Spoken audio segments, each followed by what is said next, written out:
This is the Autobiography of a Yogi by Paramahansa Yogananda, read by Virginia Neville, from the 1946 first edition. Chapter 1: My Parents and Early Life. The characteristic features of Indian culture have long been a search for ultimate verities and the concomitant disciple-guru relationship. My own path led me to a Christ-like sage whose beautiful life was chiseled for the ages. He was one of the great masters who are India's sole remaining wealth. Emerging in every generation, they have bulwarked their land against the fate of Babylon and Egypt. I find my earliest memories covering the anachronistic features of a previous incarnation. Clear recollections came to me of a distinct life, a yogi amidst the Himalayan snows. These glimpses of the past, by some dimensionless link, also afforded me a glimpse of the future. The helpless humiliations of infancy are not banished from my mind. I was resentfully conscious of not being able to walk or express myself freely. Prayerful surges arose within me as I realized my bodily impotence. My strong emotional life took silent form as words in many languages. Among the inward confusion of tongues, my ear gradually accustomed itself to the circumambient Bengali syllables of my people, the beguiling scope of an infant's mind, adultly considered limited to toys and toes. Psychological ferment and my unresponsive body brought me to many obstinate crying spells. I recall the general family bewilderment at my distress. Happier memories, too, crowd in on me. My mother's caresses, and my first attempts at lisping phrase and toddling step. These early triumphs, usually forgotten quickly, are yet a natural basis of self-confidence. My far-reaching memories are not unique. Many yogis are known to have retained their self-consciousness without interruption by the dramatic transition to and from life and death. If man be solely a body, its loss indeed places the final period to identity. But if prophets down the millenniums spake with truth, man is essentially of incorporeal nature. The persistent core of human egoity is only temporarily allied with sense perception. Although odd, clear memories of infancy are not extremely rare. During travels in numerous lands, I have listened to early recollections from the lips of veracious men and women. I was born in the last decade of the 19th century and passed my first 8 years at Gorakhpur. This was my birthplace in the United Provinces of northeastern India. We were 8 children, 4 boys and 4 girls. I, Mukunda Lal Ghosh, was the second son and the 4th child. Father and mother were Bengalis of the Kshatriya caste. Both were blessed with saintly nature. Their mutual love, tranquil and dignified, never expressed itself frivolously. A perfect parental harmony was the calm center for the revolving tumult of 8 young lives. Father, Bhagavati Charan Ghosh, was kind, grave, at times stern. Loving him dearly, we children yet observed a certain reverential distance. An outstanding mathematician and logician, he was guided principally by his intellect. But mother was a queen of hearts and taught us only through love. After her death, father displayed more of his inner tenderness. I noticed then that his gaze often metamorphosed into my mother's. In mother's presence, we tasted our earliest bittersweet acquaintance with the scriptures. Tales from the Mahabharata and the Ramayana were sourcefully summoned to meet the exigencies of discipline. Instruction and chastisement went hand in hand. A daily gesture of respect to Father was given by Mother's dressing us carefully in the afternoons to welcome him home from the office. His position was similar to that of a vice president in the Bengal-Nagpur Railway, one of India's large companies. His work involved traveling, and our family lived in several cities during my childhood. Mother held an open hand toward the needy. Father was also kindly disposed, but his respect for law and order extended to the budget. One fortnight Mother spent, in feeding the poor, more than Father's monthly income. All I ask, please, is to keep your charities within a reasonable limit. Even a gentle rebuke from her husband was grievous to Mother. She ordered a hackney carriage, not hinting to the children at any disagreement. Goodbye, I am going away to my mother's home. Ancient ultimatum. We broke into astounded lamentations. Our maternal uncle arrived opportunely. He whispered to Father some sage counsel, garnered no doubt from the ages. After Father had made a few conciliatory remarks, Mother happily dismissed the cab. Thus ended the only trouble I ever noticed between my parents. But I recall a characteristic discussion. Please give me 10 rupees for a hapless woman who has just arrived at the house. Mother's smile had its own persuasion. Why 10 rupees? 1 is enough. Father added a justification. When my father and grandparents died suddenly, I had my first taste of poverty. My only breakfast, before walking miles to my school, was a small banana. Later, at the university, I was in such need that I applied to a wealthy judge for aid of 1 rupee per month. He declined, remarking that even a rupee is important. How bitterly you recall the denial of that rupee! Mother's heart had an instant logic. Do you want this woman also to remember painfully your refusal of 10 rupees which she needs urgently? You win. With the immemorial gesture of vanquished husbands, he opened his wallet. Here is a 10-rupee note. Give it to her with my goodwill. Father tended to first say no to any new proposal. His attitude toward the strange woman who so readily enlisted Mother's sympathy was an example of his customary caution.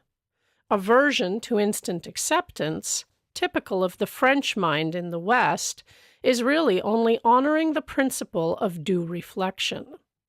I always found Father reasonable and evenly balanced in his judgments.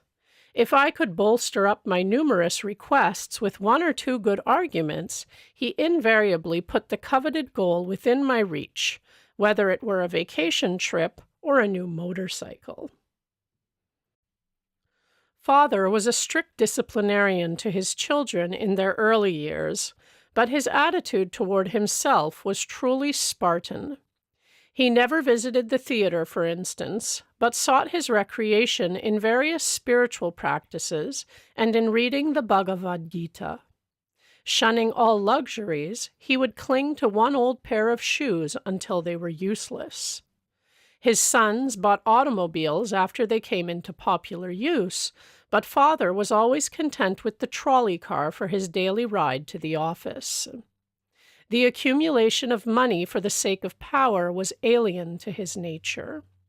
Once, after organizing the Calcutta Urban Bank, he refused to benefit himself by holding any of its shares. He had simply wished to perform a civic duty in his spare time. Several years after Father had retired on a pension, an English accountant arrived to examine the books of the Bengal-Nagpur Railway Company. The amazed investigator discovered that Father had never applied for overdue bonuses. He did the work of 3 men, the accountant told the company. He has rupees 125,000, about $41,250, owing to him as back compensation. The officials presented Father with a check for this amount. He thought so little about it that he overlooked any mention to the family. Much later, he was questioned by my youngest brother, Bishnu, who noticed the large deposit on a bank statement. "Why be elated by material profit?" Father replied. "The one who pursues a goal of even-mindedness is neither jubilant with gain nor depressed by loss. He knows that man arrives penniless in this world and departs without a single rupee."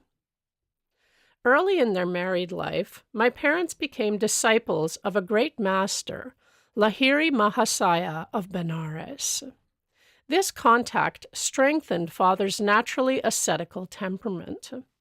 Mother made a remarkable admission to my eldest sister, Roma. "Your father and myself live together as man and wife only once a year for the purpose of having children." Father first met Lahiri Mahasaya through Abhinash Babu, an employee in the Gorakhpur office of the Bengal-Nagpur Railway. Abhinash instructed my young ears with engrossing tales of many Indian saints. He invariably concluded with a tribute to the superior glories of his own guru. "Did you ever hear of the extraordinary circumstances under which your father became a disciple of Lahiri Mahasaya?" It was on a lazy summer afternoon, as Abhinash and I sat together in the compound of my home, that he put this intriguing question. I shook my head with a smile of anticipation. "Years ago, before you were born, I asked my superior officer, your father, to give me a week's leave from my Gorakhpur duties in order to visit my guru in Benares. Your father ridiculed my plan. 'Are you going to become a religious fanatic?' he inquired. 'Concentrate on your office work if you want to forge ahead.' Sadly walking home along a woodland path that day, I met your father in a palanquin. He dismissed his servants and conveyance and fell into step beside me. Seeking to console me, he pointed out the advantages of striving for worldly success. But I heard him listlessly. My heart was repeating, "Lahiri Mahasaya, I cannot live without seeing you." Our path took us to the edge of a tranquil field, where the rays of the late afternoon sun were still crowning the tall ripple of the wild grass. We paused in admiration. There in the field, only a few yards from us, the form of my great guru suddenly appeared. "Bhagavati, you are too hard on your employee." His voice was resonant in our astounded ears. He vanished as mysteriously as he had come. On my knees, I was exclaiming, "Lahiri Mahasaya, Lahiri Mahasaya." Your father was motionless with stupefaction for a few moments. "Abhinash, not only do I give you leave, but I give myself leave to start for Benares tomorrow. I must know this great Lahiri Mahasaya, who is able to materialize himself at will in order to intercede for you. I will take my wife and ask this master to initiate us in his spiritual path. Will you guide us to him?" "Of course." Joy filled me at the miraculous answer to my prayer and the quick, favorable turn of events.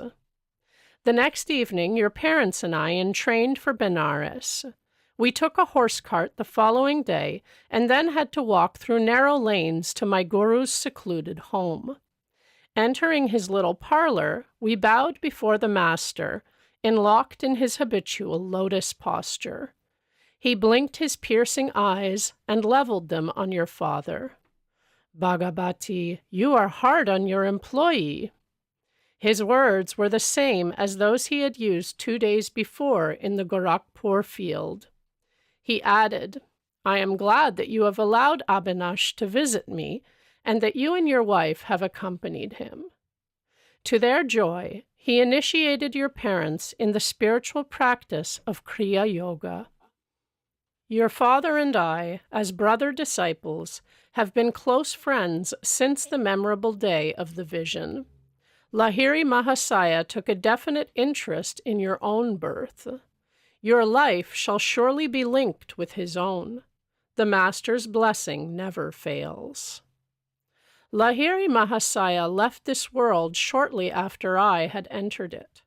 His picture, in an ornate frame, always graced our family altar in the various cities to which Father was transferred by his office. Many a morning and evening found Mother and me meditating before an improvised shrine, offering flowers dipped in fragrant sandalwood paste. With frankincense and myrrh, as well as our united devotions, we honored the divinity which had found full expression in Lahiri Mahasaya. His picture had a surprising influence over my life. As I grew, the thought of the Master grew with me. In meditation, I would often see his photographic image emerge from its small frame and, taking a living form, sit before me. When I attempted to touch the feet of his luminous body, it would change and again become the picture. As childhood slipped into boyhood, I found Lahiri Mahasaya transformed in my mind from a little image, cribbed in a frame, to a living, enlightening presence. I frequently prayed to him in moments of trial or confusion, finding within me his solacing direction. At first, I grieved because he was no longer physically living. As I began to discover his secret omnipresence, I lamented no more. He had often written to those of his disciples who were over-anxious to see him.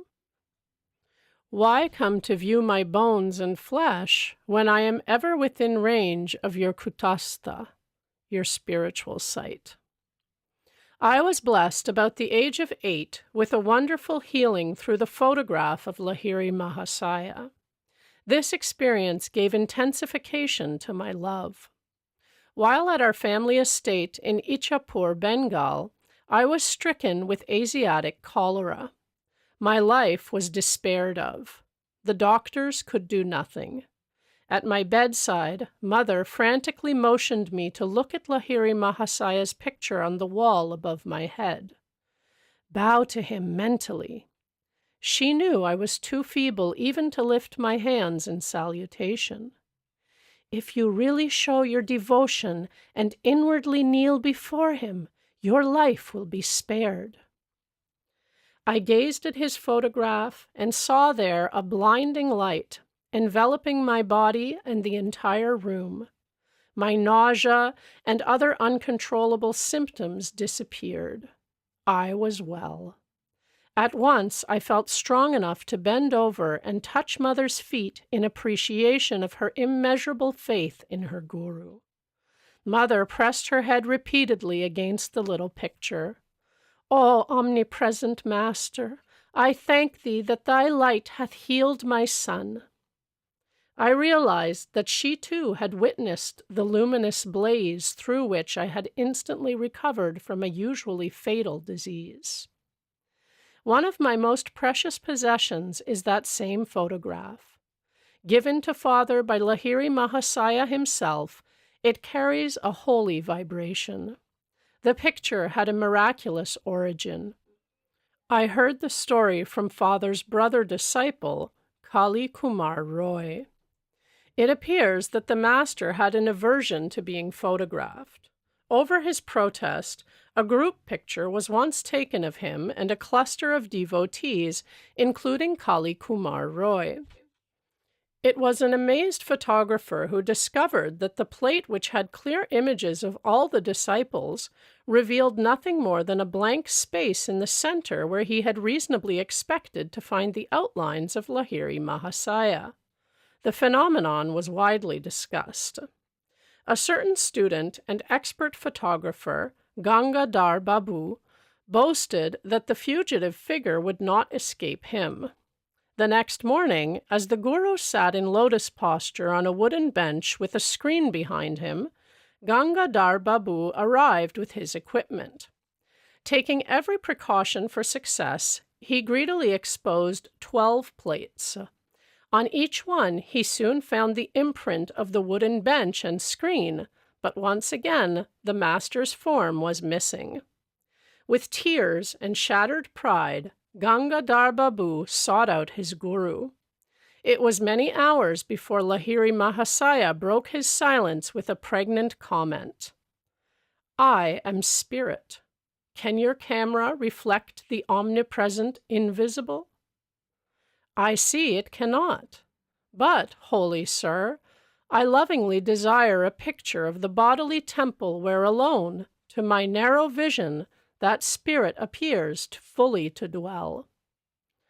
Come then, tomorrow morning. I will pose for you. Again, the photographer focused his camera. This time, the sacred figure, not cloaked with mysterious imperceptibility, was sharp on the plate. The master never posed for another picture. At least, I have seen none. The photograph is reproduced in this book. Lahiri Mahasaya's fair features of a universal caste hardly suggest to what race he belonged. His intense joy of God communion is slightly revealed in a somewhat enigmatic smile. His eyes, half open to denote a nominal direction on the outer world, are half closed also. Completely oblivious to the poor lures of the earth, he was fully awake at all times to the spiritual problems of seekers who approached for his bounty. Shortly after my healing through the potency of the Guru's picture, I had an influential spiritual vision. Sitting on my bed one morning, I fell into a deep reverie. What is behind the darkness of closed eyes? This probing thought came powerfully into my mind. An immense flash of light at once manifested to my inward gaze.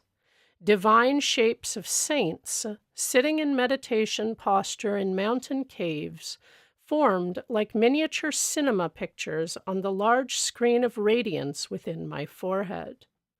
Who are you? I spoke aloud. We are the Himalayan yogis.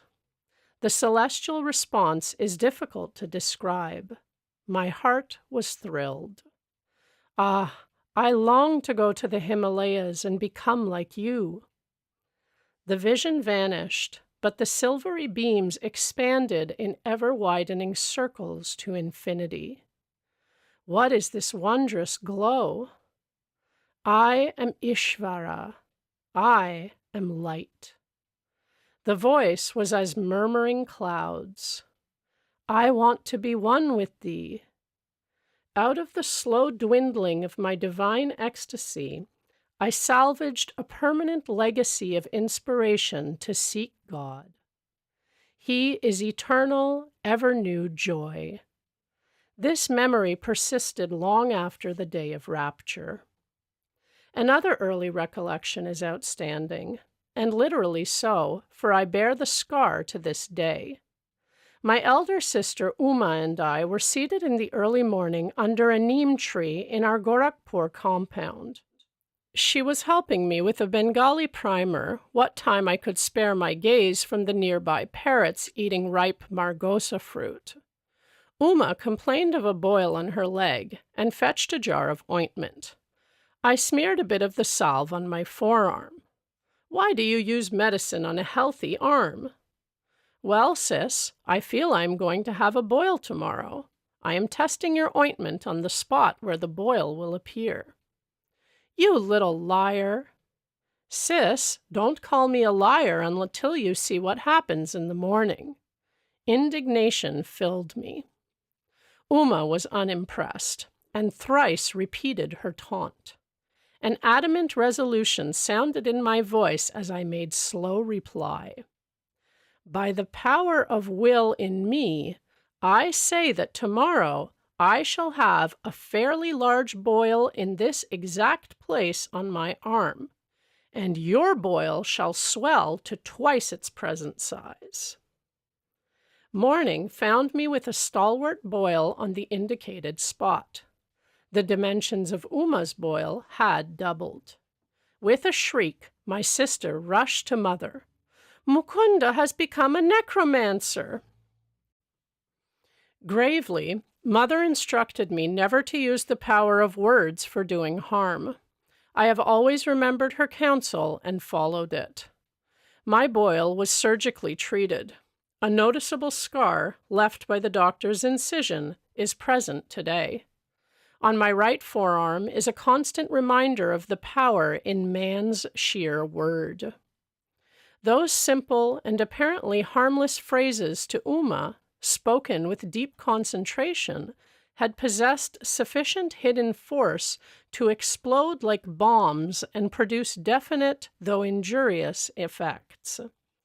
I understood, later, that the explosive vibratory power in speech could be wisely directed to free one's life from difficulties, and thus operate without scar or rebuke. Our family moved to Lahore in the Punjab. There, I acquired a picture of the Divine Mother in the form of the goddess Kali. It sanctified a small informal shrine on the balcony of our home. An unequivocal conviction came over me that fulfillment would crown any of my prayers uttered in that sacred spot. Standing there with Uma one day, I watched 2 kites flying over the roofs of the buildings on the opposite side of the very narrow lane. "Why are you so quiet?" Uma pushed me playfully. "I'm just thinking how wonderful it is that Divine Mother gives me whatever I ask." "I suppose she would give you those 2 kites," my sister laughed derisively. "Why not?" I began silent prayers for their possession. Matches are played in India with kites whose strings are covered with glue and ground glass. Each player attempts to sever the string of his opponent. A freed kite sails over the roofs. There is great fun in catching it. Inasmuch as Uma and I were on the balcony, it seemed impossible that any loosed kite could come into our hands. Its string would naturally dangle over the roofs. The players across the lane began their match. One string was cut. Immediately, the kite floated in my direction. It was stationary for a moment, through sudden abatement of breeze, which sufficed to firmly entangle the string with a cactus plant on top of the opposite house. A perfect loop was formed for my seizure. I handed the prize to Uma. "It was just an extraordinary accident and not an answer to your prayer. If the other kite comes to you, then I shall believe." Sister's dark eyes conveyed more amazement than her words. I continued my prayers with a crescendo intensity. A forcible tug by the other player resulted in the abrupt loss of his kite. It headed toward me, dancing in the wind. My helpful assistant, the cactus plant, again secured the kite string in the necessary loop by which I could grasp it. I presented my second trophy to Uma. "Indeed, Divine Mother listens to you. This is all too uncanny for me." Sister bolted away like a frightened fawn.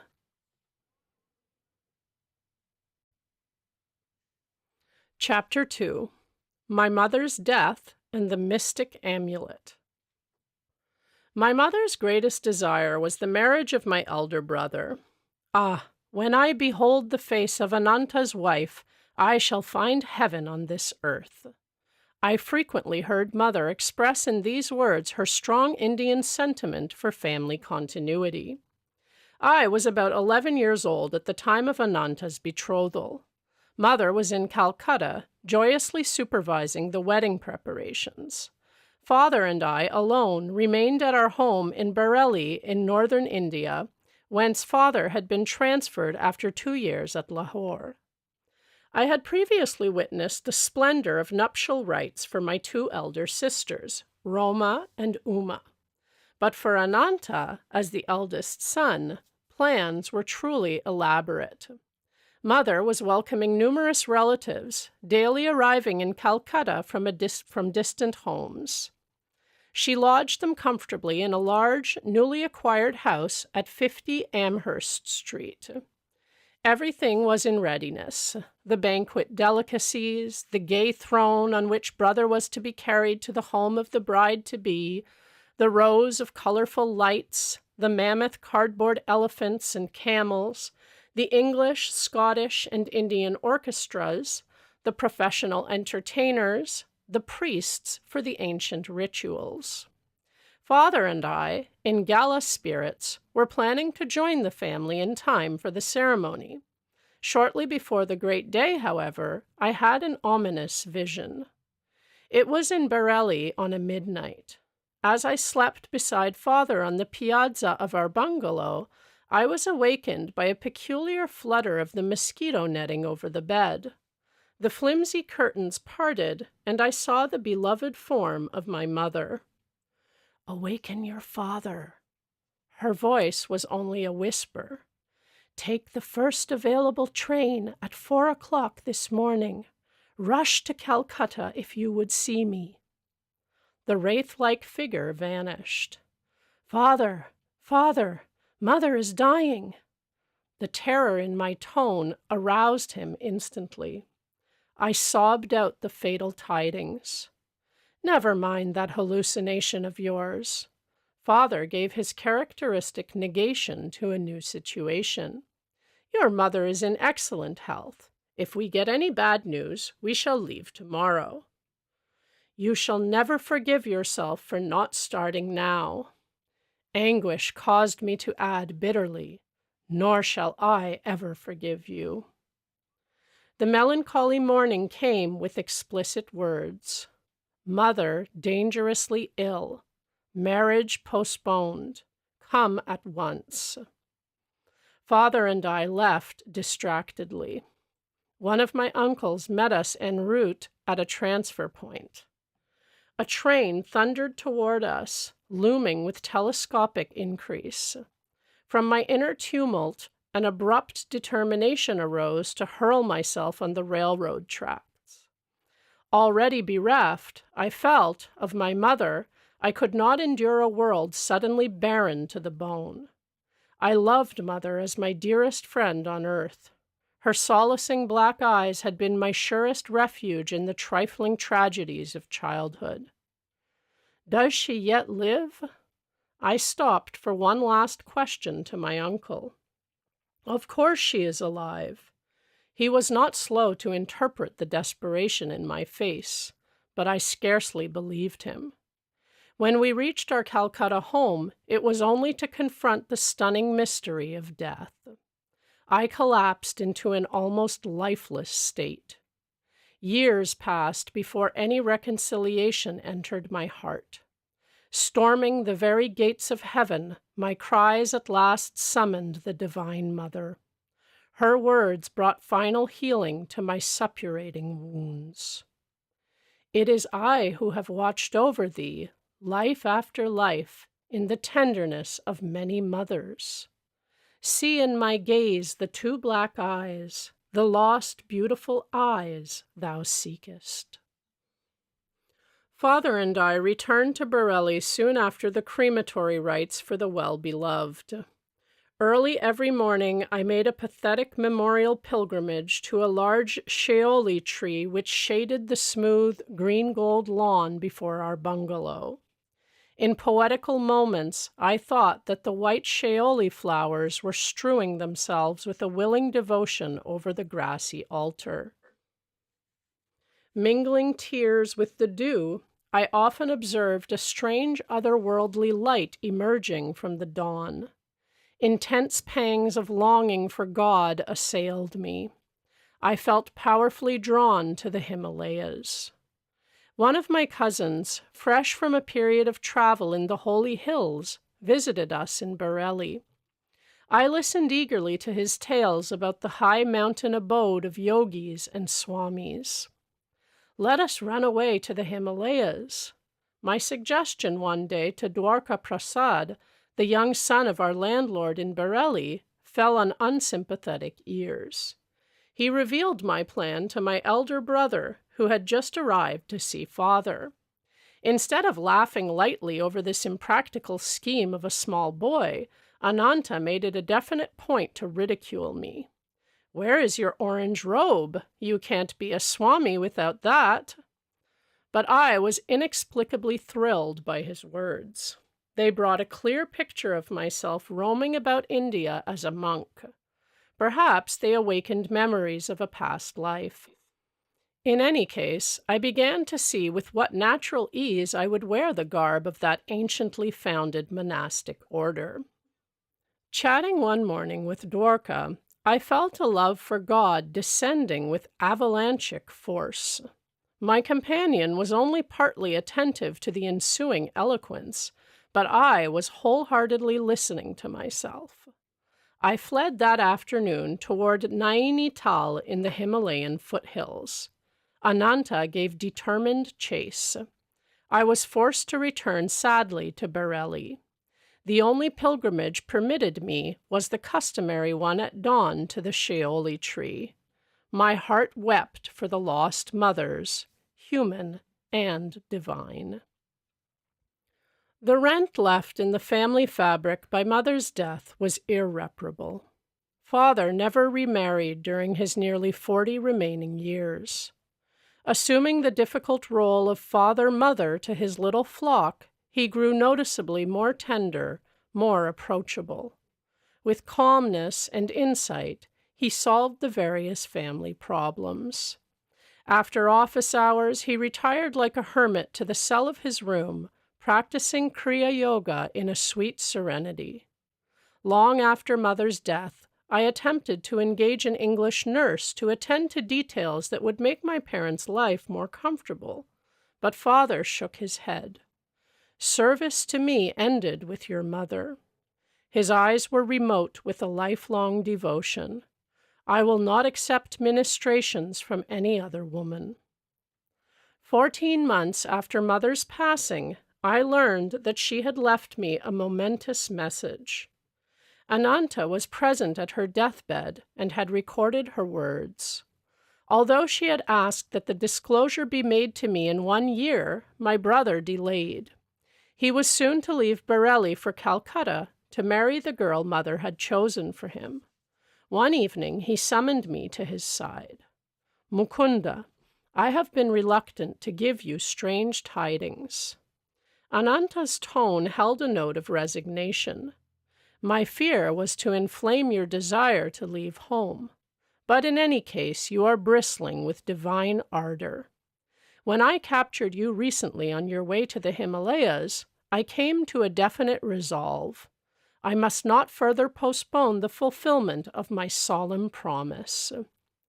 My brother handed me a small box and delivered Mother's message.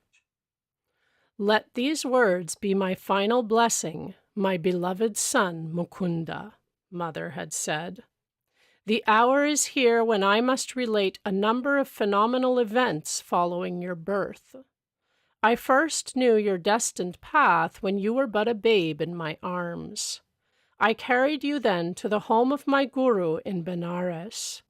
Almost hidden behind a throng of disciples, I could barely see Lahiri Mahasaya as he sat in deep meditation. While I patted you, I was praying that the great Guru take notice and bestow a blessing. As my silent devotional demand grew in intensity, he opened his eyes and beckoned me to approach. The others made a way for me. I bowed at the sacred feet. My master seated you on his lap, placing his hand on your forehead by way of spiritually baptizing you. "Little mother, thy son will be a yogi. As a spiritual engine, he will carry many souls to God's kingdom." My heart leaped with joy to find my secret prayer granted by the omniscient Guru. Shortly before your birth, he had told me you would follow his path. Later, my son, your vision of the great light was known to me and your sister Roma, as from the next room we observed you motionless on the bed. Your little face was illuminated. Your voice rang with iron resolve as you spoke of going to the Himalayas in quest of the divine. In these ways, dear son, I came to know that your road lies far from worldly ambitions. The most singular event in my life brought further confirmation, an event which now impels my deathbed message. It was an interview with a sage in the Punjab. While our family was living in Lahore, one morning the servant came precipitately into my room. "Mistress, a strange sadhu is here. He insists that he see the mother of Mukunda." These simple words struck a profound chord within me. I went at once to greet the visitor. Bowing at his feet, I sensed that before me was a true man of God.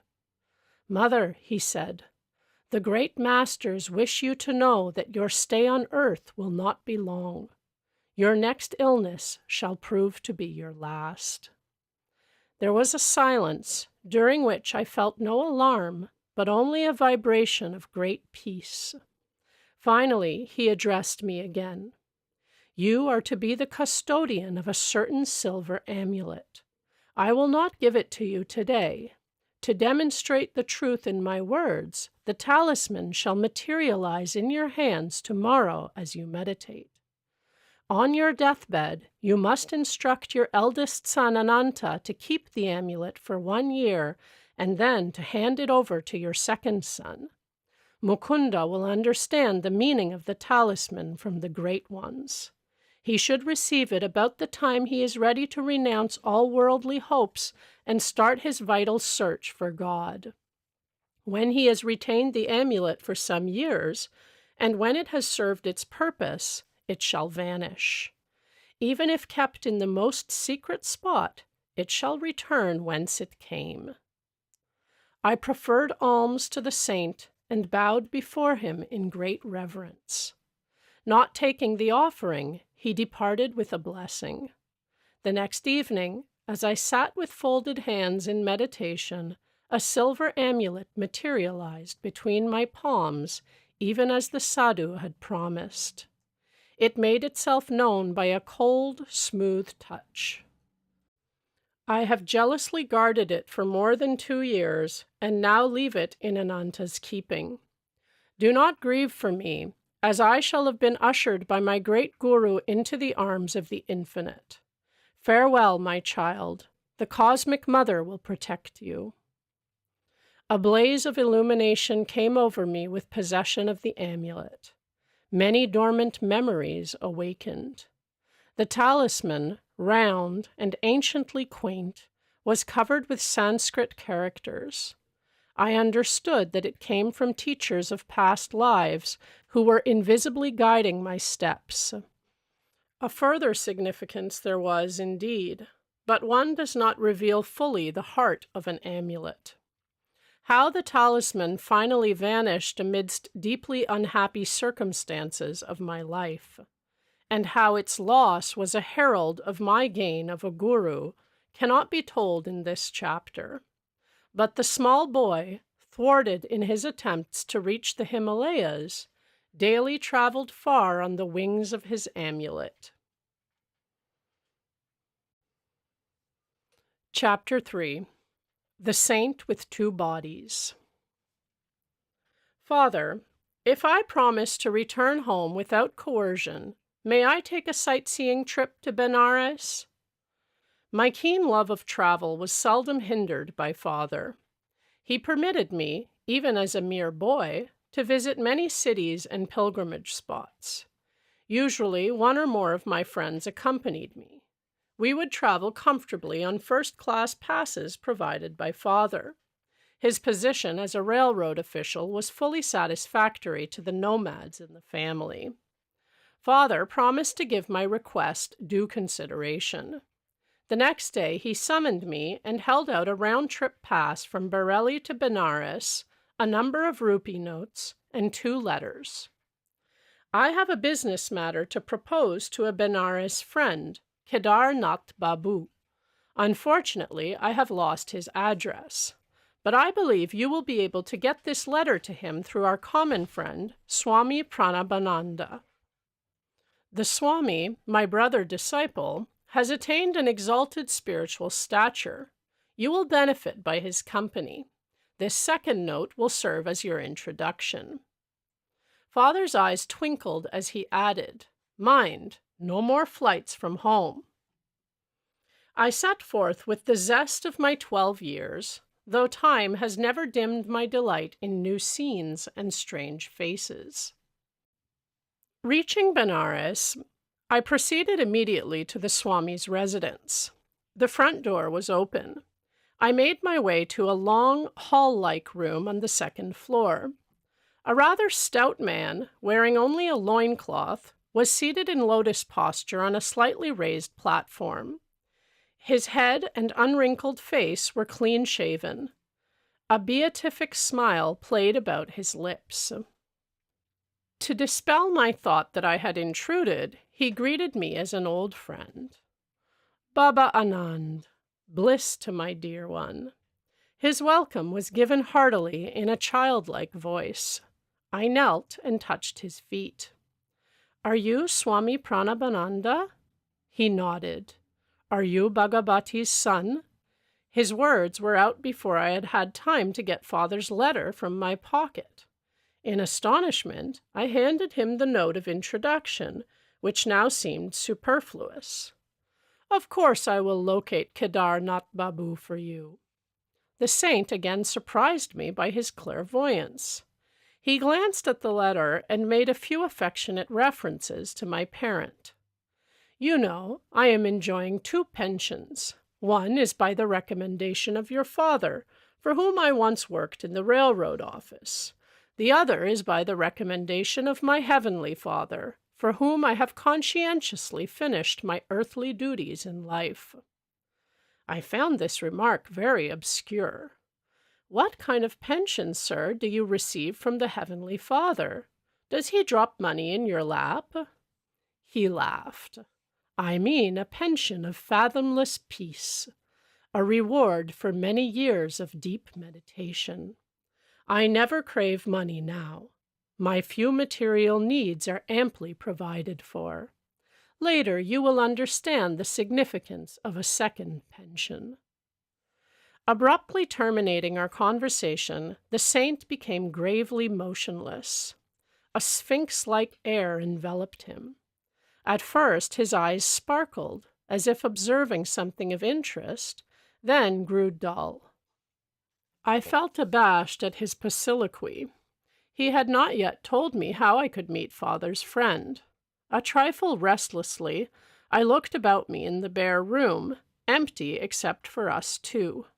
My idle gaze took in his wooden sandals, lying under the platform seat. "Little sir, don't get worried. The man you wish to see will be with you in half an hour." The yogi was reading my mind, a feat not too difficult at the moment. Again he fell into inscrutable silence. My watch informed me that 30 minutes had elapsed. The Swami aroused himself. "I think Kedar Nath Babu is nearing the door." I heard somebody coming up the stairs. An amazed incomprehension arose suddenly. My thoughts raced in confusion. How is it possible that Father's friend has been summoned to this place without the help of a messenger? The Swami has spoken to no one but myself since my arrival. Abruptly, I quitted the room and descended the steps. Halfway down, I met a thin, fair-skinned man of medium height. He appeared to be in a hurry. "Are you Kedar Nath Babu?" Excitement colored my voice. "Yes. Are you not Bhagavati's son who has been waiting here to meet me?" He smiled in friendly fashion. "Sir, how do you happen to come here?" I felt baffled resentment over his inexplicable presence. "Everything is mysterious today. Less than an hour ago, I had just finished my bath in the Ganges when Swami Pranabananda approached me. I have no idea how he knew I was there at that time. 'Bhagavati's son is waiting for you in my apartment,' he said. 'Will you come with me?' I gladly agreed. As we proceeded hand in hand, the Swami in his wooden sandals was strangely able to outpace me, though I wore those stout walking shoes. How long will it take you to reach my place?" Pranabanandaji suddenly halted to ask me this question. "About half an hour. I have something else to do at present." He gave me an enigmatical glance. "I must leave you behind. You can join me in my house, where Bhagavati's son and I will be awaiting you." Before I could remonstrate, he dashed swiftly past me and disappeared in the crowd. I walked here as fast as possible. This explanation only increased my bewilderment. I inquired how long he had known the Swami. "We met a few times last year, but not recently. I was very glad to see him again today at the bathing ghat." I cannot believe my ears. Am I losing my mind? Did you meet him in a vision, or did you actually see him, touch his hand, and hear the sound of his feet? "I don't know what you're driving at."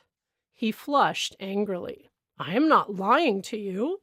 Can't you understand that only through the Swami could I have known you were waiting at this place for me?"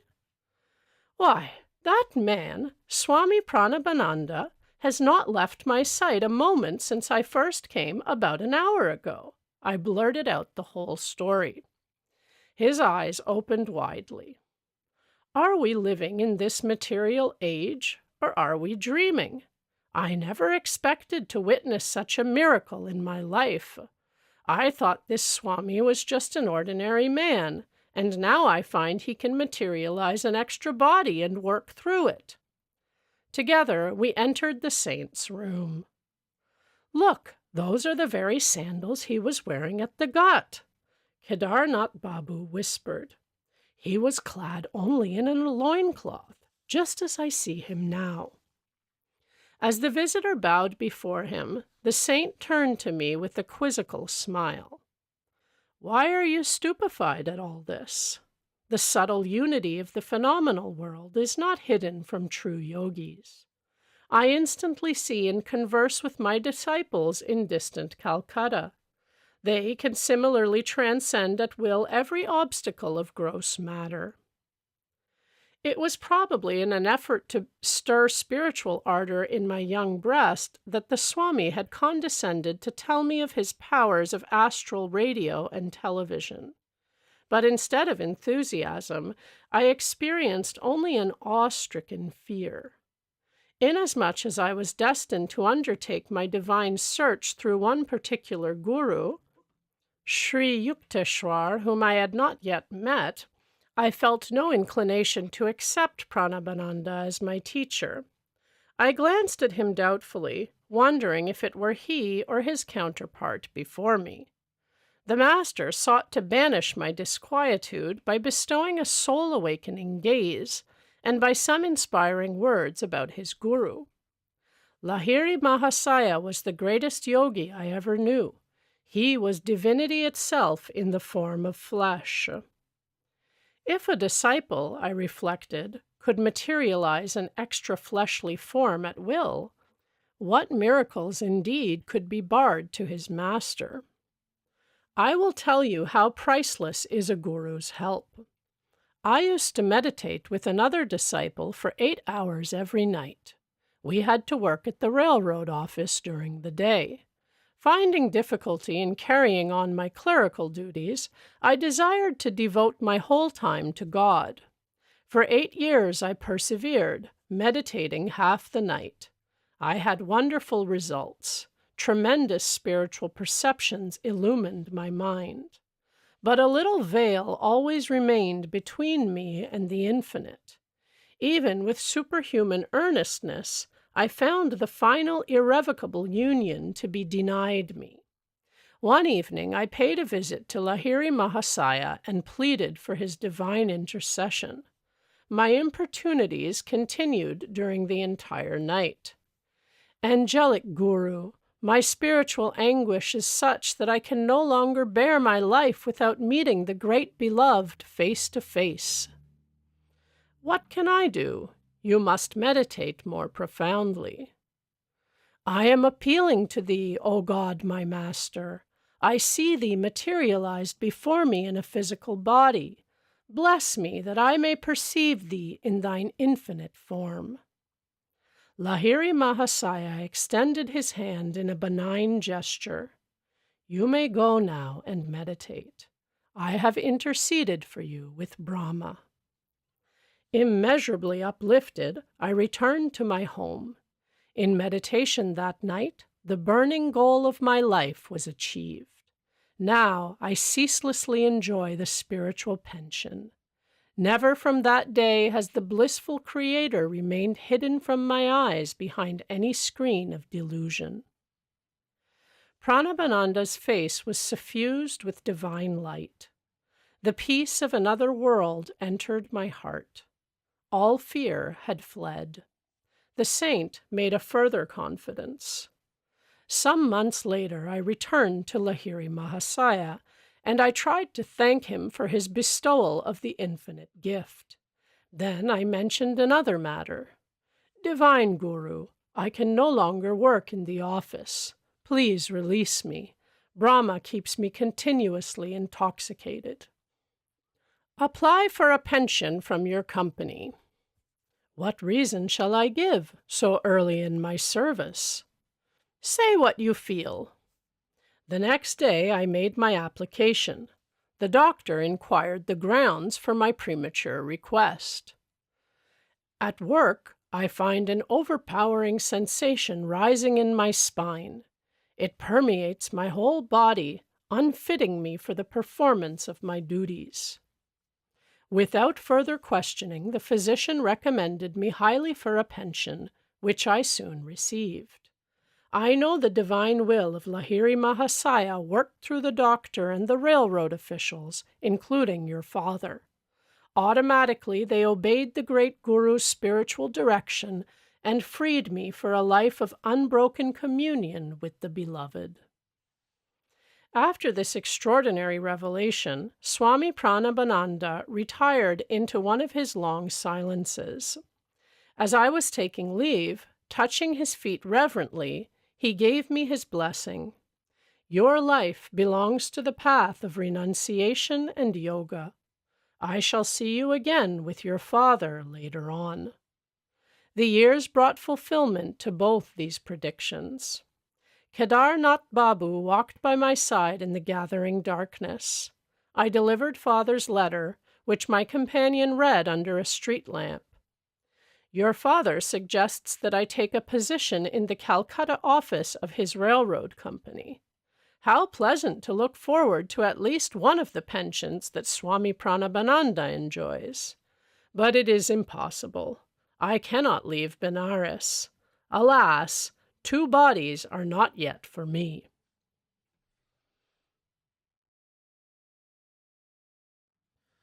Chapter 4. My Interrupted Flight Toward the Himalayas. Leave your classroom on some trifling pretext and engage a hackney carriage. Stop in the lane where no one in my house can see you. These were my final instructions to Amar Mitter, a high school friend who planned to accompany me to the Himalayas. We had chosen the following day for our flight. Precautions were necessary, as Ananta exercised a vigilant eye. He was determined to foil the plans of escape which he suspected were uppermost in my mind. The amulet, like a spiritual yeast, was silently at work within me. Amidst the Himalayan snows, I hoped to find the master whose face often appeared to me in visions. The family was living now in Calcutta, where father had been permanently transferred. Following the patriarchal Indian custom, Ananta had brought his bride to live in our home, now at 4 Gurpar Road. There, in a small attic room, I engaged in daily meditations and prepared my mind for the divine search. The memorable morning arrived with inauspicious rain. Hearing the wheels of Amar's carriage in the road, I hastily tied together a blanket, a pair of sandals, Lahiri Mahasaya's picture, and a copy of the Bhagavad Gita, a string of prayer beads, and 2 loincloths. This bundle I threw from my 3rd-story window. I ran down the steps and passed my uncle, buying fish at the door. "What is the excitement?" His gaze roved suspiciously over my person. I gave him a non-committal smile and walked to the lane. Retrieving my bundle, I joined Amar with conspirational caution. We drove to Chudney Chowk, a merchandise center. For months, we had been saving our tiffin money to buy English clothes. Knowing that my clever brother could easily play the part of a detective, we thought to outwit him by European garb. On the way to the station, we stopped for my cousin, Jotin Ghosh, whom I called Jatinda. He was a new convert, longing for a guru in the Himalayas. He donned the new suit we had in readiness. Well camouflaged, we hoped. A deep elation possessed our hearts. All we need now are canvas shoes. I led my companions to a shop displaying rubber-soled footwear. Articles of leather, gotten only through the slaughter of animals, must be absent on this holy trip. I halted on the street to remove the leather cover from my Bhagavad Gita and the leather straps from my English-made Sola Topi helmet. At the station, we bought tickets to Burdwan, where we planned to transfer for Hardwar in the Himalayan foothills. As soon as the train, like ourselves, was in flight, I gave utterance to a few of my glorious anticipations. Just imagine, I ejaculated. We shall soon be initiated by the masters and experience the trance of cosmic consciousness. Our flesh will be charged with such magnetism that wild animals of the Himalayas will come tamely near us. Tigers will be no more than meek house cats awaiting our caresses. This remark, picturing a prospect I considered entrancing, both metaphorically and literally, brought an enthusiastic smile from Amar, but Jatinda averted his gaze, directing it through the window at the scampering landscape. Let the money be divided in 3 portions, Jatinda broke a long silence with this suggestion. Each of us should buy his own ticket at Burdwan. Thus, no one at the station will surmise that we are running away together. I unsuspectingly agreed. At dusk, our train stopped at Burdwan. Jatinda entered the ticket office. Amar and I sat on the platform. We waited 15 minutes, then made unavailing inquiries. Searching in all directions, we shouted Jatinda's name with the urgency of fright. But he had faded into the dark unknown surrounding the little station. I was completely unnerved, shocked to a peculiar numbness. That God would countenance this depressing episode. The romantic occasion of my first carefully planned flight after him was cruelly marred. Amar, we must return home. I was weeping like a child. Jatinda's callous departure is an ill omen. This trip is doomed to failure. Is this your love for the Lord? Can't you stand the little test of a treacherous companion? Through Amar's suggestion of a divine test, my heart steadied itself. We refreshed ourselves with famous Burdwan sweetmeats, sitabog, food for the goddess, and motichur, nuggets of sweet pearl. In a few hours, we entrained for Hardwar via Bareilly. Changing stations at Moghul Sarai, we discussed a vital matter as we waited on the platform. Amar, we may soon be closely questioned by railroad officials. I am not underrating my brother's ingenuity. No matter what the outcome, I will not speak untruth. All I ask of you, Mukunda, is to keep still.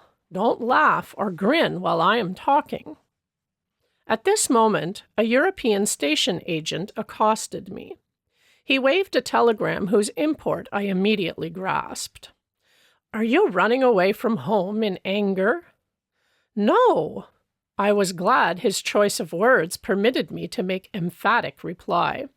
Not anger, but divinest melancholy was responsible, I knew, for my unconventional behavior. The official then turned to Amar. The duel of wits that followed hardly permitted me to maintain the counseled stoic gravity. Where is the third boy? The man interjected a full ring of authority into his voice. "Come on, speak the truth." "Sir, I notice you are wearing eyeglasses. Can't you see that we are only two?" Amar smiled impudently. "I am not a magician. I can't conjure up a third companion." The official, noticeably disconcerted by this impertinence, sought a new field of attack. "What is your name?" "I am called Thomas. I am the son of an English mother and a converted Christian Indian father." "What is your friend's name?" "I call him Thompson." By this time, my inward mirth had reached a zenith. I unceremoniously made for the train, whistling for departure. Amar followed with the official, who was credulous and obliging enough to put us into a European compartment. It evidently pained him to think of two half-English boys traveling in the section allotted to natives. After his polite exit, I lay back on the seat and laughed uncontrollably. My friend wore an expression of blithe satisfaction at having outwitted a veteran European official. On the platform, I had contrived to read the telegram. From my brother, it went thus: 3 Bengali boys in English clothes running away from home toward Hardwar via Mogul Sarai. Please detain them until my arrival. Ample reward for your services. Amar, I told you not to leave marked timetables in your home. My glance was reproachful. Brother must have found one there. My friend sheepishly acknowledged the thrust. We halted briefly in Bareilly, where Dwarka Prasad awaited us with a telegram from Ananta. My old friend tried valiantly to detain us. I convinced him that our flight had not been undertaken lightly. As on a previous occasion, Dwarka refused my invitation to set forth to the Himalayas. While our train stood in a station that night, and I was half asleep, Amar was awakened by another questioning official. He, too, fell a victim to the hybrid charms of Thomas and Thompson. The train bore us triumphantly into a dawn arrival at Hardwar. The majestic mountains loomed invitingly in the distance. We dashed through the station and entered the freedom of city crowds. Our first act was to change into native costume, as Ananta had somehow penetrated our European disguise. A premonition of capture weighed on my mind. Deeming it advisable to leave Hardwar at once, we bought tickets to proceed north to Rishikesh, a soil long hallowed by the feet of many masters. I had already boarded the train while Amar lagged on the platform. He was brought to an abrupt halt by a shout from a policeman. Our unwelcome guardian escorted us to a station bungalow and took charge of our money. He explained courteously that it was his duty to hold us until my elder brother arrived. Learning that the truant's destination had been the Himalayas, the officer related a strange story. "I see you are crazy about saints. You will never meet a greater man of God than the one I saw only yesterday. My brother officer and I first encountered him 5 days ago. We were patrolling by the Ganges, on a sharp lookout for a certain murderer. Our instructions were to capture him, alive or dead. He was known to be masquerading as a sadhu in order to rob pilgrims. A short way before us, we spied a figure which resembled the description of the criminal. He ignored our command to stop. We ran to overpower him. Approaching his back, I wielded my axe with tremendous force. The man's right arm was severed almost completely from his body. Without outcry or any glance at the ghastly wound, the stranger astonishingly continued his swift pace. As we jumped in front of him, he spoke quietly. "I am not the murderer you are seeking." I was deeply mortified to see I had injured the person of a divine-looking sage. Prostrating myself at his feet, I implored his pardon and offered my turban cloth to staunch the heavy spurts of blood.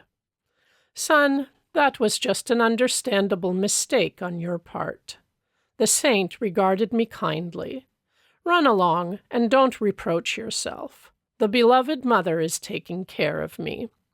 He pushed his dangling arm into its stump, and lo, it adhered. The blood inexplicably ceased to flow. "Come to me under yonder tree in 3 days, and you will find me fully healed. Thus you will feel no remorse." Yesterday, my brother officer and I went eagerly to the designated spot. The sadhu was there and allowed us to examine his arm. It bore no scar or trace of hurt. I am going via Rishikesh to the Himalayan solitudes. He blessed us as he departed quickly. I feel that my life has been uplifted through his sanctity. The officer concluded with a pious ejaculation. His experience had obviously moved him beyond his usual depths. With an impressive gesture, he handed me a printed clipping about the miracle. In the usual garbled manner of the sensational type of newspaper, not missing, alas, even in India, the reporter's version was slightly exaggerated. It indicated that the sadhu had been almost decapitated. Amar and I lamented that we had missed the great yogi who could forgive his persecutor in such a Christ-like way. India, materially poor for the last 2 centuries, yet has an inexhaustible fund of divine wealth. Spiritual skyscrapers may occasionally be encountered by the wayside, even by worldly men like this policeman. We thanked the officer for relieving our tedium with his marvelous story. He was probably intimating that he was more fortunate than we. He had met an illumined saint without effort. Our earnest search had ended, not at the feet of a master, but in a coarse police station. So near the Himalayas, and yet, in our captivity, so far, I told Amar I felt doubly impelled to seek freedom. Let us slip away when opportunity offers. We can go on foot to holy Rishikesh. I smiled encouragingly. But my companion had turned pessimist as soon as the stalwart prop of our money had been taken from us. If we started a trek over such dangerous jungle land, we should finish not in the city of saints, but in the stomachs of tigers. Ananta and Amar's brother arrived after 3 days. Amar greeted his relative with affectionate relief. I was unreconciled. Ananta got no more from me than a severe upbraiding. "I understand how you feel," my brother spoke soothingly. "All I ask of you is to accompany me to Benares to meet a certain saint and go on to Calcutta to visit your grieving father for a few days. Then you can resume your search here for a master." Amar entered the conversation at this point to disclaim any intention of returning to Hardwar with me. He was enjoying the familial warmth, but I knew I would never abandon the quest for my guru. Our party entrained for Benares. There I had a singular and instant response to my prayers. A clever scheme had been prearranged by Ananta.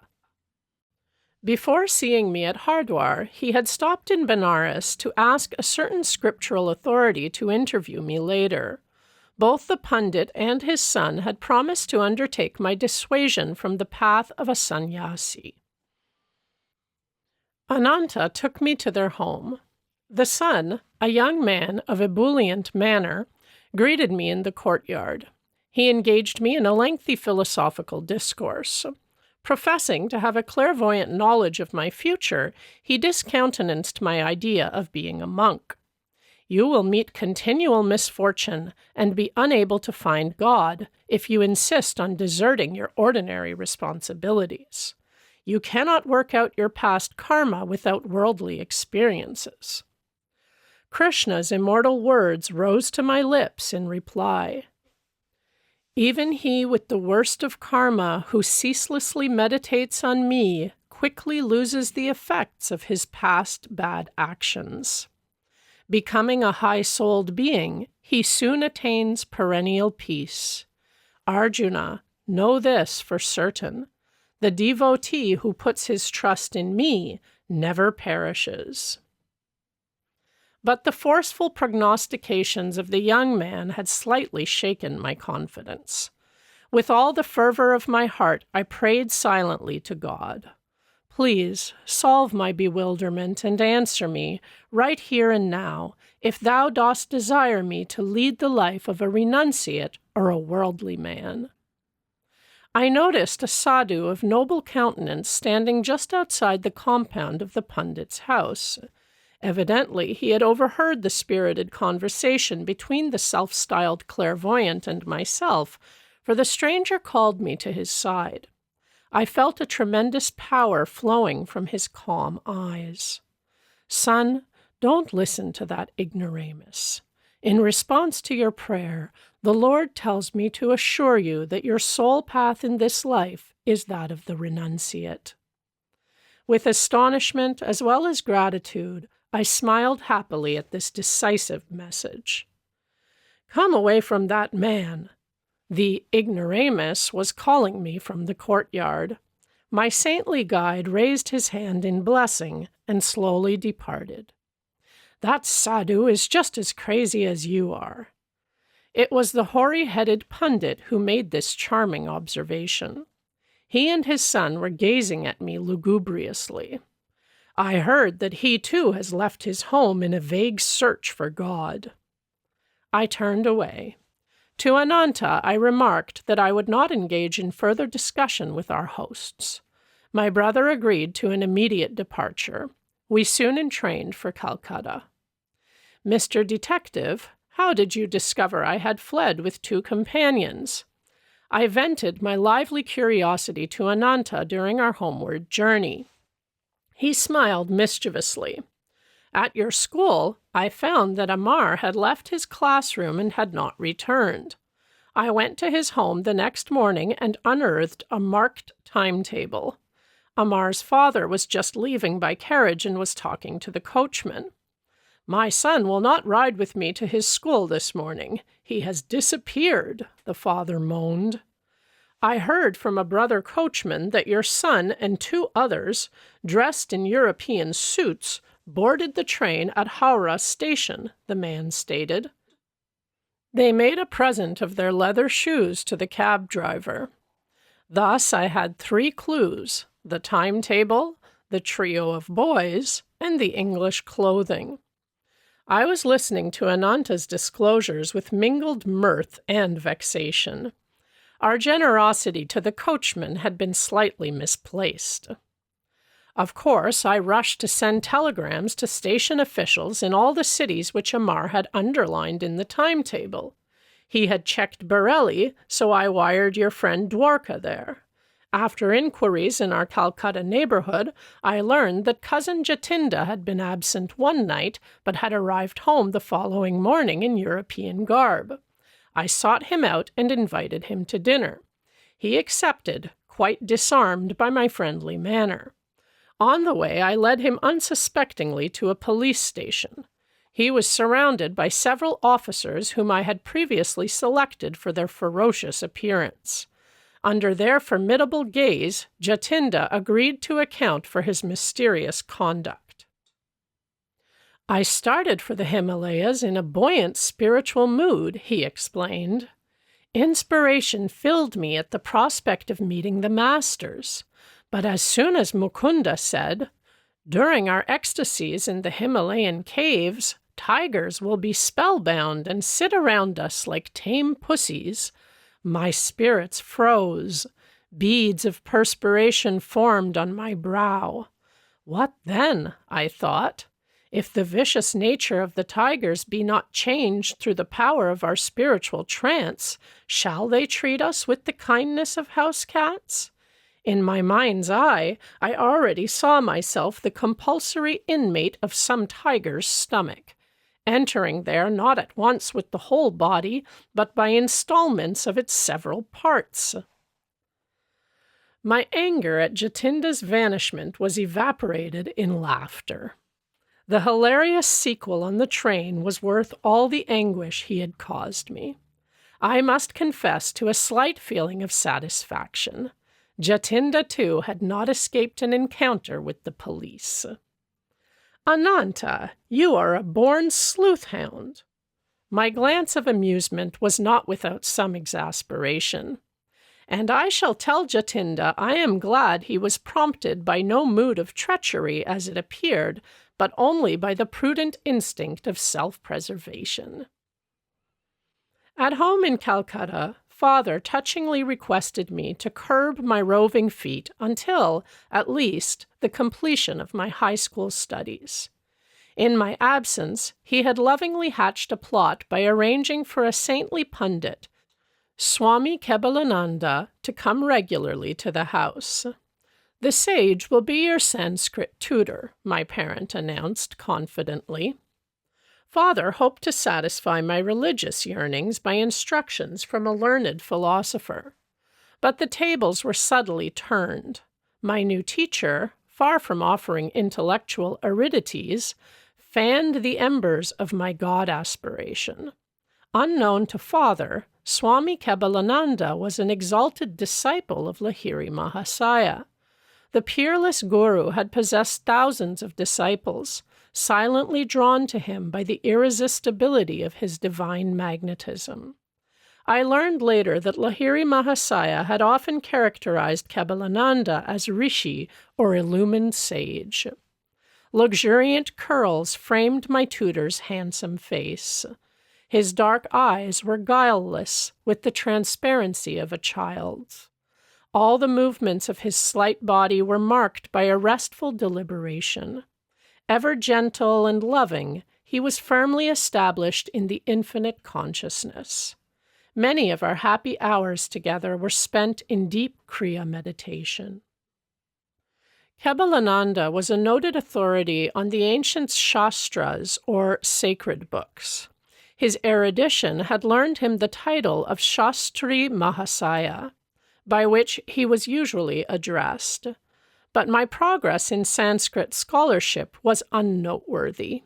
I sought every opportunity to forsake prosaic grammar and to talk of yoga and Lahiri Mahasaya. My tutor obliged me one day by telling me something of his own life with the master. Rarely fortunate, I was able to remain near Lahiri Mahasaya for 10 years. His Benares home was my nightly goal of pilgrimage. The guru was always present in a small front parlor on the first floor. As he sat in lotus posture on a backless wooden seat, his disciples garlanded him in a semicircle.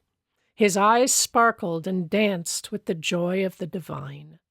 They were ever half closed, peering through the inner telescopic orb into a sphere of eternal bliss. He seldom spoke at length. Occasionally, his gaze would focus on a student in need of help.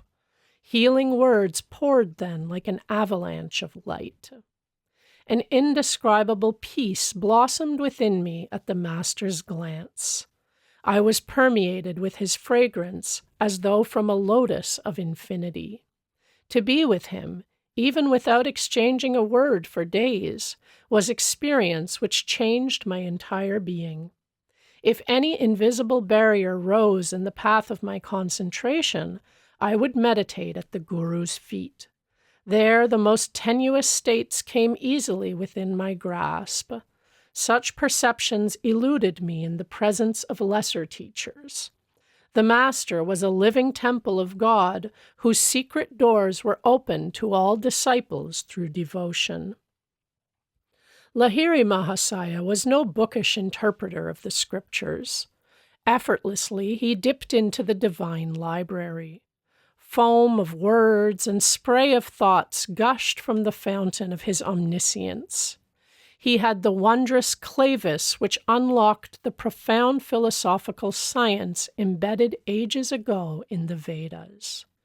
If asked to explain the different planes of consciousness mentioned in the ancient texts, he would smilingly assent. I will undergo those states and presently tell you what I perceive. He was thus diametrically unlike the teachers who commit scripture to memory and then give forth unrealized abstractions. Please expound the holy stanzas as the meaning occurs to you. The taciturn guru often gave this instruction to a nearby disciple. I will guide your thoughts, that the right interpretation be uttered. In this way, many of Lahiri Mahasaya's perceptions came to be recorded with voluminous commentaries by various students. The master never counseled slavish belief. Words are only shells, he said. Win conviction of God's presence through your own joyous contact in meditation. No matter what the disciple's problem, the Guru advised Kriya Yoga for its solution. The yogic key will not lose its efficiency when I am no longer present in the body to guide you. This technique cannot be bound, filed, and forgotten in the manner of theoretical inspirations. Continue ceaselessly on your path to liberation through Kriya, whose power lies in practice. I myself consider Kriya the most effective device of salvation through self-effort ever to be evolved in man's search for the infinite. Kebalananda concluded with this earnest testimony. Through its use, the omnipotent God, hidden in all men, became visibly incarnated in the flesh of Lahiri Mahasaya and a number of his disciples. A Christ-like miracle by Lahiri Mahasaya took place in Kebalananda's presence. My saintly tutor recounted the story one day, his eyes remote from the Sanskrit texts before us. A blind disciple, Ramu, aroused my active pity. Should he have no light in his eyes when he faithfully served our Master, in whom the divine was fully blazing? One morning I sought to speak to Ramu, but he sat for patient hours fanning the Guru with a handmade palm leaf punka. When the devotee finally left the room, I followed him. Ramu, how long have you been blind? From my birth, sir. Never have my eyes been blessed with a glimpse of the sun. Our omnipotent Guru can help you. Please, make a supplication. The following day, Ramu diffidently approached Lahiri Mahasaya. The disciple felt almost ashamed to ask that physical wealth be added to his spiritual superabundance. Master, the illuminator of the cosmos is in you. I pray you to bring his light into my eyes, that I perceive the sun's lesser glow. Ramu, someone has connived to put me in a difficult position. I have no healing power. Sir, the infinite one within you can certainly heal. That is indeed different, Ramu. God's limit is nowhere. He who ignites the stars and the cells of flesh with mysterious life effulgence can surely bring luster of vision into your eyes. The master touched Ramu's forehead at the point between the eyebrows. Keep your mind concentrated there and frequently chant the name of the prophet Rama for 7 days. The splendor of the sun shall have a special dawn for you. Lo, in 1 week it was so. For the first time, Ramu beheld the fair face of nature. The Omniscient One had unerringly directed his disciple to repeat the name of Rama, adored by him above all other saints. Ramu's faith was the devotionally plowed soil in which the Guru's powerful seed of permanent healing sprouted. Kebalananda was silent for a moment, then paid a further tribute to his Guru. It was evident in all miracles performed by Lahiri Mahasaya that he never allowed the ego principle to consider itself a causative force. By perfection of resistless surrender, the Master enabled the prime healing power to flow freely through him. The numerous bodies which were spectacularly healed through Lahiri Mahasaya eventually had to feed the flames of cremation. But the silent spiritual awakenings he effected, the Christ-like disciples he fashioned, are his imperishable miracles. I never became a Sanskrit scholar. Kabbalananda taught me a diviner syntax.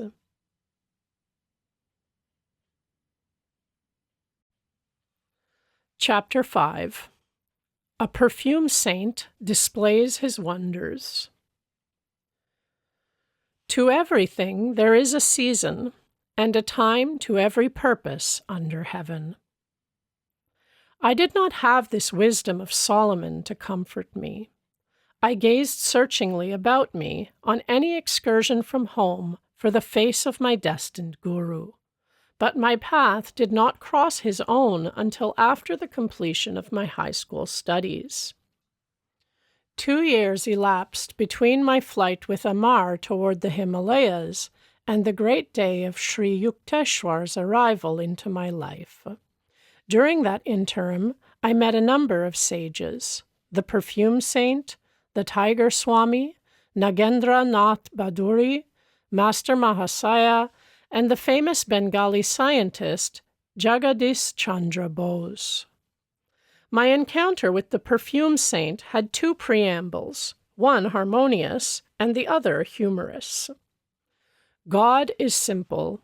Everything else is complex. Do not seek absolute values in the relative world of nature. These philosophical finalities gently entered my ear as I stood silently before a temple image of Kali.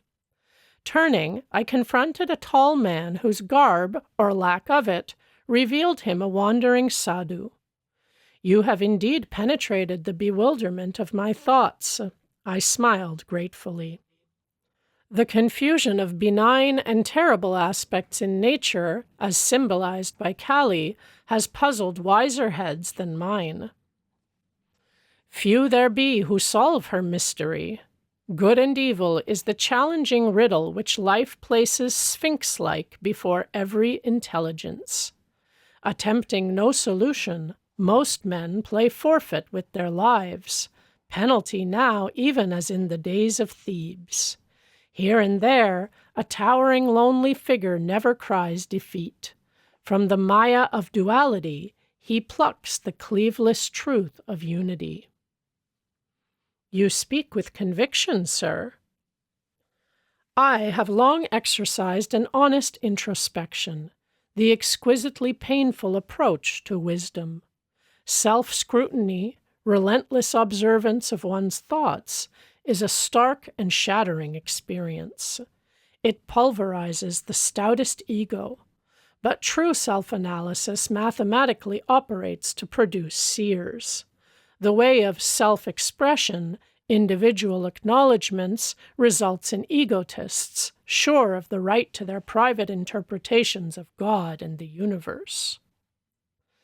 Truth humbly retires, no doubt, before such arrogant originality. I was enjoying the discussion. Man can understand no eternal verity until he has freed himself from pretensions.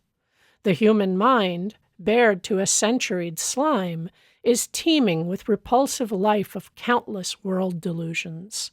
Struggles of the battlefields pale into insignificance here when man first contends with inward enemies. No mortal foes these, to be overcome by harrowing array of might.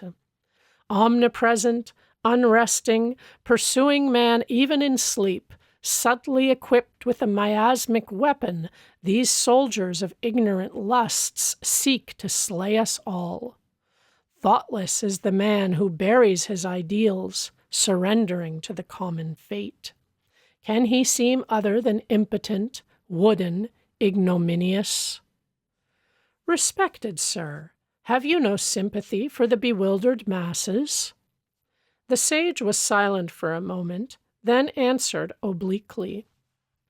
To love both the invisible God, repository of all virtues, and visible man, apparently possessed of none, is often baffling. But ingenuity is equal to the maze. Inner research soon exposes a unity in all human minds, the stalwart kinship of selfish motive. In one sense, at least, the brotherhood of man stands revealed. An aghast humility follows this leveling discovery. It ripens into compassion for one's fellows, blind to the healing potencies of the soul awaiting exploration. The saints of every age, sir, have felt like yourself for the sorrows of the world. Only the shallow man loses responsiveness to the woes of others' lives as he sinks into narrow suffering of his own. The sadhu's austere face was noticeably softened. The one who practices a scalpel self-dissection will know an expansion of universal pity. Release is given him from the deafening demands of his ego. The love of God flowers on such soil. The creature finally turns to his Creator, if for no other reason than to ask in anguish, "Why, Lord, why?" By ignoble whips of pain, man is driven at last into the infinite presence, whose beauty alone should lure him. The sage and I were present in Calcutta's Kalighat temple, whither I had gone to view its famed magnificence. With a sweeping gesture, my chance companion dismissed the ornate dignity. Bricks and mortar sing us no audible tune. The heart opens only to the human chant of being. We strolled to the inviting sunshine at the entrance, where throngs of devotees were passing to and fro. "You are young," the sage surveyed me thoughtfully. "India, too, is young. The ancient rishis laid down ineradicable patterns of spiritual living. Their hoary dictums suffice for this day and land. Not outmoded, not unsophisticated against the guiles of materialism, the disciplinary precepts mold India still. By millenniums, more than embarrassed scholars care to compute, the skeptic time has validated Vedic worth. Take it for your heritage." As I was reverently bidding farewell to the eloquent sadhu, he revealed a clairvoyant perception. "After you leave here today, an unusual experience will come your way." I quitted the temple precincts and wandered along aimlessly. Turning a corner, I ran into an old acquaintance, one of those long-winded fellows whose conversational powers ignore time and embrace eternity. "I will let you go in a very short while if you will tell me all that has happened during the 6 years of our separation." What a paradox! I must leave you now. But he held me by the hand, forcing out tidbits of information. He was like a ravenous wolf, I thought in amusement. The longer I spoke, the more hungrily he sniffed for news. Inwardly, I petitioned the goddess Kali to devise a graceful means of escape. My companion left me abruptly. I sighed with relief and doubled my pace, dreading any relapse into the garrulous fever. Hearing rapid footsteps behind me, I quickened my speed. I dared not look back. But with a bound, the youth rejoined me, jovially clasping my shoulder. "I forgot to tell you of Ganda Baba, Perfume saint, who is gracing yonder house." He pointed to a dwelling a few yards distant. "Do meet him. He is interesting. You may have an unusual experience. Goodbye." And he actually left me. The similarly worded prediction of the sadhu at Kalighat temple flashed to my mind. Definitely intrigued, I entered the house and was ushered into a commodious parlor. A crowd of people were sitting, Orient-wise, here and there on a thick orange-colored carpet. An odd whisper reached my ear. "Behold Ganda Baba on the leopard skin. He can give the natural perfume of any flower to a scentless one, or revive a wilted blossom, or make a person's skin exude delightful fragrance." I looked directly at the saint. His quick gaze rested on mine. He was plump and bearded, with dark skin and large, gleaming eyes. "Son, I am glad to see you. Say what you want. Would you like some perfume?" "What for?" I thought his remark rather childish. To experience the miraculous way of enjoying perfumes. Harnessing God to make odors? What of it? God makes perfume anyway. Yes, but he fashions frail bottles of petals for fresh use and discard. Can you materialize flowers? I materialize perfumes, little friend. Then scent factories will go out of business. I will permit them to keep their trade. My own purpose is to demonstrate the power of God. Sir, is it necessary to prove God? Isn't he performing miracles in everything, everywhere? Yes, but we too should manifest some of his infinite creative variety. How long did it take you to master your art? 12 years. For manufacturing scents by astral means. It seems, my honored saint, you have been wasting a dozen years for fragrances which you can obtain with a few rupees from a florist's shop. Perfumes fade with flowers. Perfumes fade with death. Why should I desire that which pleases the body only? Mr. Philosopher, you please my mind. Now, stretch forth your right hand. He made a gesture of blessing. I was a few feet away from Ganda Baba. No one else was near enough to contact my body. I extended my hand, which the yogi did not touch. What perfume do you want? Rose. Be it so. To my great surprise, the charming fragrance of rose was wafted strongly from the center of my palm. I smilingly took a large white scentless flower from a nearby vase. Can this odorless blossom be permeated with jasmine? Be it so. A jasmine fragrance instantly shot from the petals. I thanked the wonder worker and seated myself by one of his students. He informed me that Ganda Baba, whose proper name was Vishuddhananda, had learned many astonishing yoga secrets from a master in Tibet. The Tibetan yogi, I was assured, had attained the age of over 1,000 years. His disciple Ganda Baba does not always perform his perfume feats in the simple verbal manner you have just witnessed. The student spoke with obvious pride in his master. His procedure differs widely to accord with diversity in temperaments. He is marvelous. Many members of the Calcutta intelligentsia are among his followers. I inwardly resolved not to add myself to their number. A guru too literally marvelous was not to my liking. With polite thanks to Ganda Baba, I departed.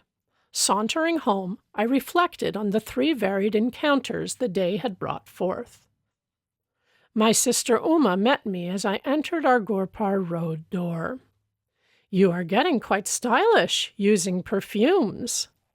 Without a word, I motioned her to smell my hand. What an attractive rose fragrance! It is unusually strong. Thinking it was strongly unusual, I silently placed the astrally scented blossom under her nostrils. Oh, I love jasmine! She seized the flower. A ludicrous bafflement passed over her face as she repeatedly sniffed the odor of jasmine from a type of flower she well knew to be scentless. Her reactions disarmed my suspicion that Ganda Baba had induced an autosuggestive state whereby I alone could detect the fragrances. Later, I heard from a friend, Alakananda, that the perfume saint had a power which I wish were possessed by the starving millions of Asia, and, today, of Europe as well. I was present with 100 other guests at Ganda Baba's home in Burdwan, Alakananda told me. It was a gala occasion. Because the yogi was reputed to have the power of extracting objects out of thin air, I laughingly requested him to materialize some out-of-season tangerines. Immediately, the luchis which were present on all the banana leaf plates became puffed up. Each of the bread envelopes proved to contain a peeled tangerine. I bit into my own with some trepidation, but found it delicious. Years later, I understood by inner realization how Ganda Baba accomplished his materializations. The method, alas, is beyond the reach of the world's hungry hordes. The different sensory stimuli to which man reacts, tactual, visual, gustatory, auditory, and olfactory, are produced by vibratory vibrations in electrons and protons. The vibrations, in turn, are regulated by lifetrons, subtle life forces, or finer than atomic energies intelligently charged with the 5 distinctive sensory idea substances. Ganda Baba, tuning himself with the cosmic force by certain yogic practices, was able to guide the lifetrons to rearrange their vibratory structure and objectivize the desired result. His perfume, fruit, and other miracles were actually materializations of mundane vibrations, and not inner sensations hypnotically produced. Performances of miracles, such as shown by the perfume saint, are spectacular but spiritually useless. Having little purpose beyond entertainment, they are digressions from a serious search for God. Hypnotism has been used by physicians in minor operations as a sort of psychical chloroform for persons who might be endangered by an anesthetic. But a hypnotic state is harmful to those often subjected to it. A negative psychological effect ensues which in time deranges the brain cells. Hypnotism is trespass into the territory of another's consciousness. Its temporary phenomena have nothing in common with the miracles performed by men of divine realization. Awake in God, true saints effect changes in this dream world by means of a will harmoniously attuned to the creative cosmic dreamer. Ostentatious display of unusual powers are decried by masters. The Persian mystic Abu Sa'id once laughed at certain fakirs who were proud of their miraculous powers over water, air, and space. A frog is also at home in the water, Abu Sa'id pointed out in gentle scorn. The crow and the vulture easily fly in the air. The devil is simultaneously present in the east and in the west. A true man is he who dwells in righteousness among his fellow men, who buys and sells, yet is never for a single instant forgetful of God. On another occasion, the great Persian teacher gave his views on the religious life thus: "To lay aside what you have in your head, selfish desires and ambitions, to freely bestow what you have in your hand, and never to flinch from the blows of adversity." Neither the impartial sage at Kalighat Temple nor the Tibetan-trained yogi had satisfied my yearning for a guru. My heart needed no tutor for its recognitions, and cried its own bravos the more resoundingly because unoften summoned from silence. When I finally met my master, he taught me by sublimity of example alone the measure of a true man. Chapter 6. The Tiger Swami. I have discovered the Tiger Swami's address. Let us visit him tomorrow. This welcome suggestion came from Chandi, one of my high school friends. I was eager to meet the saint who, in his pre-monastic life, had caught and fought tigers with his naked hands. A boyish enthusiasm over such remarkable feats was strong within me. The next day dawned wintry cold, but Chandi and I sallied forth gaily. After much vain hunting in Bhawanipur, outside Calcutta, we arrived at the right house. The door held 2 iron rings, which I sounded piercingly. Notwithstanding the clamor, a servant approached with leisurely gait. His ironical smile implied that visitors, despite their noise, were powerless to disturb the calmness of a saint's home. Feeling the silent rebuke, my companion and I were thankful to be invited into the parlor. Our long wait there caused uncomfortable misgivings. India's unwritten law for the truth seeker is patience. A master may purposely make a test of one's eagerness to meet him. This psychological ruse is freely employed in the West by doctors and dentists. Finally summoned by the servant, Chandi and I entered a sleeping apartment. The famous Sohong Swami was seated on his bed. The sight of his tremendous body affected us strangely. With bulging eyes, we stood speechless. We had never before seen such a chest or such football-like biceps. On an immense neck, the Swami's fierce yet calm face was adorned with flowing locks, beard, and mustache. A hint of dove-like and tiger-like qualities shone in his dark eyes. He was unclothed, save for a tiger skin about his muscular waist. Finding our voices, my friend and I greeted the monk, expressing our admiration for his prowess in the extraordinary feline arena. "Will you not tell us, please, how it is possible to subdue with bare fists the most ferocious of jungle beasts, the royal Bengals?" "My sons, it is nothing to me to fight tigers. I could do it today if necessary." He gave a childlike laugh. "You look upon tigers as tigers. I know them as pussycats." "Swamiji, I think I could impress my subconsciousness with the thought that tigers are pussycats, but could I make tigers believe it?" "Of course, strength is also necessary. One cannot expect victory from a baby who imagines a tiger to be a house cat. Powerful hands are my sufficient weapon." He asked us to follow him to the patio, where he struck the edge of a wall. A brick crashed to the floor. The sky peered boldly through the gaping lost tooth of the wall. I fairly staggered in astonishment. He who can remove mortared bricks from a solid wall with one blow, I thought, must surely be able to displace the teeth of tigers. A number of men have physical power such as mine, but still lack in cool confidence. Those who are bodily but not mentally stalwart may find themselves fainting at mere sight of a wild beast bounding freely in the jungle. The tiger, in its natural ferocity and habitat, is vastly different from the opium-fed circus animal.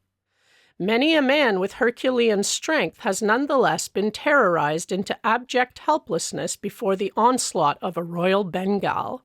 Thus, the tiger has converted the man, in his own mind, to a state as nerveless as the pussycats. It is possible for a man, owning a fairly strong body and an immensely strong determination, to turn the tables on the tiger and force it to a conviction of pussycat defenselessness. How often I have done just that. I was quite willing to believe that the Titan before me was able to perform the tiger-pussycat metamorphosis. He seemed in a didactic mood. Chandi and I listened respectfully. "Mind is the wielder of muscles. The force of a hammer blow depends on the energy applied. The power expressed by a man's bodily instrument depends on his aggressive will and courage. The body is literally manufactured and sustained by mind. Through pressure of instincts from past lives, strengths or weaknesses percolate gradually into human consciousness. They express as habits, which in turn ossify into a desirable or an undesirable body. Outward frailty has mental origin. In a vicious circle, the habit-bound body thwarts the mind. If the master allows himself to be commanded by a servant, the latter becomes autocratic. The mind is similarly enslaved by submitting to bodily dictation." At our entreaty, the impressive Swami consented to tell us something of his own life. "My earliest ambition was to fight tigers. My will was mighty, but my body was feeble." An ejaculation of surprise broke from me. It appeared incredible that this man, now with Atlantean shoulders fit to bear, could ever have known weakness. It was by indomitable persistency in thoughts of health and strength that I overcame my handicap. I have every reason to extol the compelling mental vigor which I found to be the real subduer of Royal Bengals. Do you think, revered Swami, that I could ever fight tigers? This was the first and the last time that the bizarre ambition ever visited my mind. Yes, he was smiling. But there are many kinds of tigers. Some roam in jungles of human desires. No spiritual benefit accrues by knocking beasts unconscious. Rather, be victor over the inner prowlers. May we hear, sir, how you changed from a tamer of wild tigers to a tamer of wild passions? The Tiger Swami fell into silence. Remoteness came into his gaze, summoning visions of bygone years. I discerned his slight mental struggle to decide whether to grant my request. Finally, he smiled in acquiescence. When my fame reached a zenith, it brought the intoxication of pride. I decided not only to fight tigers, but to display them in various tricks. My ambition was to force savage beasts to behave like domesticated ones. I began to perform my feats publicly, with gratifying success. One evening, my father entered my room in pensive mood. "Son, I have words of warning. I would save you from coming ills produced by the grinding wheels of cause and effect." "Are you a fatalist, father? Should superstition be allowed to discolor the powerful waters or my activities?" "I am no fatalist, son, but I believe in the just law of retribution as taught in the Holy Scriptures. There is resentment against you in the jungle family. Sometime it may act to your cost." "Father, you astonish me. You well know what tigers are, beautiful but merciless. Even immediately after an enormous meal of some hapless creature, a tiger is fired with fresh lust at sight of new prey. It may be a joyous gazelle frisking over the jungle grass. Capturing it and biting an opening in the soft throat, the malevolent beast tastes only a little of the mutely crying blood and goes its wanton way. Tigers are the most contemptible of the jungle breed. Who knows? My blows may inject some slight sanity of consideration into their thick heads. I am headmaster in a forest finishing school to teach them gentle manners. Please, father, think of me as tiger tamer and never as tiger killer. How could my good actions bring ill upon me? I beg you not to impose any command that I change my way of life." Chandi and I were all attention, understanding the past dilemma. In India, a child does not lightly disobey his parents' wishes. In stoic silence, father listened to my explanation. He followed it with a disclosure which he uttered gravely.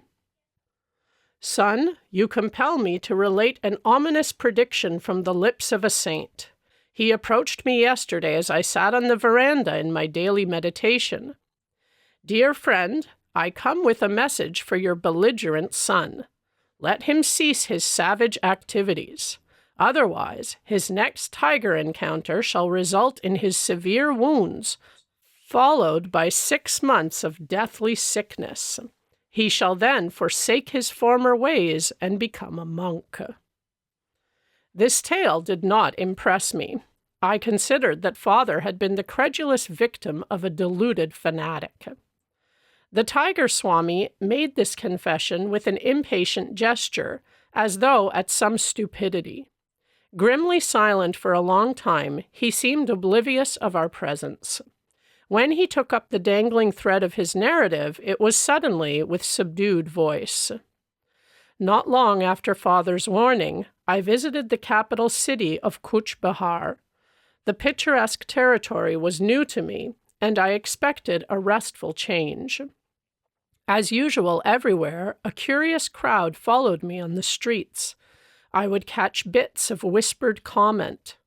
'This is the man who fights wild tigers. Has he legs or tree trunks? Look at his face. He must be an incarnation of the king of tigers himself. You know how village urchins function like final editions of a newspaper.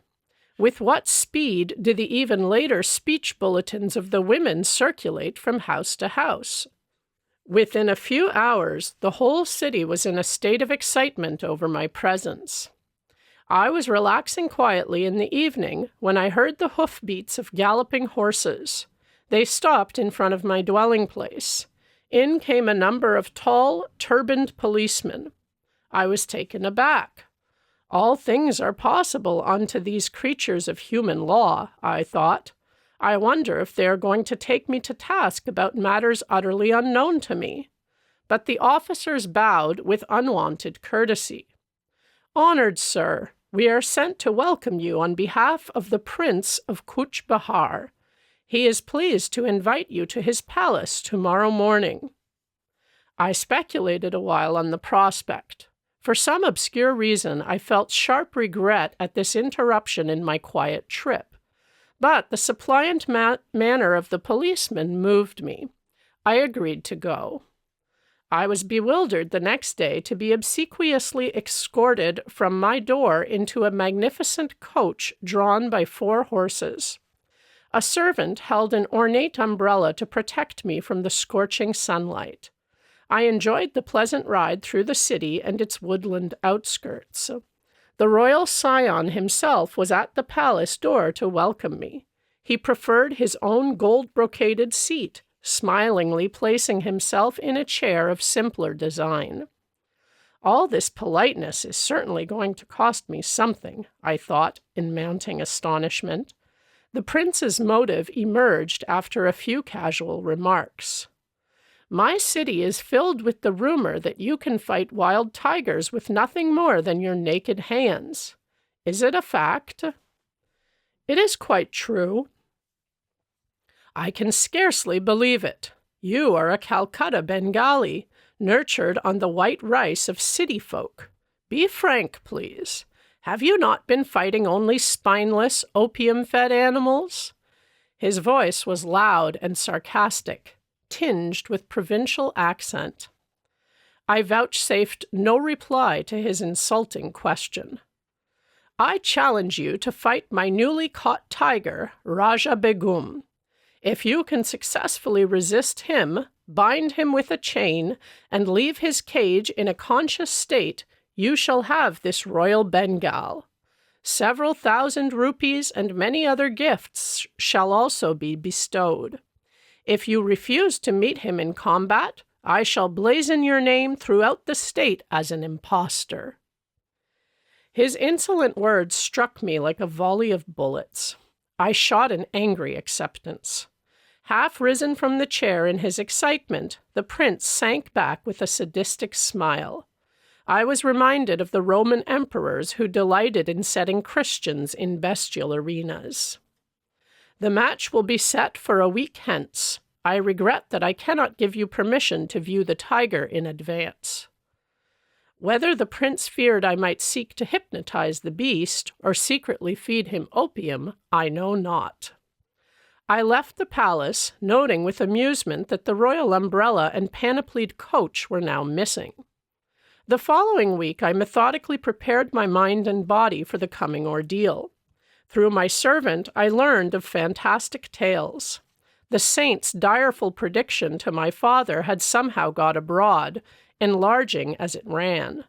Many simple villagers believed that an evil spirit, cursed by the gods, had reincarnated as a tiger which took various demoniac forms at night, but remained a striped animal during the day. This demon tiger was supposed to be the one sent to humble me. Another imaginative version was that animal prayers to Tiger Heaven had achieved a response in the shape of Raja Begum. He was to be the instrument to punish me, the audacious biped so insulting to the entire tiger species. A furless, fangless man daring to challenge a claw-armed, sturdy-limbed tiger. The concentrated venom of all humiliated tigers, the villagers declared, had gathered momentum sufficient to operate hidden laws and bring about the fall of the proud tiger tamer. My servant further apprised me that the prince was in his element as manager of the bout between man and beast. He had supervised the erection of a storm-proof pavilion designed to accommodate thousands. Its center held Raja Begum in an enormous iron cage surrounded by an outer safety room.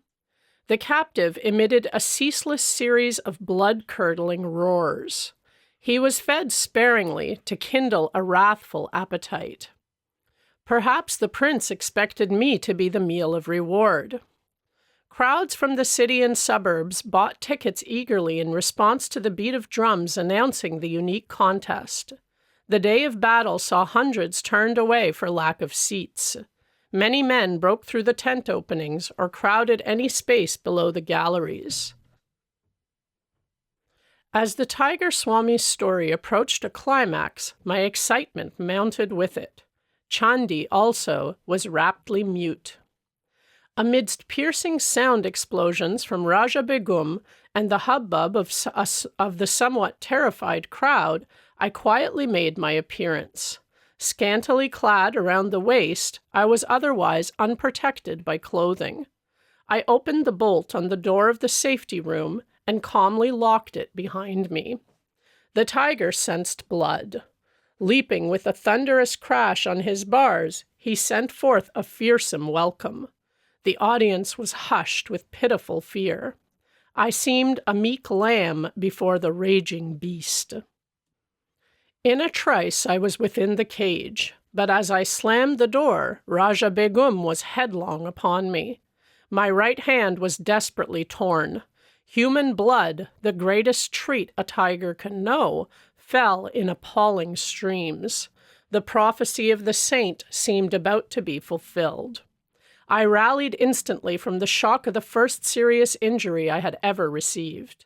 Banishing the sight of my gory fingers by thrusting them beneath my waistcloth, I swung my left arm in a bone-cracking blow. The beast reeled back, swirled around the rear of the cage, and sprang forward convulsively. My famous fistic punishment rained on his head. But Raja Begum's taste of blood had acted like the maddening first sip of wine to a dipsomaniac long deprived. Punctuated by deafening roar, the brute's assaults grew in fury. My inadequate defense of only one hand left me vulnerable before claws and fangs. But I dealt out dazing retribution. Mutually ensanguined, we struggled as to the death. The cage was pandemonium as blood splashed in all directions, and blasts of pain and lethal lust came from the bestial throat. "Shoot him! Kill the tiger!" Shrieks arose from the audience. So fast did man and beast move that a guard's bullet went amiss. I mustered all my will force, bellowed fiercely, and landed a final concussive blow. The tiger collapsed and lay quietly. "Like a pussycat," I interjected. The Swami laughed in hearty appreciation, then continued the engrossing tale. Raja Begum was vanquished at last. His royal pride was further humbled. With my lacerated hands, I audaciously forced open his jaws. For a dramatic moment, I held my head within the yawning death trap. I looked around for a chain. Pulling one from a pile on the floor, I bound the tiger by his neck to the cage bars. In triumph, I moved toward the door. But that fiend incarnate, Raja Begum, had stamina worthy of his supposed demoniac origin. With an incredible lunge, he snapped the chain and leaped on my back. My shoulder fast in his jaws, I fell violently. But in a trice I had him pinned beneath me. Under merciless blows, the treacherous animal sank into semi-consciousness. This time I secured him more carefully. Slowly I left the cage. I found myself in a new uproar, this time one of delight. The crowd's cheer broke as though from a single gigantic throat. Disastrously mauled, I had yet fulfilled the 3 conditions of the fight: stunning the tiger, binding him with a chain, and leaving him without requiring assistance from myself. In addition, I had so drastically injured and frightened the aggressive beast that he had been content to overlook the opportune prize of my head in his mouth. After my wounds were treated, I was honored and garlanded. Hundreds of gold pieces showered at my feet. The whole city entered a holiday period. Endless discussions were heard on all sides about my victory over one of the largest and most savage tigers ever seen. Raja Begum was presented to me, as promised, but I felt no elation. A spiritual change had entered my heart. It seemed that with my final exit from the cage, I had also closed the door on my worldly ambitions. A woeful period followed. For 6 months, I lay near death from blood poisoning. As soon as I was well enough to leave Cooch Behar, I returned to my native town. I know now that my teacher is the holy man who gave the wise warning. I humbly made this confession to my father. Oh, if I could only find him! My longing was sincere, for one day the saint arrived unheralded. Enough of tiger taming, he spoke with calm assurance. Come with me. I will teach you to subdue the beasts of ignorance roaming in jungles of the human mind. You are used to an audience. Let it be a galaxy of angels, entertained by your thrilling mastery of yoga. I was initiated into the spiritual path by my saintly guru. He opened my soul doors, rusty and resistant with long disuse. Hand in hand, we soon set out for my training in the Himalayas. Chandi and I bowed at the Swami's feet, grateful for his vivid outline of a life truly cyclonic. I felt amply repaid for the long probationary wait in the cold parlor.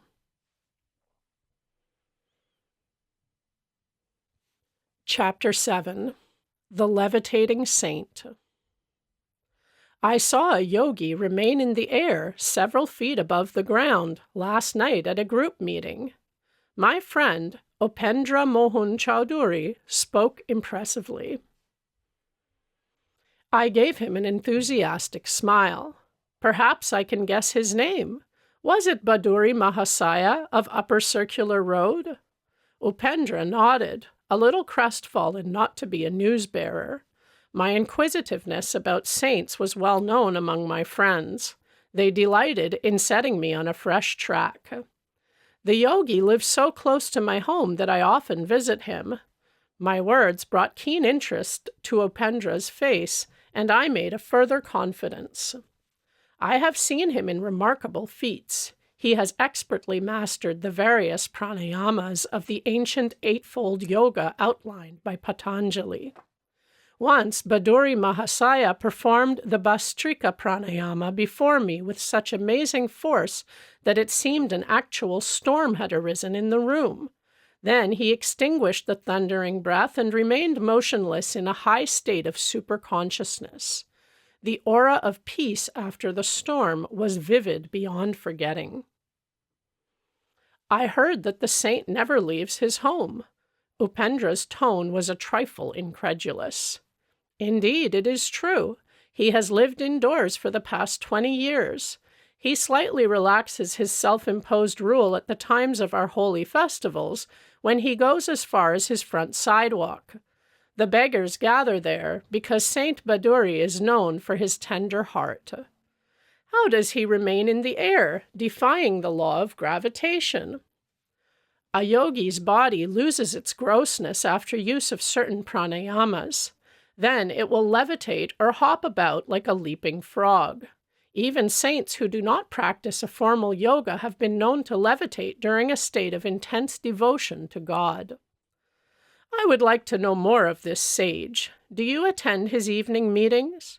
Upendra's eyes were sparkling with curiosity. Yes, I often go. I am vastly entertained by the wit in his wisdom. Occasionally, my prolonged laughter mars the solemnity of his gatherings. The saint is not displeased, but his disciples look daggers. On my way home from school that afternoon, I passed Baduri Mahasaya's cloister and decided on a visit. The yogi was inaccessible to the general public. A lone disciple, occupying the ground floor, guarded his master's privacy. The student was something of a martinet. He now inquired formally if I had an engagement. His guru put in an appearance just in time to save me from summary ejection. Let Mukunda come when he will. The sage's eyes twinkled. My rule of seclusion is not for my own comfort, but for that of others. Worldly people do not like the candor which shatters their delusions. Saints are not only rare but disconcerting. Even in Scripture, they are often found embarrassing. I followed Baduri Mahasaya to his austere quarters on the top floor, from which he seldom stirred. Masters often ignore the panorama of the world's ado, out of focus till centered in the ages. The contemporaries of a sage are not alone those of the narrow present. Maharishi, you are the first yogi I have known who always stays indoors. God plants his saints sometimes in unexpected soil, lest we think we may reduce him to a rule. The sage locked his vibrant body in the lotus posture. In his 70s, he displayed no unpleasing signs of age or sedentary life. Stalwart and straight, he was ideal in every respect.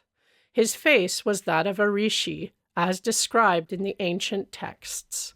Noble-headed, abundantly bearded, he always sat firmly upright, his quiet eyes fixed on omnipresence. Sir, I inquired, why do you not write a book on yoga for the benefit of the world? I am training disciples, he replied. They and their students will be living volumes, proof against the natural disintegrations of time and the unnatural interpretations of the critics. The saint and I entered the meditative state. After an hour, his gentle voice roused me. You go often into the silence, but have you developed anubhava? He was reminding me to love God more than meditation. Do not mistake the technique for the goal.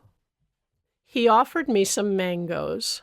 With that good-humored wit that I found so delightful in his grave nature, he remarked, people in general are more fond of jala yoga, union with food, than of dhyana yoga, union with God.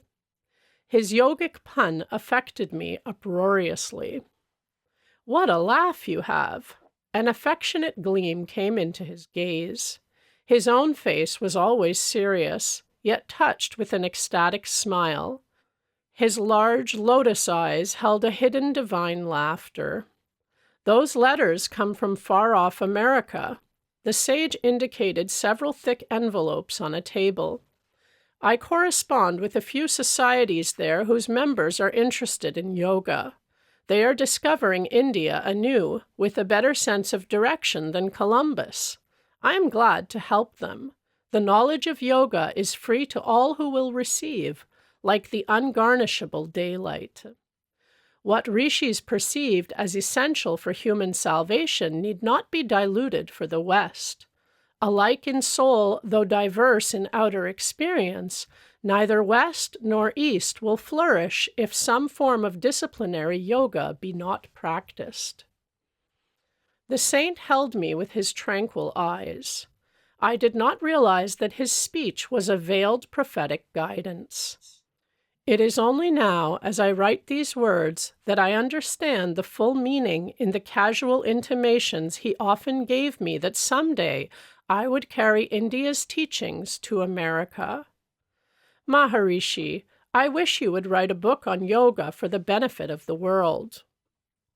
I am training disciples. They and their students will be living volumes, proof against the natural disintegrations of time and the unnatural interpretations of the critics. Bhaduri's wit put me into another gale of laughter. I remained alone with the yogi until his disciples arrived in the evening. Bhaduri Mahasaya entered one of his inimitable discourses. Like a peaceful flood, he swept away the mental debris of his listeners, floating them Godward. His striking parables were expressed in a flawless Bengali. This evening, Bhaduri expounded various philosophical points connected with the life of Mirabai, a medieval Rajputani princess who abandoned her court life to seek the company of sadhus. One great sannyasi refused to receive her because she was a woman. Her reply brought him humbly to her feet. "Tell the master," she had said, "that I did not know there was any male in the universe save God. Are we all not females before him?" A scriptural conception of the Lord as the only positive creative principle, his creation being naught but a passive maya. Mirabai composed many ecstatic songs which are still treasured in India. I translate one of them here. If by bathing daily God could be realized, sooner would I be a whale in the deep. If by eating roots and fruits he could be known, gladly would I choose the form of a goat. If the counting of rosaries uncovered him, I would say my prayers on mammoth beads. If bowing before stone images unveiled him, a flinty mountain I would humbly worship. If by drinking milk the Lord could be imbibed, many calves and children would know him. If abandoning one's wife would summon God, would not thousands be eunuchs? Mirabai knows that to find the Divine One, the only indispensable is love. Several students put rupees in Bhaduri's slippers which lay by his side as he sat in yoga posture. This respectful offering, customary in India, indicates that the disciple places his material goods at the Guru's feet. Grateful friends are only the Lord in disguise, looking after his own. "Master, you are wonderful." A student, taking his leave, gazed ardently at the patriarchal sage. "You have renounced riches and comforts to seek God and teach us wisdom." It was well known that Bhaduri Mahasaya had forsaken great family wealth in his early childhood when single-mindedly he entered the yogic path. "You are reversing the case." The saint's face held a mild rebuke. "I have left a few paltry rupees, a few petty pleasures, for a cosmic empire of endless bliss. How, then, have I denied myself anything? I know the joy of sharing the treasure. Is that a sacrifice? The short-sighted worldly folk are verily the real renunciates. They relinquish an unparalleled divine possession for a poor handful of earthly toys." I chuckled over this paradoxical view of renunciation, one which puts the cap of Croesus on any saintly beggar, whilst transforming all proud millionaires into unconscious martyrs. The divine order arranges our future more wisely than any insurance company. The Master's concluding words were the realized creed of his faith. The world is full of uneasy believers in an outward security. Their bitter thoughts are like scars on their foreheads. The one who gave us air and milk from our first breath knows how to provide day by day for his devotees. I continued my after-school pilgrimages to the saint's door. With silent zeal, he aided me to attain Anubhava. One day, he moved to Ram Mohan Roy Road, away from the neighborhood of my Gurpar Road home. His loving disciples had built him a new hermitage, known as Nagendra Math. Although it throws me ahead of my story by a number of years, I will recount here the last words given to me by Bhaduri Mahasaya. Shortly before I embarked for the West, I sought him out and humbly knelt for his farewell blessing. Son, go to America. Take the dignity of hoary India for your shield. Victory is written on your brow. The noble distant people will well receive you. Chapter 8. India's Great Scientist, J.C. Bose. Jagadish Chandra Bose's wireless inventions antedated those of Marconi. Overhearing this provocative remark, I walked closer to a sidewalk group of professors engaged in scientific discussion. If my motive in joining them was racial pride, I regret it. I cannot deny my keen interest in evidence that India can play a leading part in physics, and not metaphysics alone. What do you mean, sir? The professor obligingly explained. Bose was the first one to invent a wireless coherer and an instrument for indicating the refraction of electric waves. But the Indian scientist did not exploit his inventions commercially. He soon turned his attention from the inorganic to the organic world. His revolutionary discoveries as a plant physiologist are outpacing even his radical achievements as a physicist. I politely thanked my mentor. He added, "The great scientist is one of my brother professors at Presidency College." I paid a visit the next day to the sage at his home, which was close to mine on Gurpar Road. I had long admired him from a respectful distance. The grave and retiring botanist greeted me graciously. He was a handsome, robust man in his 50s, with thick hair, broad forehead, and the abstracted eyes of a dreamer. The precision in his tones revealed the lifelong scientific habit. I have recently returned from an expedition to scientific societies of the West. Their members exhibited intense interest in delicate instruments of my invention, which demonstrate the indivisible unity of all life. The Bose crescograph has the enormity of 10 million magnifications. The microscope enlarges only a few thousand times, yet it brought vital impetus to biological science. The crescograph opens incalculable vistas. You have done much, sir, to hasten the embrace of East and West in the impersonal arms of science. I was educated at Cambridge. How admirable is the Western method of submitting all theory to scrupulous experimental verification. That empirical procedure has gone hand in hand with the gift for introspection, which is my Eastern heritage. Together, they have enabled me to sunder the silences of natural realms long uncommunicative. The telltale charts of my crescograph are evidence for the most skeptical that plants have a sensitive nervous system and a varied emotional life. Love, hate, joy, fear, pleasure, pain, excitability, stupor, and countless appropriate responses to stimuli are as universal in plants as in animals. The unique throb of life in all creation could seem only poetic imagery before your advent, Professor. A saint I once knew would never pluck flowers. Shall I rob the rosebush of its pride and beauty? Shall I cruelly affront its dignity by my rude divestment? His sympathetic words are verified literally through your discoveries. The poet is intimate with truth, while the scientist approaches awkwardly.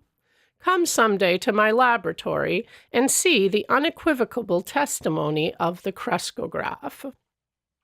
Gratefully, I accepted the invitation and took my departure.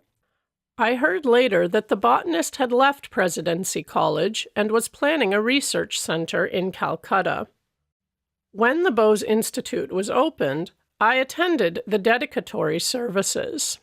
Enthusiastic hundreds strolled over the premises.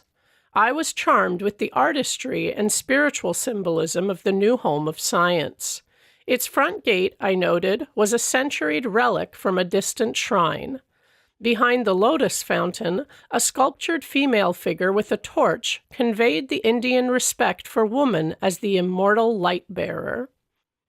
The garden held a small temple consecrated to the noumenon beyond phenomena. Thought of the divine incorporeity was suggested by absence of any altar image. Bose's speech on this great occasion might have issued from the lips of one of the inspired ancient rishis. I dedicate today this institute as not merely a laboratory, but a temple. His reverent solemnity stole like an unseen cloak over the crowded auditorium. In the pursuit of my investigations, I was unconsciously led into the border region of physics and physiology.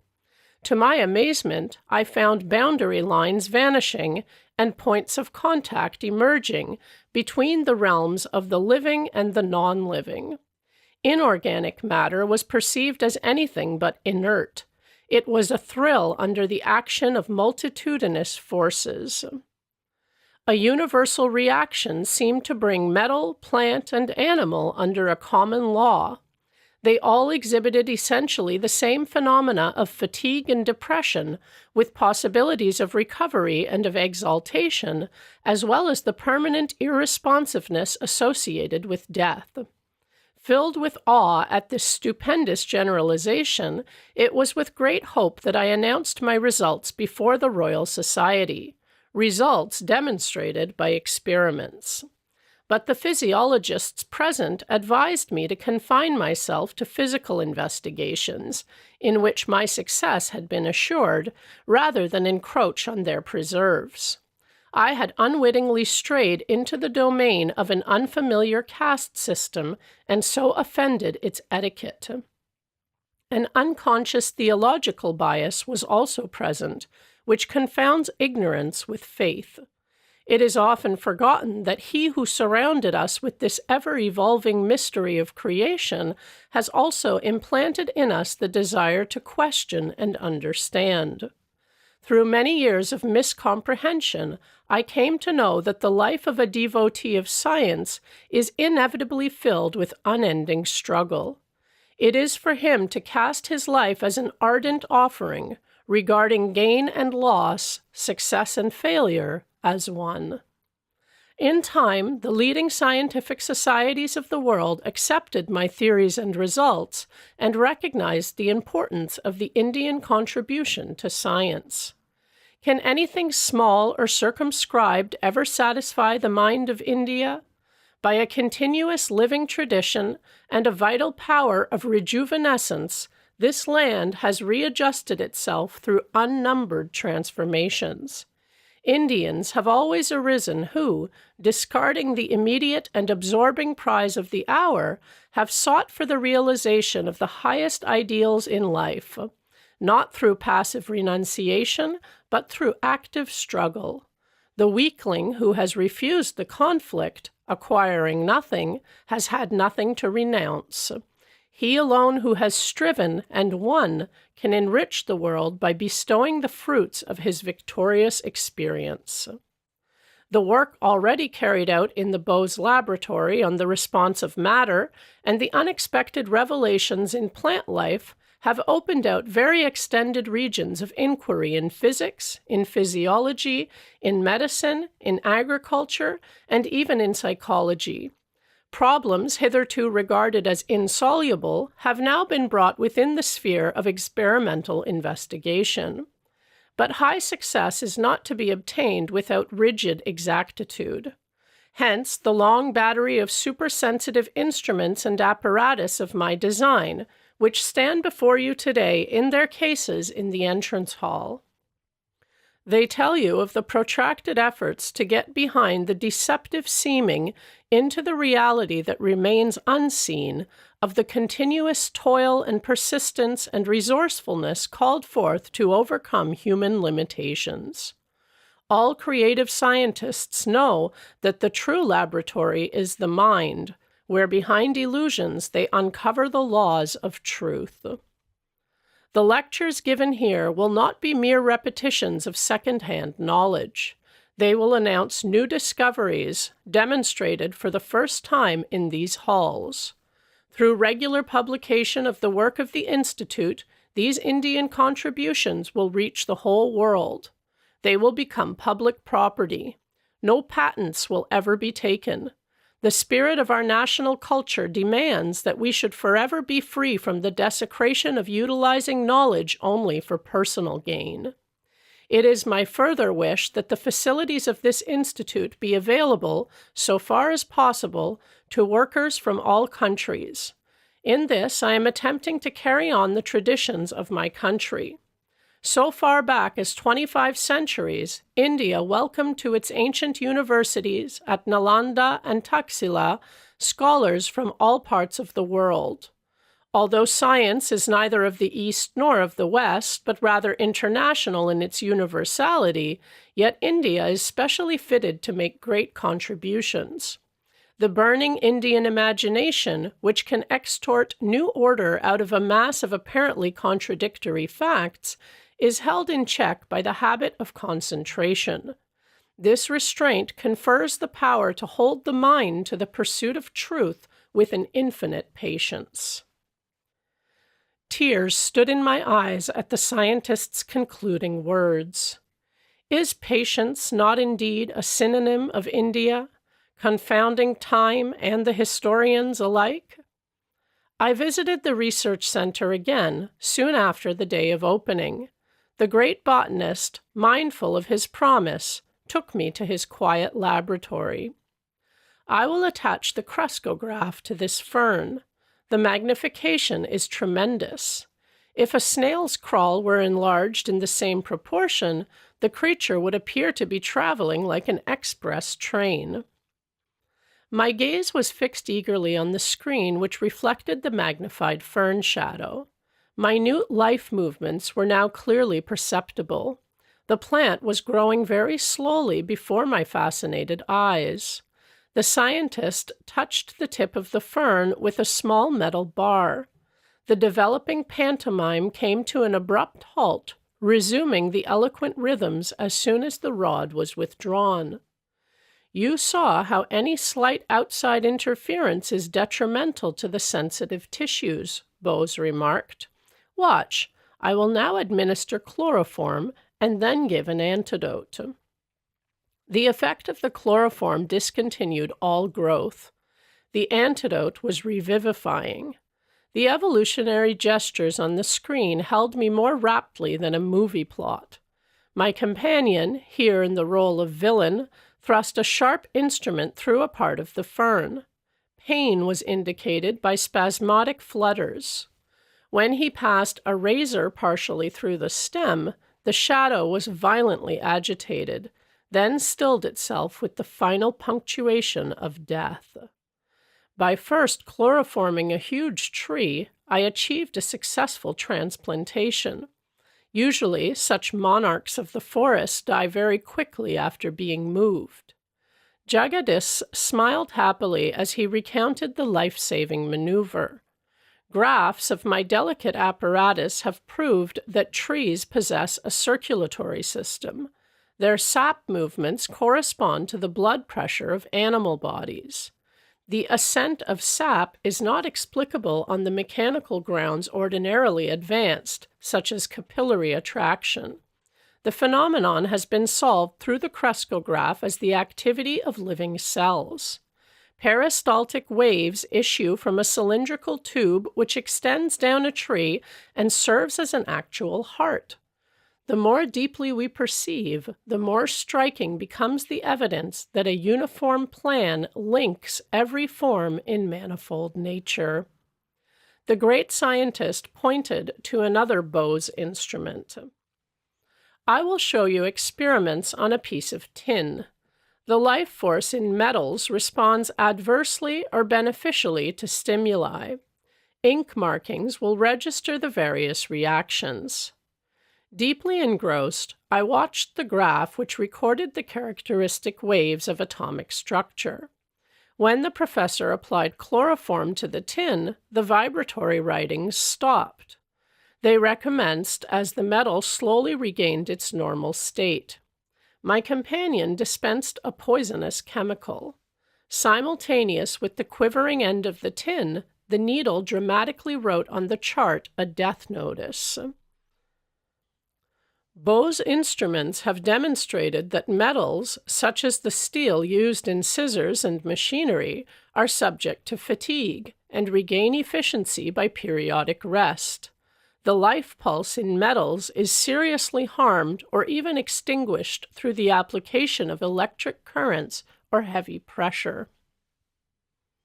I looked around the room at the numerous inventions, eloquent testimony of a tireless ingenuity. Sir, it is lamentable that mass agricultural development is not speeded by fuller use of your marvelous mechanisms. Would it not be easily possible to employ some of them in quick laboratory experiments to indicate the influence of various types of fertilizers on plant growth? You are right. Countless uses of Bose instruments will be made by future generations. The scientist seldom knows contemporaneous reward. It is enough to possess the joy of creative service. With expressions of unreserved gratitude to the indefatigable sage, I took my leave. Can the astonishing fertility of his genius ever be exhausted? I thought. No diminution came with the years. Inventing an intricate instrument, the resonant cardiograph, Bose then pursued extensive researches on innumerable Indian plants. An enormous unsuspected pharmacopoeia of useful drugs was revealed. The cardiograph is constructed with an unerring accuracy by which 100th part of a second is indicated on a graph. Resonant records measure infinitesimal pulsations in plant, animal, and human structure. The great botanist predicted that use of his cardiograph will lead to vivisection on plants instead of animals. Side-by-side recordings of the effects of a medicine given simultaneously to a plant and an animal have shown astounding unanimity in result, he pointed out. Everything in man has been foreshadowed in the plant. Experimentation on vegetation will contribute to lessening of human suffering. Years later, Bose's pioneer plant findings were substantiated by other scientists. Work done in 1938 at Columbia University was reported by the New York Times as follows. It has been determined within the past few years that when the nerves transmit messages between the brain and other parts of the body, tiny electrical impulses are being generated. These impulses have been measured by delicate galvanometers and magnified millions of times by modern amplifying apparatus. Until now, no satisfactory method had been found to study the passages of the impulses along the nerve fibers in living animals or man because of the great speed with which these impulses travel.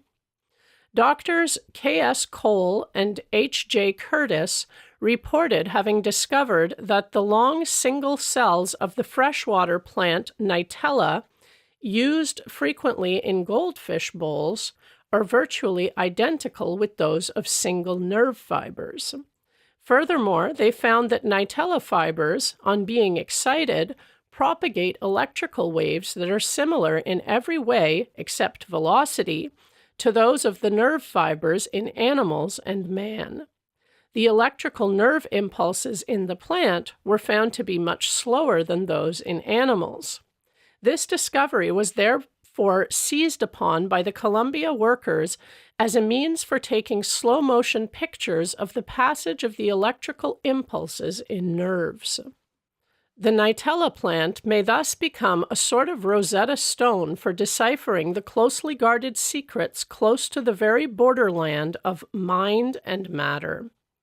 The poet Rabindranath Tagore was a stalwart friend of India's idealistic scientist. To him, the sweet Bengali singer addressed the following lines. O hermit, call thou in the authentic words of that old hymn called Sama, rise, awake. Call to the man who boasts his shastric lore from vain pedantic wranglings profitless.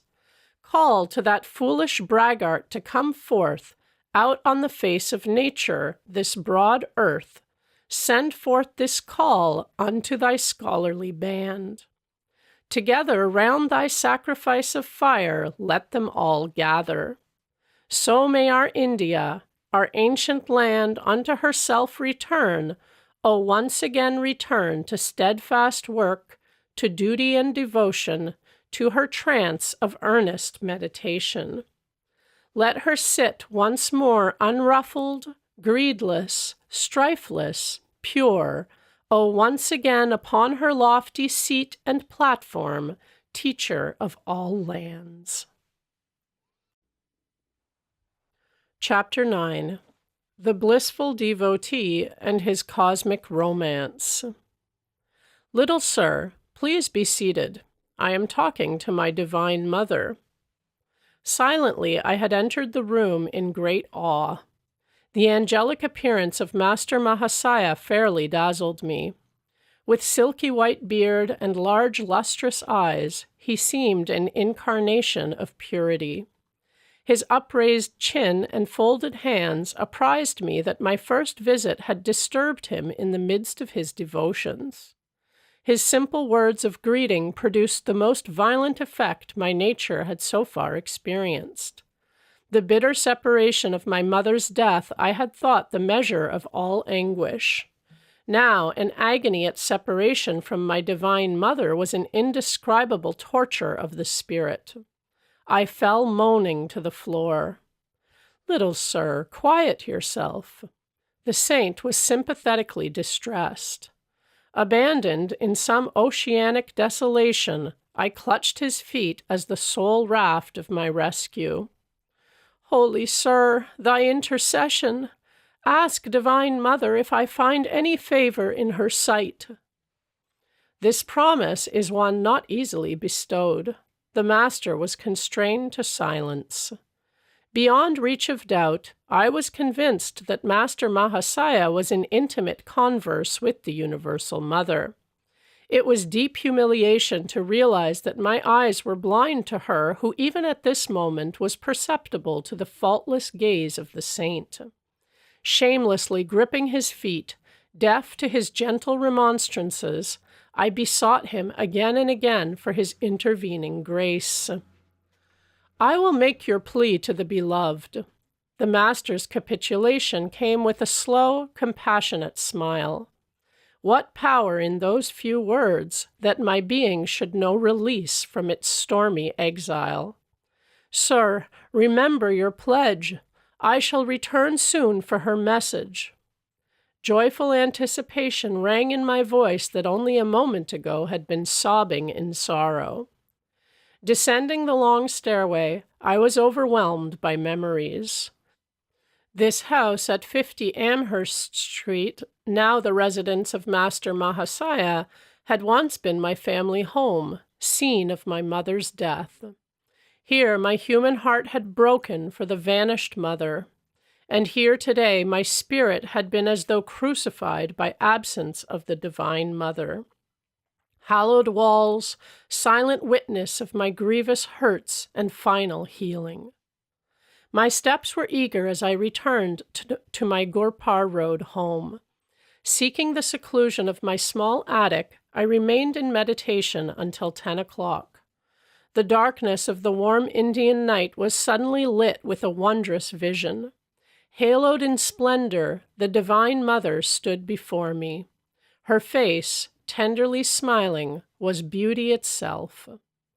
Always have I loved thee, ever shall I love thee. The celestial tones still ringing in the air, she disappeared. The sun on the following morning had hardly risen to an angle of decorum when I paid my second visit to Master Mahasaya. Climbing the staircase in the house of poignant memories, I reached his fourth-floor room. The knob of the closed door was wrapped around with a cloth, a hint, I felt, that the saint desired privacy. As I stood irresolutely on the landing, the door was opened by the master's welcoming hand. I knelt at his holy feet. In a playful mood, I wore a solemn mask over my face, hiding the divine elation. Sir, I have come, very early, I confess, for your message. Did the beloved mother say anything about me?" "Mischievous little sir." Not another remark would he make. Apparently, my assumed gravity was unimpressive. "Why so mysterious, so evasive? Do saints never speak plainly?" Perhaps I was a little provoked. "Must you test me?" His calm eyes were full of understanding. "Could I add a single word this morning to the assurance you received last night at 10 o'clock from the beautiful mother herself?" Master Mahasaya possessed control over the floodgates of my soul. Again, I plunged prostrate at his feet. But this time my tears welled from a bliss and not a pain past bearing. "Think you that your devotion did not touch the infinite mercy? The motherhood of God that you have worshipped in forms both human and divine could never fail to answer your forsaken cry." Who was this simple saint whose least request to the universal spirit met with sweet acquiescence? His role in the world was humble, as befitted the greatest man of humility I ever knew. In this Amherst Street house, Master Mahasaya conducted a small high school for boys. No words of chastisement passed his lips. No rule and ferule maintained his discipline. Higher mathematics indeed were taught in these modest classrooms, and a chemistry of love absent from the textbooks. He spread his wisdom by spiritual contagion rather than impermeable precept. Consumed by an unsophisticated passion for the Divine Mother, the saint no more demanded the outward forms of respect than a child. "I am not your guru. He shall come a little later," he told me. "Through his guidance, your experiences of the divine in terms of love and devotion shall be translated into his terms of fathomless wisdom." Every late afternoon, I betook myself to Amherst Street. I sought Master Mahasaya's divine cup, so full that its drops daily overflowed on my being. Never before had I bowed in utter reverence. Now I felt it an immeasurable privilege even to tread the same ground which Master Mahasaya sanctified. "Sir, please wear this champak garland I have fashioned especially for you." I arrived one evening, holding my chain of flowers. But shyly he drew away, repeatedly refusing the honor. Perceiving my hurt, he finally smiled consent. "Since we are both devotees of the Mother, you may put the garland on this bodily temple as offering to her who dwells within." His vast nature lacked space in which any egotistical consideration could gain foothold. "Let us go tomorrow to the Yukteswar temple, forever hallowed by my guru." Master Mahasaya was a disciple of a Christ-like master, Sri Ramakrishna Paramahansa. The 4-mile journey on the following morning was taken by boat on the Ganges. We entered the 9-domed Temple of Kali, where the figures of the Divine Mother and Shiva rest on a burnished silver lotus, its 1,000 petals meticulously chiseled. Master Mahasaya beamed in enchantment. He was engaged in his inexhaustible romance with the beloved. As he chanted her name, my enraptured heart seemed shattered into 1,000 pieces. We strolled later through the sacred precincts, halting in a tamarisk grove. The manna characteristically exuded by this tree was symbolic of the heavenly food Master Mahasaya was bestowing. His divine invocations continued. I sat rigidly motionless on the grass amid the pink feathery tamarisk flowers. Temporarily absent from the body, I soared in a supernal visit. This was the first of many pilgrimages to Dakshineshwar with the holy teacher. From him I learned the sweetness of God in the aspect of Mother or divine mercy. The childlike saint found little appeal in the father aspect or divine justice. Stern, exacting, mathematical judgment was alien to his gentle nature. He can serve as an earthly prototype for the very angels of heaven, I thought fondly, watching him one day at his prayers. Without a breath of censure or criticism, he surveyed the world with eyes long familiar within the primal purity. His body, mind, speech, and actions were effortlessly harmonized with his soul's simplicity. My master told me so. Shrinking from personal assertion, the saint ended any sage counsel with this invariable tribute. So deep was his identity with Sri Ramakrishna that Master Mahasaya no longer considered his thoughts as his own. Hand in hand, the saint and I walked one evening on the block of his school. My joy was dimmed by the arrival of a conceited acquaintance who burdened us with a lengthy discourse. "I see this man doesn't please you."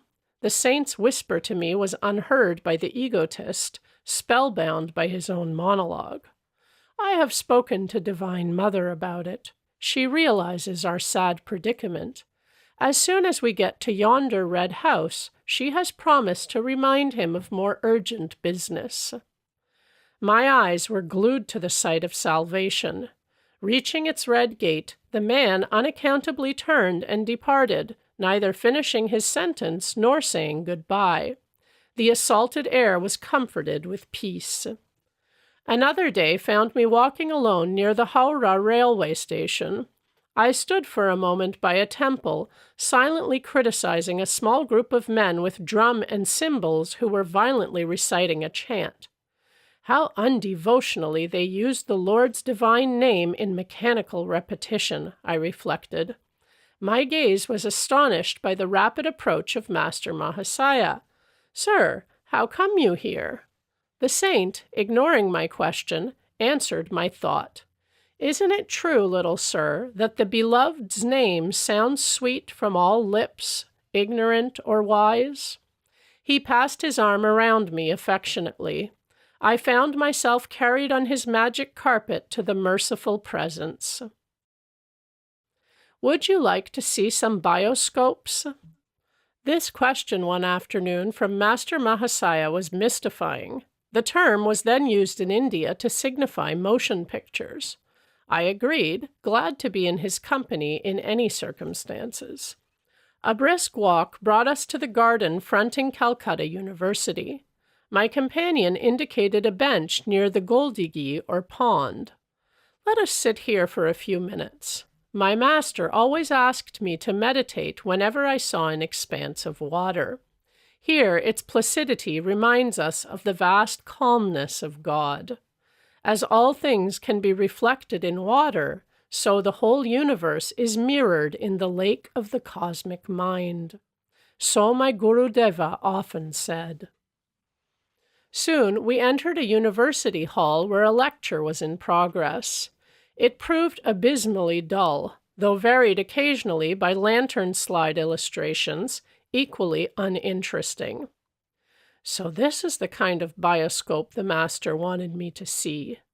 My thought was impatient, yet I would not hurt the saint by revealing boredom in my face. But he leaned toward me confidentially. "I see, little sir, that you don't like this bioscope. I have mentioned it to Divine Mother. She is in full sympathy with us both. She tells me that the electric lights will now go out and won't be relit until we have a chance to leave the room." As his whisper ended, the hall was plunged into darkness. The professor's strident voice was stilled in astonishment, then remarked, "The electrical system of this hall appears to be defective." By this time, Master Mahasaya and I were safely across the threshold. Glancing back from the corridor, I saw that the scene of our martyrdom had again become illuminated. "Little sir, you were disappointed in that bioscope, but I think you will like a different one." The saint and I were standing on the sidewalk in front of the university building. He gently slapped my chest over the heart. a transforming silence ensued. Just as the modern talkies become inaudible motion pictures when the sound apparatus goes out of order, so the divine hand, by some strange miracle, stifled the earthly bustle. The pedestrians, as well as the passing trolley cars, automobiles, bullock carts, and iron-wheeled hackney carriages, were all in noiseless transit. As though possessing an omnipresent eye, I beheld the scenes which were behind me and to each side as easily as those in front. The whole spectacle of activity in that small section of Calcutta passed before me without a sound. Like a glow of fire dimly seen beneath a thin coat of ashes, a mellow luminescence permeated the panoramic view. My own body seemed nothing more than one of the many shadows, though it was motionless, while the others flitted mutely to and fro. Several boys, friends of mine, approached and passed on. Though they had looked directly at me, it was without recognition. The unique pantomime brought me an inexpressible ecstasy. I drank deep from some blissful fount. Suddenly, my chest received another soft blow from Master Mahasaya. The pandemonium of the world burst upon my unwilling ears. I staggered, as though harshly awakened from a gossamer dream. The transcendental wine removed beyond my reach. "Little sir, I see you found the second bioscope to your liking." The saint was smiling. I started to drop in gratitude on the ground before him. "You can't do that to me now. You know God is in your temple also. I won't let Divine Mother touch my feet through your hands."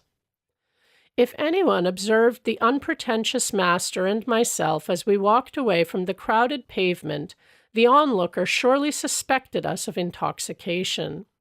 I felt that the falling shades of evening were sympathetically drunk with God. When darkness recovered from its nightly swoon, I faced the new morning bereft of my ecstatic mood. But ever enshrined in memory is the seraphic son of Divine Mother, Master Mahasaya. Trying with poor words to do justice to his benignity, I wondered if Master Mahasaya and others among the deep-visioned saints whose paths crossed mine knew that years later, in a Western land, I would be writing about their lives as divine devotees. Their foreknowledge would not surprise me, nor, I hope, my readers who have come thus far with me. Chapter 10. I meet my master, Sri Yukteswar. Faith in God can produce any miracle except one, passing an examination without study. Distastefully, I closed the book I had picked up in an idle moment. The writer's exception shows his complete lack of faith, I thought. Poor chap, he has great respect for the midnight oil. My promise to father had been that I would complete my high school studies.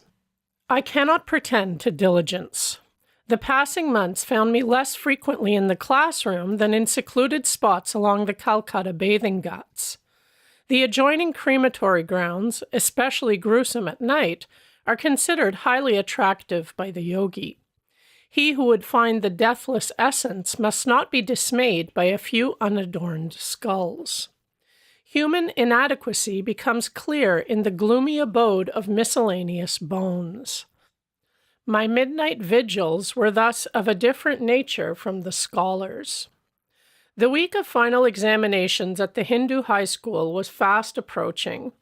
This interrogatory period, like the sepulchral haunts, inspires a well-known terror. My mind was nevertheless at peace. Braving the ghouls, I was exhuming a knowledge not found in lecture halls. But it lacked the art of Swami Pranabananda, who easily appeared in two places at one time. My educational dilemma was plainly a matter for the infinite ingenuity. This was my reasoning, though to many it seems illogic.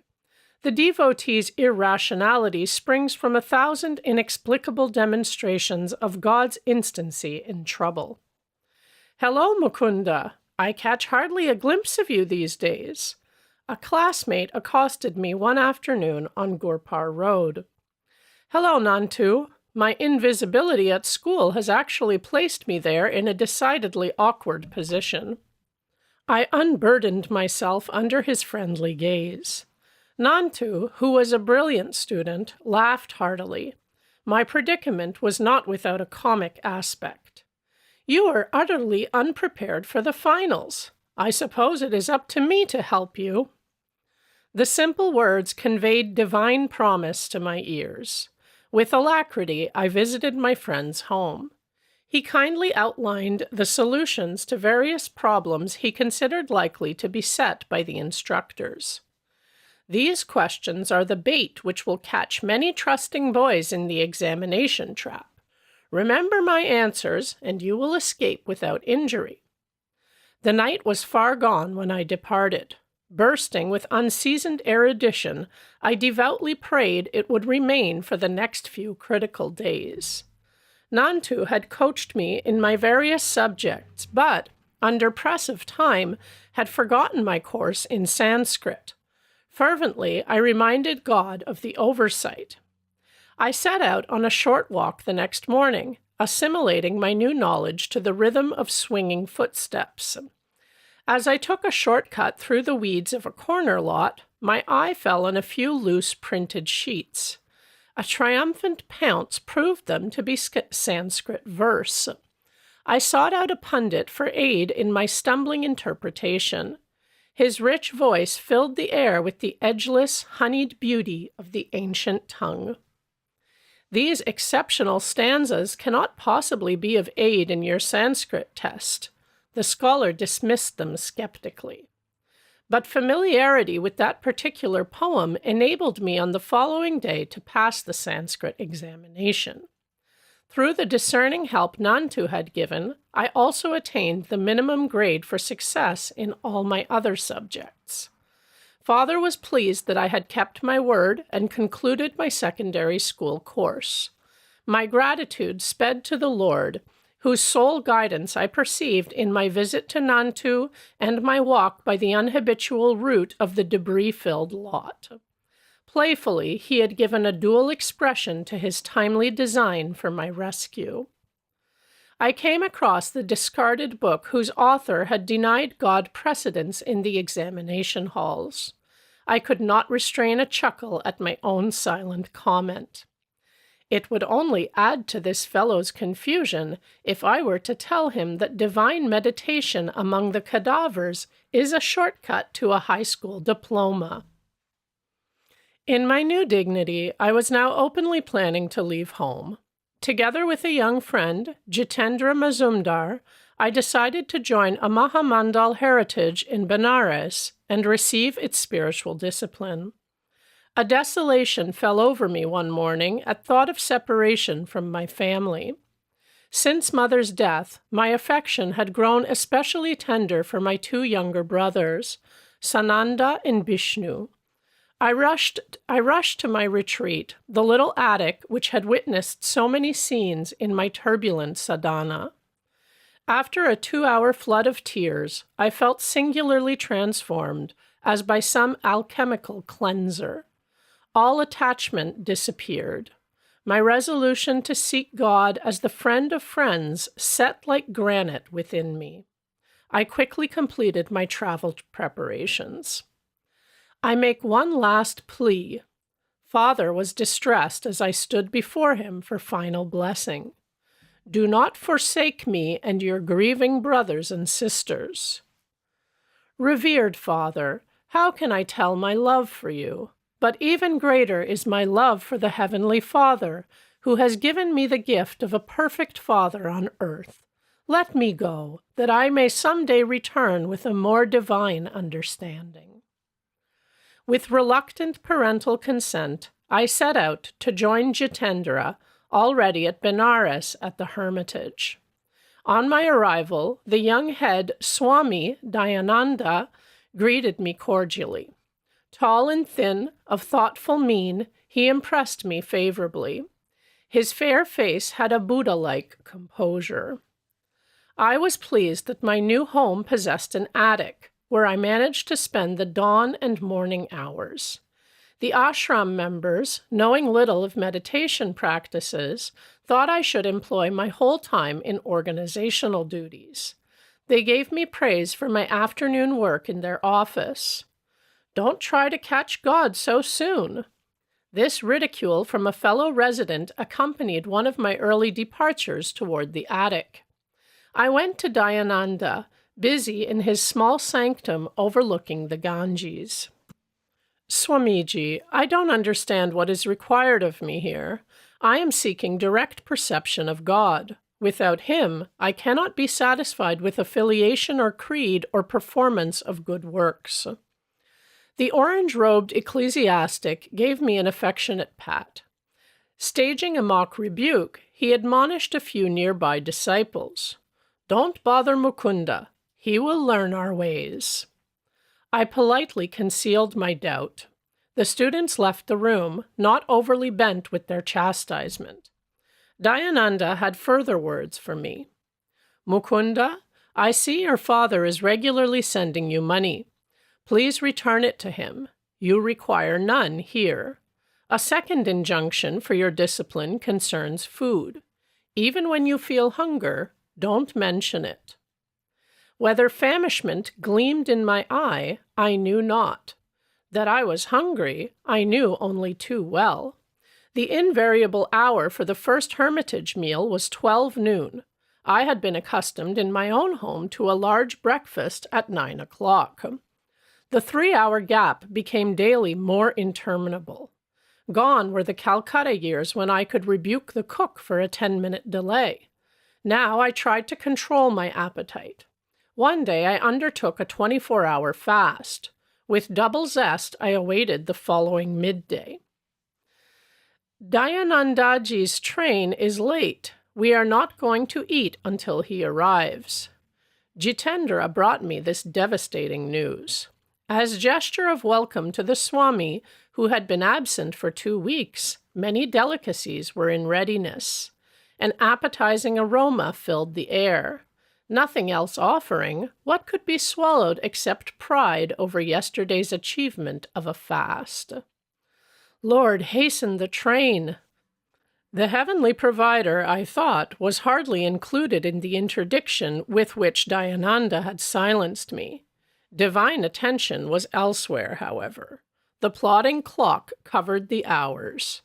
Darkness was descending as our leader entered the door. My greeting was one of unfeigned joy. "Dayanandaji will bathe and meditate before we can serve food." Jitendra approached me again as a bird of ill omen. I was in near collapse. My young stomach, new to deprivation, protested with gnawing vigor. Pictures I had seen of famine victims passed wraith-like before me. The next Benares death from starvation is due at once in this hermitage, I thought. Impending doom averted at 9 o'clock. Ambrosial summons. In memory, that meal is vivid as one of life's perfect hours. Intense absorption yet permitted me to observe that Dayananda ate absent-mindedly. He was apparently above my gross pleasures. "Swamiji, weren't you hungry?" Happily surfeited, I was alone with the leader in his study. "Oh, yes. I have spent the last 4 days without food or drink. I never eat on trains, filled with heterogeneous vibrations of worldly people. Strictly, I observe the shastric rules for monks of my particular order. Certain problems of our organizational work lie on my mind. Tonight at home, I neglected my dinner. What's the hurry? Tomorrow, I'll make it a point to have a proper meal." He laughed merrily.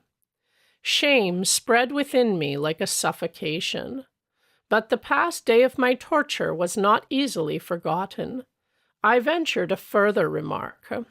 "Swamiji, I am puzzled.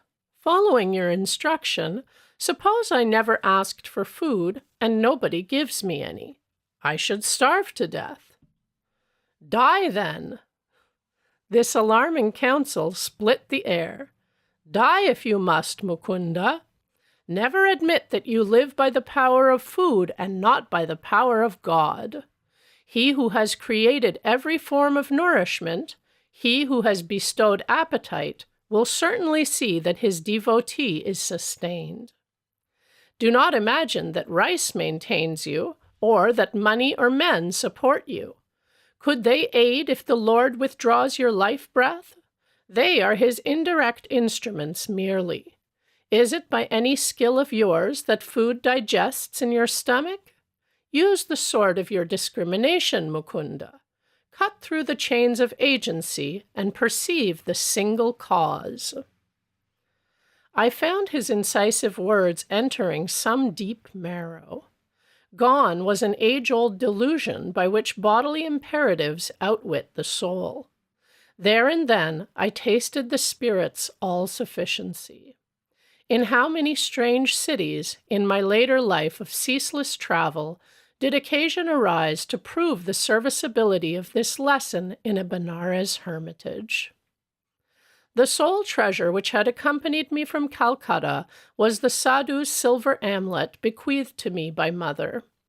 Guarding it for years, I now had it carefully hidden in my ashram room. To renew my joy in the talismanic testimony, one morning I opened the locked box. The sealed covering untouched, lo, the amulet was gone. Mournfully, I tore open its envelope and made unmistakably sure. It had vanished, in accordance with the sadhu's prediction, into the ether whence he had summoned it. My relationship with Dayananda's followers grew steadily worse. The household was alienated, hurt by my determined aloofness. My strict adherence to meditation on the very ideal for which I had left home and all worldly ambitions called forth shallow criticism on all sides. Torn by spiritual anguish, I entered the attic one dawn, resolved to pray until answer was vouchsafed. Merciful Mother of the universe, teach me thyself through visions or through a guru sent by thee. The passing hours found my sobbing pleas without response. Suddenly, I felt lifted as though bodily to a sphere uncircumscribed. Thy master cometh today. A divine womanly voice came from everywhere and nowhere. This supernal experience was pierced by a shout from a definite locale. A young priest named Habu was calling me from the downstairs kitchen. Mukunda, enough of meditation. You are needed for an errand. Another day I might have replied impatiently. Now I wiped my tear-swollen face and meekly obeyed the summons. Together, Habu and I set out for a distant marketplace in the Bengali section of Benares. The ungentle Indian sun was not yet at zenith as we made our purchases in the bazaars.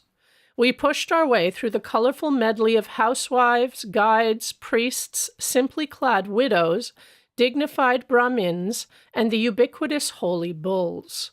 Passing an inconspicuous lane, I turned my head and surveyed the narrow length. A Christ-like man in the ochre robes of a Swami stood motionless at the end of the road. Instantly and anciently familiar he seemed. My gaze fed hungrily for a trice. Then doubt assailed me. You are confusing this wandering monk with someone known to you, I thought. Dreamer, walk on. After 10 minutes, I felt heavy numbness in my feet. As though turned to stone, they were unable to carry me farther. Laboriously, I turned around. My feet regained normalcy. I faced the opposite direction. Again, the curious weight oppressed me. The saint is magnetically drawing me to him. With this thought, I heaped my parcels into the arms of Habu. He had been observing my erratic footwork with amazement, and now burst into laughter. What ails you? Are you crazy?" My tumultuous emotion prevented any retort. I sped silently away. Retracing my steps as though wing-shod, I reached the narrow lane.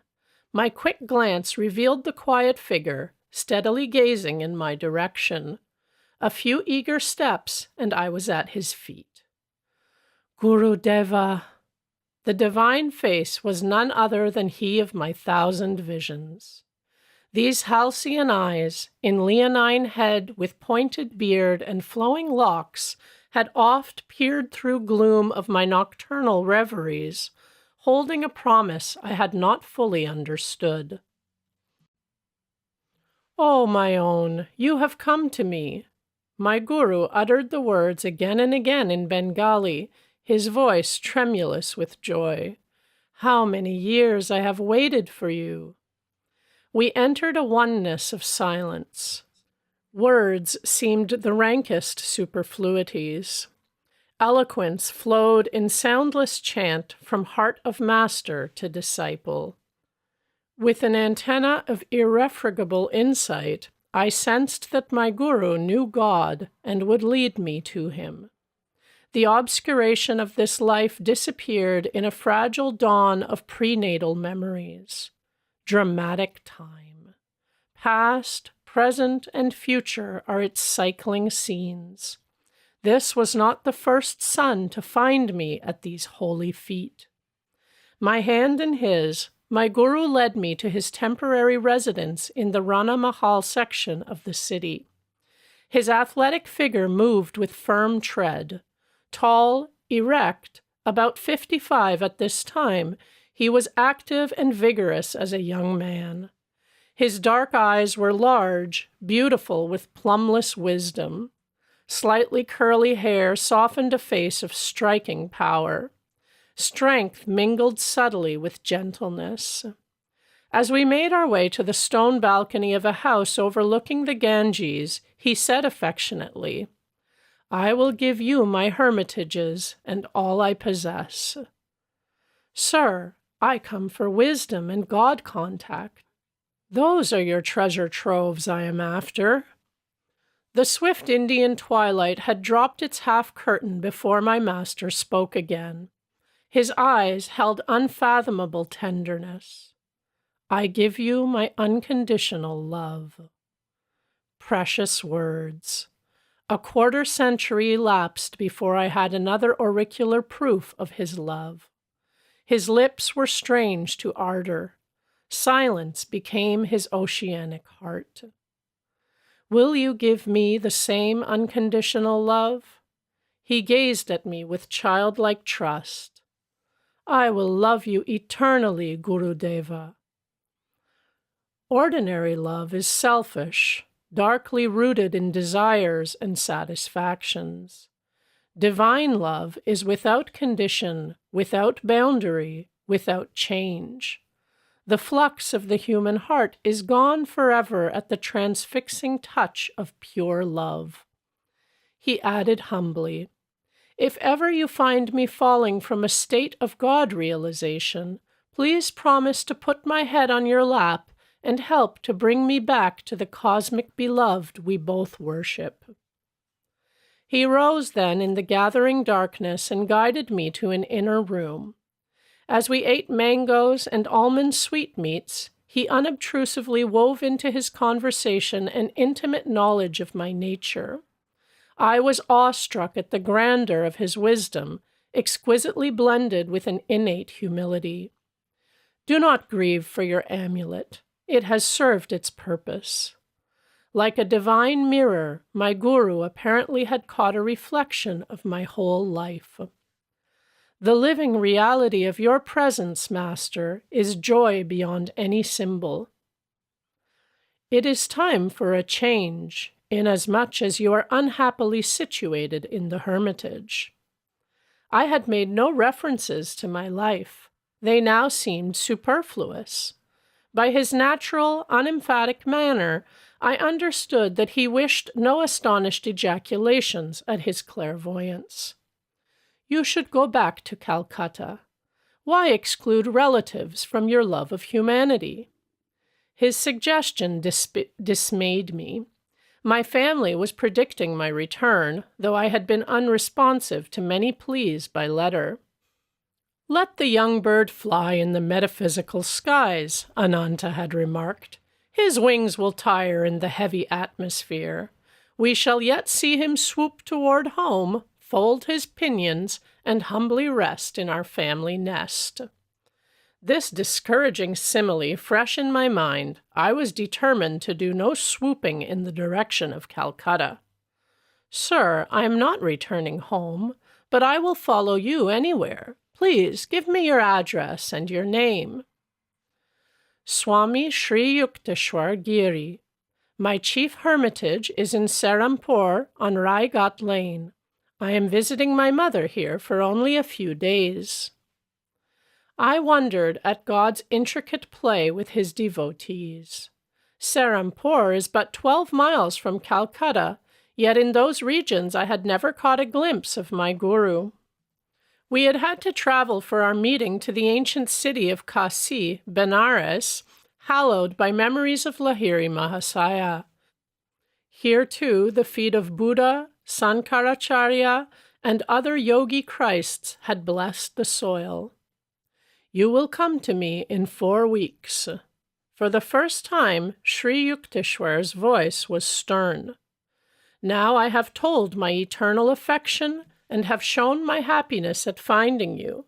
That is why you disregard my request. The next time we meet, you will have to reawaken my interest. I won't accept you as a disciple easily.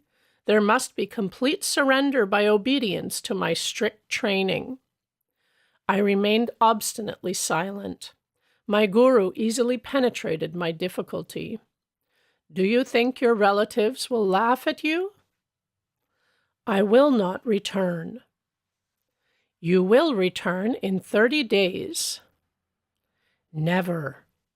Bowing reverently at his feet, I departed without lightening the controversial tension. As I made my way in the midnight darkness, I wondered why the miraculous meeting had ended on an inharmonious note. The dual scales of Maya, that balance every joy with a grief. My young heart was not yet malleable to the transforming fingers of my guru. The next morning, I noticed increased hostility in the attitude of the Hermitage members.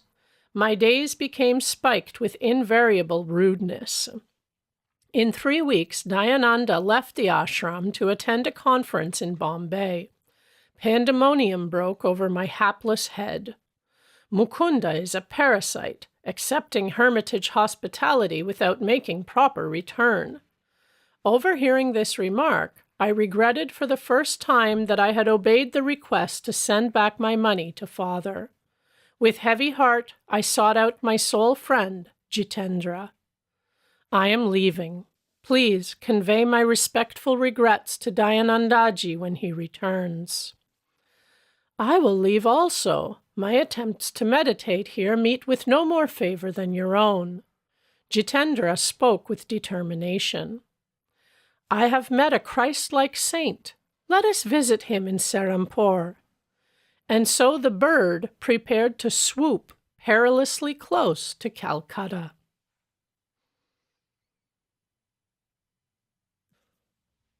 Chapter 11. 2 Penniless Boys in Brindaban. "It would serve you right if father disinherited you, Mukunda. How foolishly you are throwing away your life." An elder brother's sermon was assaulting my ears. Jitendra and I, fresh from the train, a figure of speech merely, we were covered with dust, had just arrived at the home of Ananta, recently transferred from Calcutta to the ancient city of Agra. Brother was a supervising accountant for the Bengal-Nagpur Railway. "You well know, Ananta, I seek my inheritance from the Heavenly Father." "Money first. God can come later. Who knows? Life may be too long." "God first. Money is his slave. Who can tell? Life may be too short." My retort was summoned by the exigencies of the moment and held no presentiment. Yet the leaves of time unfolded to early finality for Ananta. A few years later, he entered the land where banknotes avail neither first nor last. Wisdom from the Hermitage, I suppose, but I see you have left Benares. Ananta's eyes gleamed with satisfaction. He yet hoped to secure my pinions in the family nest. My sojourn in Benares was not in vain. I found there everything my heart has been longing for. You may be sure it was not your pundit or his son. Ananta joined me in reminiscent laughter. He had to admit that the Benares clairvoyant he selected was a short-sighted one. What are your plans, my wandering brother? Jitendra persuaded me to Agra. We shall view the beauties of the Taj Mahal here, I explained. Then we are going to my newly found guru, who has a hermitage in Serampore. Ananta hospitably arranged for our comfort. Several times during the evening I noticed his eyes fixed on me reflectively. I know that look, I thought. A plot is brewing. The denouement took place during our early breakfast. So you feel quite independent of father's wealth. Ananta's gaze was innocent as he resumed the barbs of yesterday's conversation. I am conscious of my dependence on God. Words are cheap. Life has shielded you thus far. What a plight if you were forced to look to the invisible hand for your food and shelter. You would soon be begging on the streets. Never. I would not put faith in passers-by rather than God. He can devise for his devotee 1,000 resources besides the begging bowl. More rhetoric. Suppose I suggest that your vaunted philosophy be put to a test in this tangible world. I would agree. Do you confine God to a speculative world? We shall see. Today you shall have opportunity either to enlarge or to confirm my own views. Ananta paused for a dramatic moment, then spoke slowly and seriously. I propose that I send you and your fellow disciple Jitendra this morning to the nearby city of Brindaban. You must not take a single rupee. You must not beg, either for food or money. You must not reveal your predicament to anyone. You must not go without your meals, and you must not be stranded in Brindaban. If you return to my bungalow here before 12 o'clock tonight, without having broken any rule of the test, I shall be the most astonished man in Agra. I accept the challenge. No hesitation was in my words or in my heart. Grateful memories flashed of the instant beneficence. My healing of deadly cholera through appeal to Lahiri Mahasaya's picture. The playful gift of the 2 kites on the Lahore roof with Uma. The opportune amulet amidst my discouragement. The decisive message through the unknown Benares sadhu outside the compound of the pundit's home. The vision of Divine Mother and her majestic words of love. Her swift heed through Master Mahasaya to my trifling embarrassments. The last-minute guidance which materialized my high school diploma. And the ultimate boon, my living master from the mist of lifelong dreams. Never could I admit my philosophy unequal to any tussle on the world's harsh proving ground. Your willingness does you credit. I'll escort you to the train at once. Ananta turned to the open-mouthed Jitendra. You must go along as a witness, and very likely a fellow victim. A half-hour later, Jitendra and I were in possession of one-way tickets for our impromptu trip. We submitted, in a secluded corner of the station, to a search of our persons. Ananta was quickly satisfied that we were carrying no hidden hoard. Our simple dhotis concealed nothing more than was necessary. As faith invaded the serious realms of finance, my friend spoke protestingly. Ananta, give me 1 or 2 rupees as a safeguard. Then I can telegraph you in case of misfortune. Jitendra! My ejaculation was sharply reproachful. I will not proceed with the test if you take money as final security. There is something reassuring about the clink of coins. Jitendra said no more as I regarded him sternly. Mukunda, I am not heartless. A hint of humility had crept into Ananta's voice. It may be that his conscience was smiting him, perhaps for sending two insolvent boys to a strange city, perhaps for his own religious skepticism. If by any chance or grace you pass successfully through the Brindaban ordeal, I shall ask you to initiate me as your disciple. This promise had a certain irregularity in keeping with the unconventional occasion. The eldest brother in an Indian family seldom bows before his juniors. He receives respect and obedience second only to a father. But no time remained for my comment. Our train was at point of departure. Jitendra maintained a lugubrious silence as our train covered the miles. Finally, he bestirred himself. Leaning over, he pinched me painfully at an awkward spot.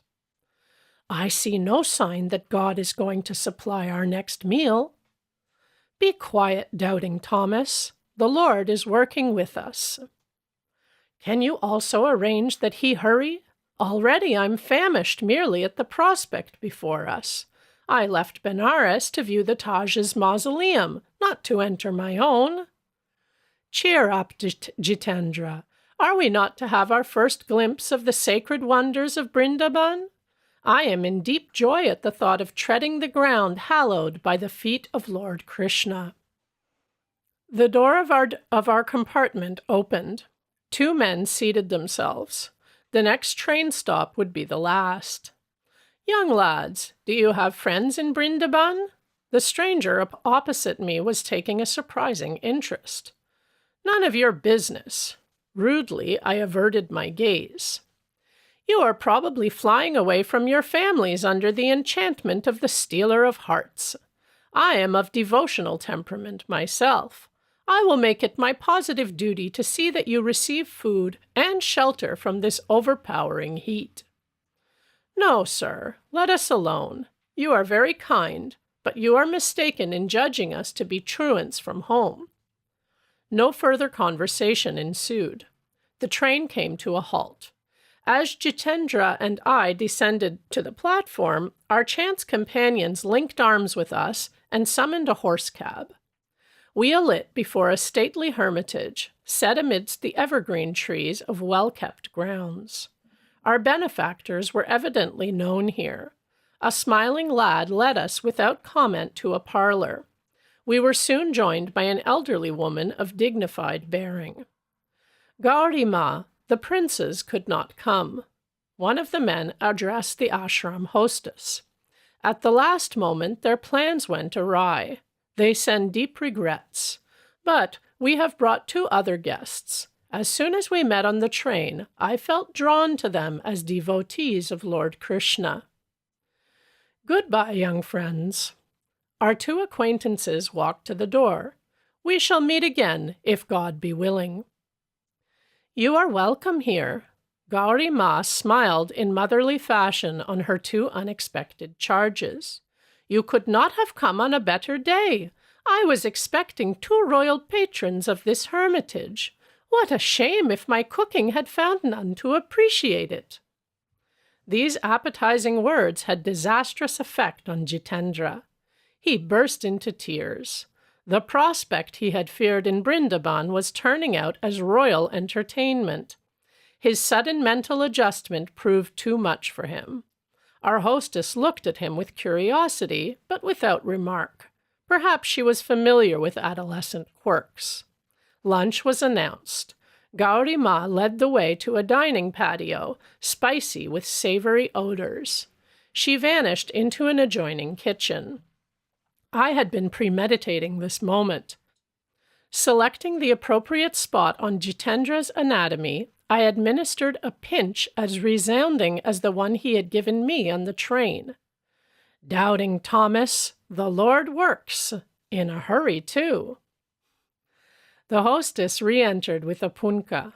She steadily fanned us in the Oriental fashion as we squatted on ornate blanket seats.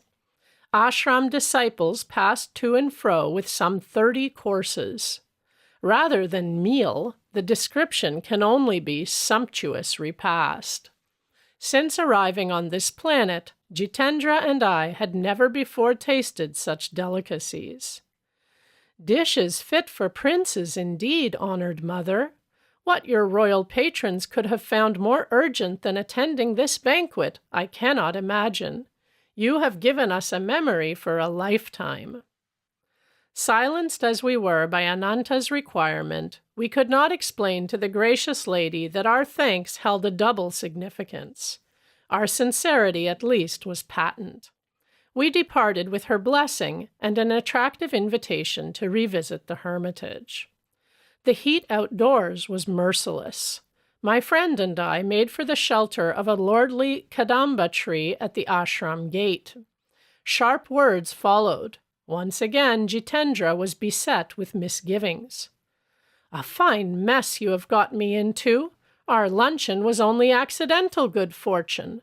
How can we see the sights of this city without a single pice between us? And how on earth are you going to take me back to Ananta's?" "You forget God quickly now that your stomach is filled." My words, not bitter, were accusatory. How short is human memory for divine favors. No man lives who has not seen certain of his prayers granted. I am not likely to forget my folly in venturing out with a madcap like you. Be quiet, Jitendra. The same Lord who fed us will show us Brindaban and return us to Agra. A slight young man of pleasing countenance approached at rapid pace. Halting under our tree, he bowed before me. "Dear friend, you and your companion must be strangers here. Permit me to be your host and guide." It is scarcely possible for an Indian to pale, but Jitendra's face was suddenly sickly. I politely declined the offer. "You are surely not banishing me?" The stranger's alarm would have been comic in any other circumstances. "Why not?" "You are my guru." His eyes sought mine trustfully. "During my midday devotions, the blessed Lord Krishna appeared in a vision. He showed me 2 forsaken figures under this very tree. One face was yours, my master. Often have I seen it in meditation. What joy if you accept my humble services." "I too am glad you have found me. Neither God nor man has forsaken us." Though I was motionless, smiling at the eager face before me, an inward obeisance cast me at the divine feet. "Dear friends, will you not honor my home for a visit?" "You are kind, but the plan is unfeasible. Already we are guests of my brother in Agra." "At least give me memories of touring Brindaban with you." I gladly consented. The young man, who said his name was Pratap Chatterjee, hailed a horse carriage. We visited Madana Mohana Temple and other Krishna shrines. Night descended while we were at our temple devotions. "Excuse me while I get sandesh." Pratap entered a shop near the railroad station. Jitendra and I sauntered along the wide street, crowded now in the comparative coolness. Our friend was absent for some time, but finally returned with gifts of many sweetmeats. "Please allow me to gain this religious merit." Pratap smiled pleadingly as he held out a bundle of rupee notes and 2 tickets, just purchased, to Agra. The reverence of my acceptance was for the invisible hand. Scoffed at by Ananta, had its bounty not far exceeded necessity? We sought out a secluded spot near the station.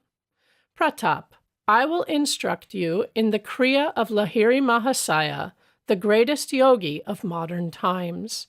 His technique will be your guru." The initiation was concluded in a half hour. "Kriya is your chintamani," I told the new student. This technique, which as you see is simple, embodies the art of quickening man's spiritual evolution. Hindu scriptures teach that the incarnating ego requires 1,000,000 years to obtain liberation from Maya. This natural period is greatly shortened through Kriya Yoga.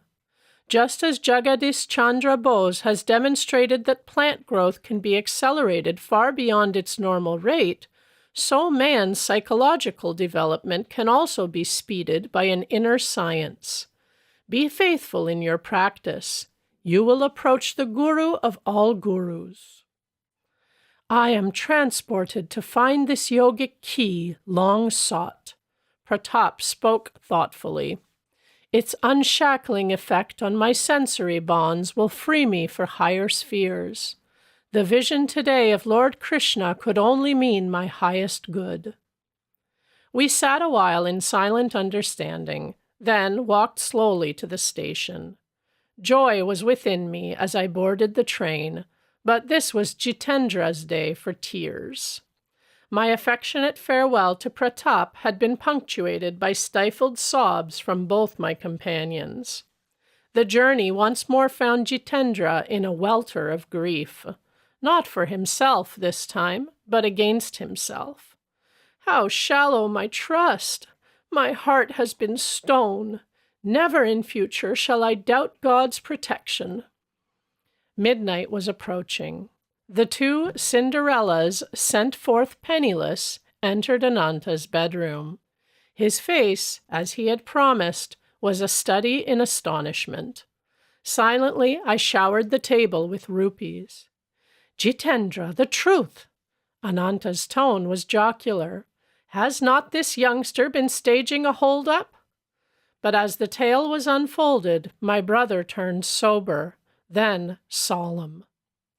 The law of demand and supply reaches into subtler realms than I had supposed. Ananta spoke with a spiritual enthusiasm never before noticeable. I understand for the first time your indifference to the vaults and vulgar accumulations of the world. Late as it was, my brother insisted that he receive Diksha into Kriya Yoga. The Guru Mukunda had to shoulder the responsibility of 2 unsought disciples in one day. Breakfast the following morning was eaten in a harmony absent the day before. I smiled at Jitendra. You shall not be cheated of the Taj. Let us view it before starting for Serampore. Bidding farewell to Ananta, my friend and I were soon before the glory of Agra, the Taj Mahal. White marble dazzling in the sun, it stands a vision of pure symmetry. The perfect setting is dark cypress, glossy lawn, and tranquil lagoon. The interior is exquisite with lace-like carvings inlaid with semi-precious stones. Delicate wreaths and scrolls emerge intricately from marbles, brown and violet. Illumination from the dome falls on the cenotaphs of Emperor Shah Jahan and Mumtaz Mahal, queen of his realm and his heart. Enough of sightseeing. I was longing for my guru. Jitendra and I were shortly traveling south by train toward Bengal. Mukunda, I have not seen my family in months. I have changed my mind. Perhaps later I shall visit your master in Serampore. My friend, who may mildly be described as vacillating in temperament, left me in Calcutta. By local train, I soon reached Serampore, 12 miles to the north. A throb of wonderment stole over me as I realized that 28 days had elapsed since the Benares meeting with my guru. You will come to me in 4 weeks. Here I was, heart pounding, standing within his courtyard on quiet Raigat Lane. I entered for the first time the Hermitage, where I was to spend the best part of the next 10 years with India's Jnanavatar, Incarnation of Wisdom. This is Chapter 12, Years in My Master's Hermitage. You have come. Sri Yukteswar greeted me from a tiger skin on the floor of a balconied sitting room. His voice was cold, his manner unemotional. Yes, dear master, I am here to follow you. Kneeling, I touched his feet. How can that be? You ignore my wishes. No longer, Guruji. Your wish shall be my law. That is better. Now I can assume responsibility for your life. I willingly transfer the burden, Master. My first request, then, is that you return home to your family. I want you to enter college in Calcutta. Your education should be continued. Very well, sir. I hid my consternation. Would importunate books pursue me down the years? First father, now Sri Yukteswar. Some day you will go to the West. Its people will lend ears more receptive to India's ancient wisdom if the strange Hindu teacher has a university degree. You know best, Guruji. My gloom departed. The reference to the West I found puzzling, remote, but my opportunity to please Master by obedience was vitally immediate. You will be near in Calcutta. Come here whenever you find time. Every day, if possible, Master. Gratefully, I accept your authority in every detail of my life, on one condition. Yes? That you promise to reveal God to me. An hour-long verbal tussle ensued. A master's word cannot be falsified. It is not lightly given. The implications in the pledge open out vast metaphysical vistas. A guru must be on intimate terms indeed with the Creator before he can obligate him to appear. I sensed Sri Yukteswar's divine unity and was determined, as his disciple, to press my advantage. You are of exacting disposition. Then Master's consent rang out with compassionate finality. Let your wish be my wish. Lifelong shadow lifted from my heart. The vague search hither and yon was over. I had found eternal shelter in a true guru. Come, I will show you the Hermitage. Master rose from his tiger mat. I glanced about me. My gaze fell with astonishment on a wall picture, garlanded with a spray of jasmine. Lahiri Mahasaya. Yes, my divine guru. Sri Yukteswar's tone was reverently vibrant. Greater he was, as man and yogi, than any other teacher whose life came within the range of my investigations. Silently, I bowed before the familiar picture. Soul homage sped to the peerless master who, blessing my infancy, had guided my steps to this hour. Led by my guru, I strolled over the house and its grounds. Large, ancient, and well-built, the Hermitage was surrounded by a massive pillared courtyard. Outer walls were moss-covered. Pigeons fluttered over the flat gray roof, unceremoniously sharing the ashram quarters. A rear garden was pleasant with jackfruit, mango, and plantain trees. Balustraded balconies of upper rooms in the two-storied building faced the courtyard from three sides. A spacious ground-floor hall with high ceilings supported by colonnades was used, Master said, chiefly during the annual festivities of Durga Puja. A narrow stairway led to Sri Yukteswar's sitting room, whose small balcony overlooked the street. The ashram was plainly furnished. Everything was simple, clean, and utilitarian. Several Western-styled chairs, benches, and tables were in evidence. Master invited me to stay overnight. A supper of vegetable curry was served by two young disciples who were receiving Hermitage training. Guruji, please tell me something of your life. I was squatting on a straw mat near his tiger skin. The friendly stars were very close, it seemed, beyond the balcony. My family name was Priya Natkarar. I was born here in Serampore, where father was a wealthy businessman. He left me this ancestral mansion, now my hermitage. My formal schooling was little. I found it slow and shallow. In early manhood, I undertook the responsibilities of a householder and have one daughter, now married. My middle life was blessed with the guidance of Lahiri Mahasaya. After my wife died, I joined the Swami order and received the new name of Sri Yukteswar Giri. Such are my simple annals. Master smiled at my eager face. Like all biographical sketches, his words had given the outward facts without revealing the inner man. Guruji, I would like to hear some stories of your childhood. I will tell you a few, each one with a moral. Sri Yukteswar's eyes twinkled with his warning. My mother once tried to frighten me with an appalling story of a ghost in a dark chamber. I went there immediately and expressed my disappointment at having missed the ghost. Mother never told me another horror tale. Moral: look fear in the face, and it will cease to trouble you. Another early memory is my wish for an ugly dog belonging to a neighbor. I kept my household in turmoil for weeks to get that dog. My ears were deaf to offers of pets with more prepossessing appearance. Moral: attachment is blinding. It lends an imaginary halo of attractiveness to the object of desire. A third story concerns the plasticity of the youthful mind. I heard my mother remark occasionally, "A man who accepts a job under anyone is a slave." That impression became so indelibly fixed that even after my marriage I refused all positions. I met expenses by investing my family endowment in land.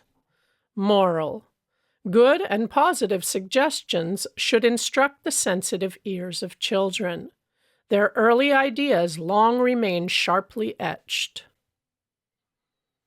Master fell into tranquil silence. Around midnight, he led me to a narrow cot. Sleep was sound and sweet the first night under my guru's roof. Sri Yukteswar chose the following morning to grant me his Kriya Yoga initiation. The technique I had already received from two disciples of Lahiri Mahasaya, father and my tutor, Swami Kebalananda, but in Master's presence I felt transforming power. At his touch, a great light broke upon my being, like glory of countless suns blazing together. A flood of ineffable bliss, overwhelming my heart to an innermost core, continued during the following day. It was late that afternoon before I could bring myself to leave the hermitage. You will return in 30 days. As I reached my Calcutta home, the fulfillment of Master's prediction entered with me. None of my relatives made the pointed remarks I had feared about the reappearance of the soaring bird. I climbed to my little attic and bestowed affectionate glances as though on a living presence. You have witnessed my meditations and the tears and storms of my sadhana. Now I have reached the harbor of my divine teacher. Son, I am happy for us both. Father and I sat together in the evening calm. You have found your guru, as in miraculous fashion I once found my own. The holy land of Lahiri Mahasaya is guarding our lives. Your master has proved no inaccessible Himalayan saint, but one nearby. My prayers have been answered. You have not in your search for God been permanently removed from my sight. Father was also pleased that my formal studies would be resumed. He made suitable arrangements. I was enrolled the following day at the Scottish Church College in Calcutta. Happy months sped by. My readers have doubtless made the perspicacious surmise that I was little seen in the college classrooms.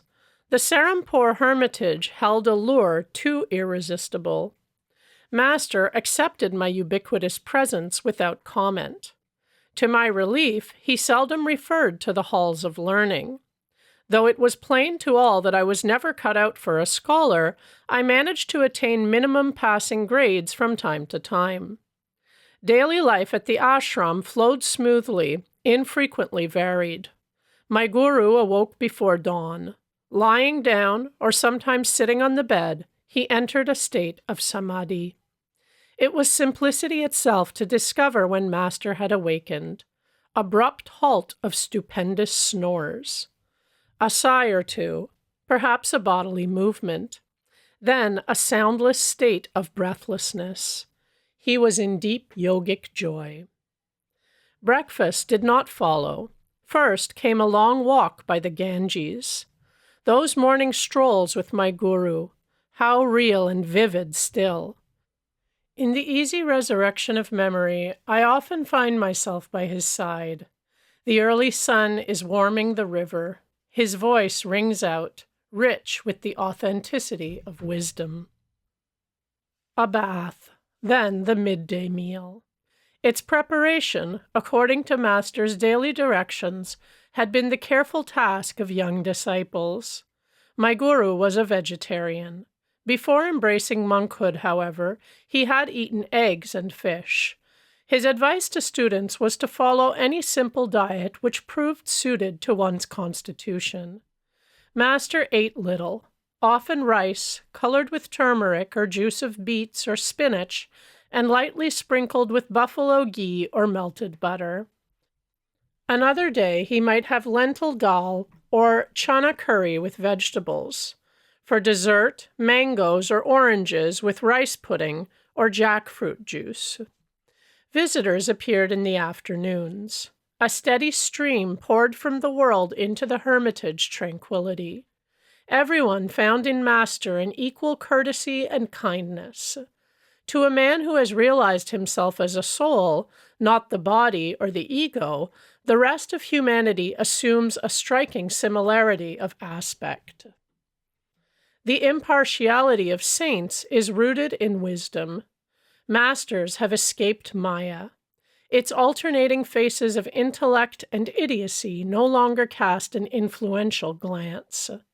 Sri Yukteswar showed no special consideration to those who happened to be powerful or accomplished. Neither did he slight others for their poverty or illiteracy. He would listen respectfully to words of truth from a child and openly ignore a conceited pundit. 8 o'clock was the supper hour, and sometimes found lingering guests. My guru would not excuse himself to eat alone. None left his ashram hungry or dissatisfied. Sri Yukteswar was never at a loss, never dismayed by unexpected visitors. Scanty food would emerge a banquet under his resourceful direction. Yet he was economical. His modest funds went far. Be comfortable within your purse, he often said. Extravagance will buy you discomfort. Whether in the details of Hermitage entertainment, or his building and repair work, or other practical concerns, Master manifested the originality of a creative spirit.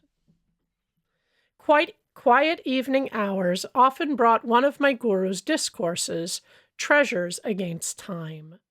His every utterance was measured and chiseled by wisdom. A sublime self-assurance marked his mode of expression. It was unique. He spoke as none other in my experience ever spoke. His thoughts were weighed in a delicate balance of discrimination before he permitted them in outward garb. The essence of truth, all-pervasive with even a physiological aspect, came from him like a fragrant exudation of the soul. I was conscious always that I was in the presence of a living manifestation of God. The weight of his divinity automatically bowed my head before him. If late guests detected that Sri Yukteswar was becoming engrossed with the infinite, he quickly engaged them in conversation. He was incapable of striking a pose or of flaunting his inner withdrawal. Always one with the Lord, he needed no separate time for communion. A self-realized master has already left behind the stepping stone of meditation. The flower falls when the fruit appears. But saints often cling to spiritual forms for the encouragement of disciples. As midnight approached, my guru might fall into a doze with the naturalness of a child. There was no fuss about bedding. He often lay down, without even a pillow, on a narrow davenport which was the background for his customary tiger-skin seat.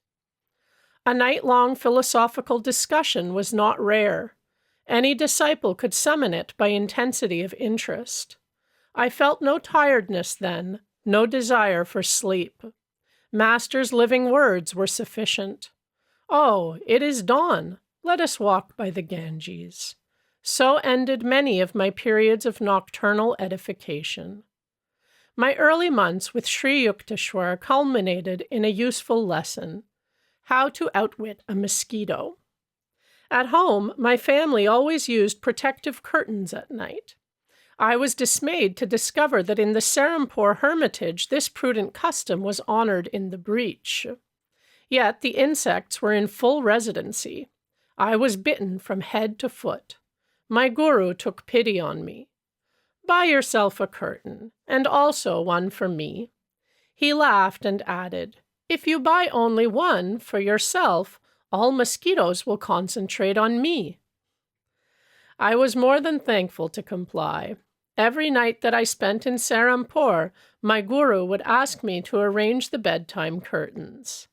The mosquitoes one evening were especially virulent, but Master failed to issue his usual instructions. I listened nervously to the anticipatory hum of the insects. Getting into bed, I threw a propitiatory prayer in their general direction.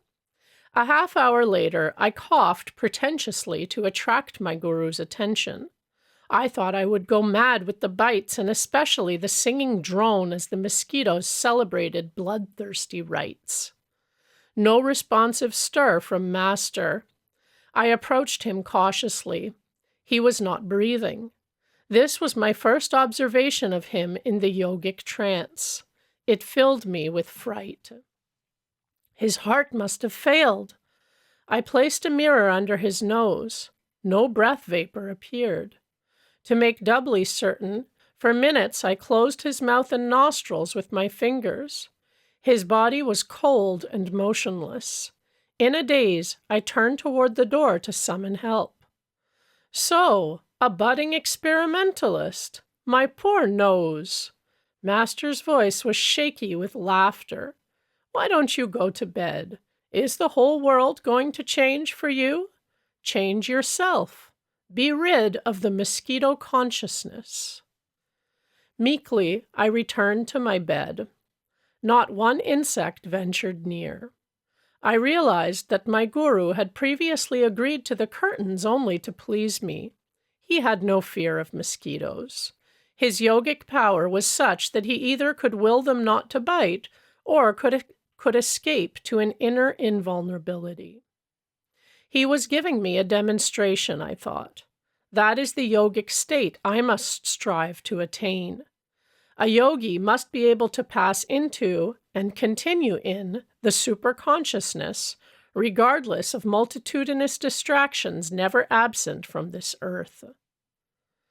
Whether in the buzz of insects or the pervasive glare of daylight, the testimony of the senses must be barred. Sound and sight come then indeed, but to worlds fairer than the banished Eden. The instructive mosquitoes served for another early lesson at the ashram. It was the gentle hour of dusk. My guru was matchlessly interpreting the ancient texts. At his feet, I was in perfect peace. A rude mosquito entered the idol and competed for my attention. As it dug a poisonous hypodermic needle into my thigh, I automatically raised an avenging hand. Reprieve from impending execution. An opportune memory came to me of one of Patanjali's yoga aphorisms, that on ahimsa, harmlessness. "Why didn't you finish the job?" "Master, Do you advocate taking life? No, but the death blow already had been struck in your mind. I don't understand. Patanjali's meaning was the removal of desire to kill. Sri Yukteswar had found my mental processes an open book. This world is inconveniently arranged for a literal practice of ahimsa. Man may be compelled to exterminate harmful creatures. He is not under similar compulsion to feel anger or animosity. All forms of life have equal right to the air of Maya. The saint who uncovers the secret of creation will be in harmony with its countless bewildering expressions. All men may approach that understanding who curb the inner passion for destruction. Guruji, should one offer himself a sacrifice rather than kill a wild beast? No, man's body is precious. It has the highest evolutionary value because of unique brain and spinal centers. These enable the advanced devotee to grasp fully and express the loftiest aspects of divinity. No lower form is so equipped. It is true that one incurs the debt of a minor sin if he is forced to kill an animal or any living thing. But the Vedas teach that wanton loss of a human body is a serious transgression against the karmic law. I sighed in relief. Scriptural reinforcement of one's natural instincts is not always forthcoming. It so happened that I never saw Master at close quarters with a leopard or a tiger, but a deadly cobra once confronted him, only to be conquered by my guru's love. This variety of snake is much feared in India, where it causes more than 5,000 deaths annually. The dangerous encounter took place at Puri, where Sri Yukteswar had a second hermitage, charmingly situated near the Bay of Bengal.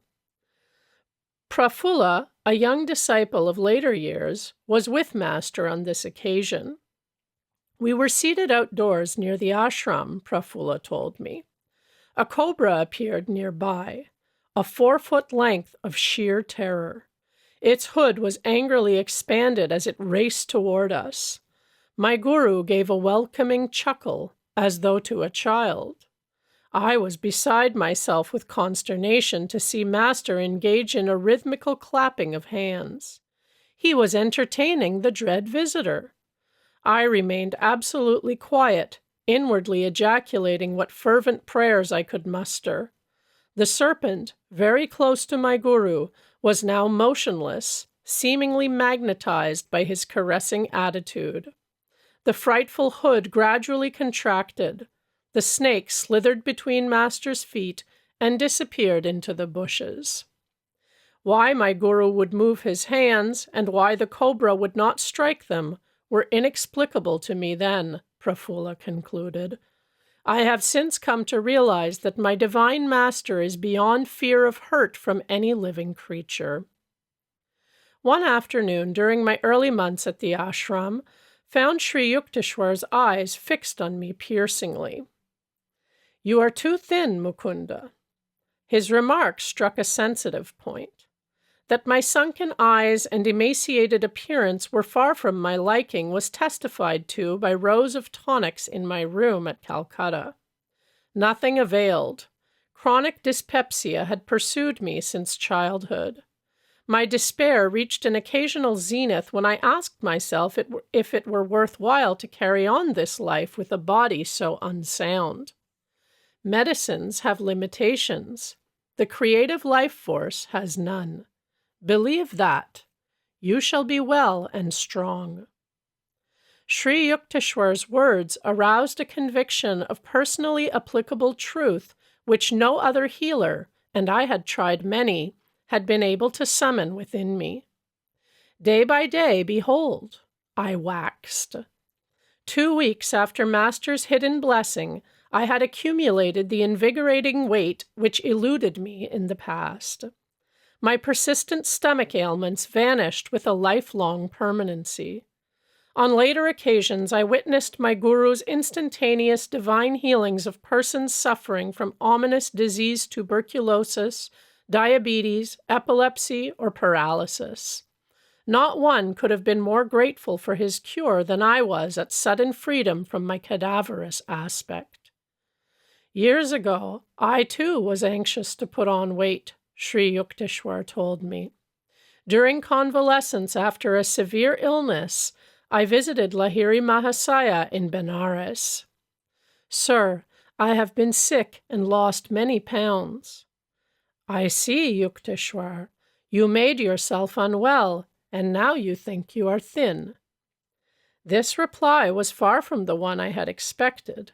My guru, however, added encouragingly, "Let me see. I am sure you ought to feel better tomorrow." Taking his words as a gesture of secret healing toward my receptive mind, I was not surprised the next morning at a welcome accession of strength. I sought out my master and exclaimed exultingly, "Sir, I feel much better today." "Indeed, today you invigorate yourself." "No, master," I protested. "It was you who helped me. This is the first time in weeks that I have had any energy." "Oh, yes, your malady has been quite serious. Your body is frail yet. Who can say how it will be tomorrow?"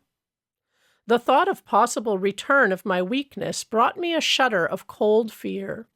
The following morning I could hardly drag myself to Lahiri Mahasaya's home. "Sir, I am ailing again." My guru's glance was quizzical. "So, once more you indispose yourself." "Gurudeva, I realize now that day by day you have been ridiculing me." My patience was exhausted. "I don't understand why you disbelieve my truthful reports." "Really, it has been your thoughts that have made you feel alternately weak and strong." My master looked at me affectionately. "You have seen how your health has exactly followed your expectations. Thought is a force, even as electricity or gravitation.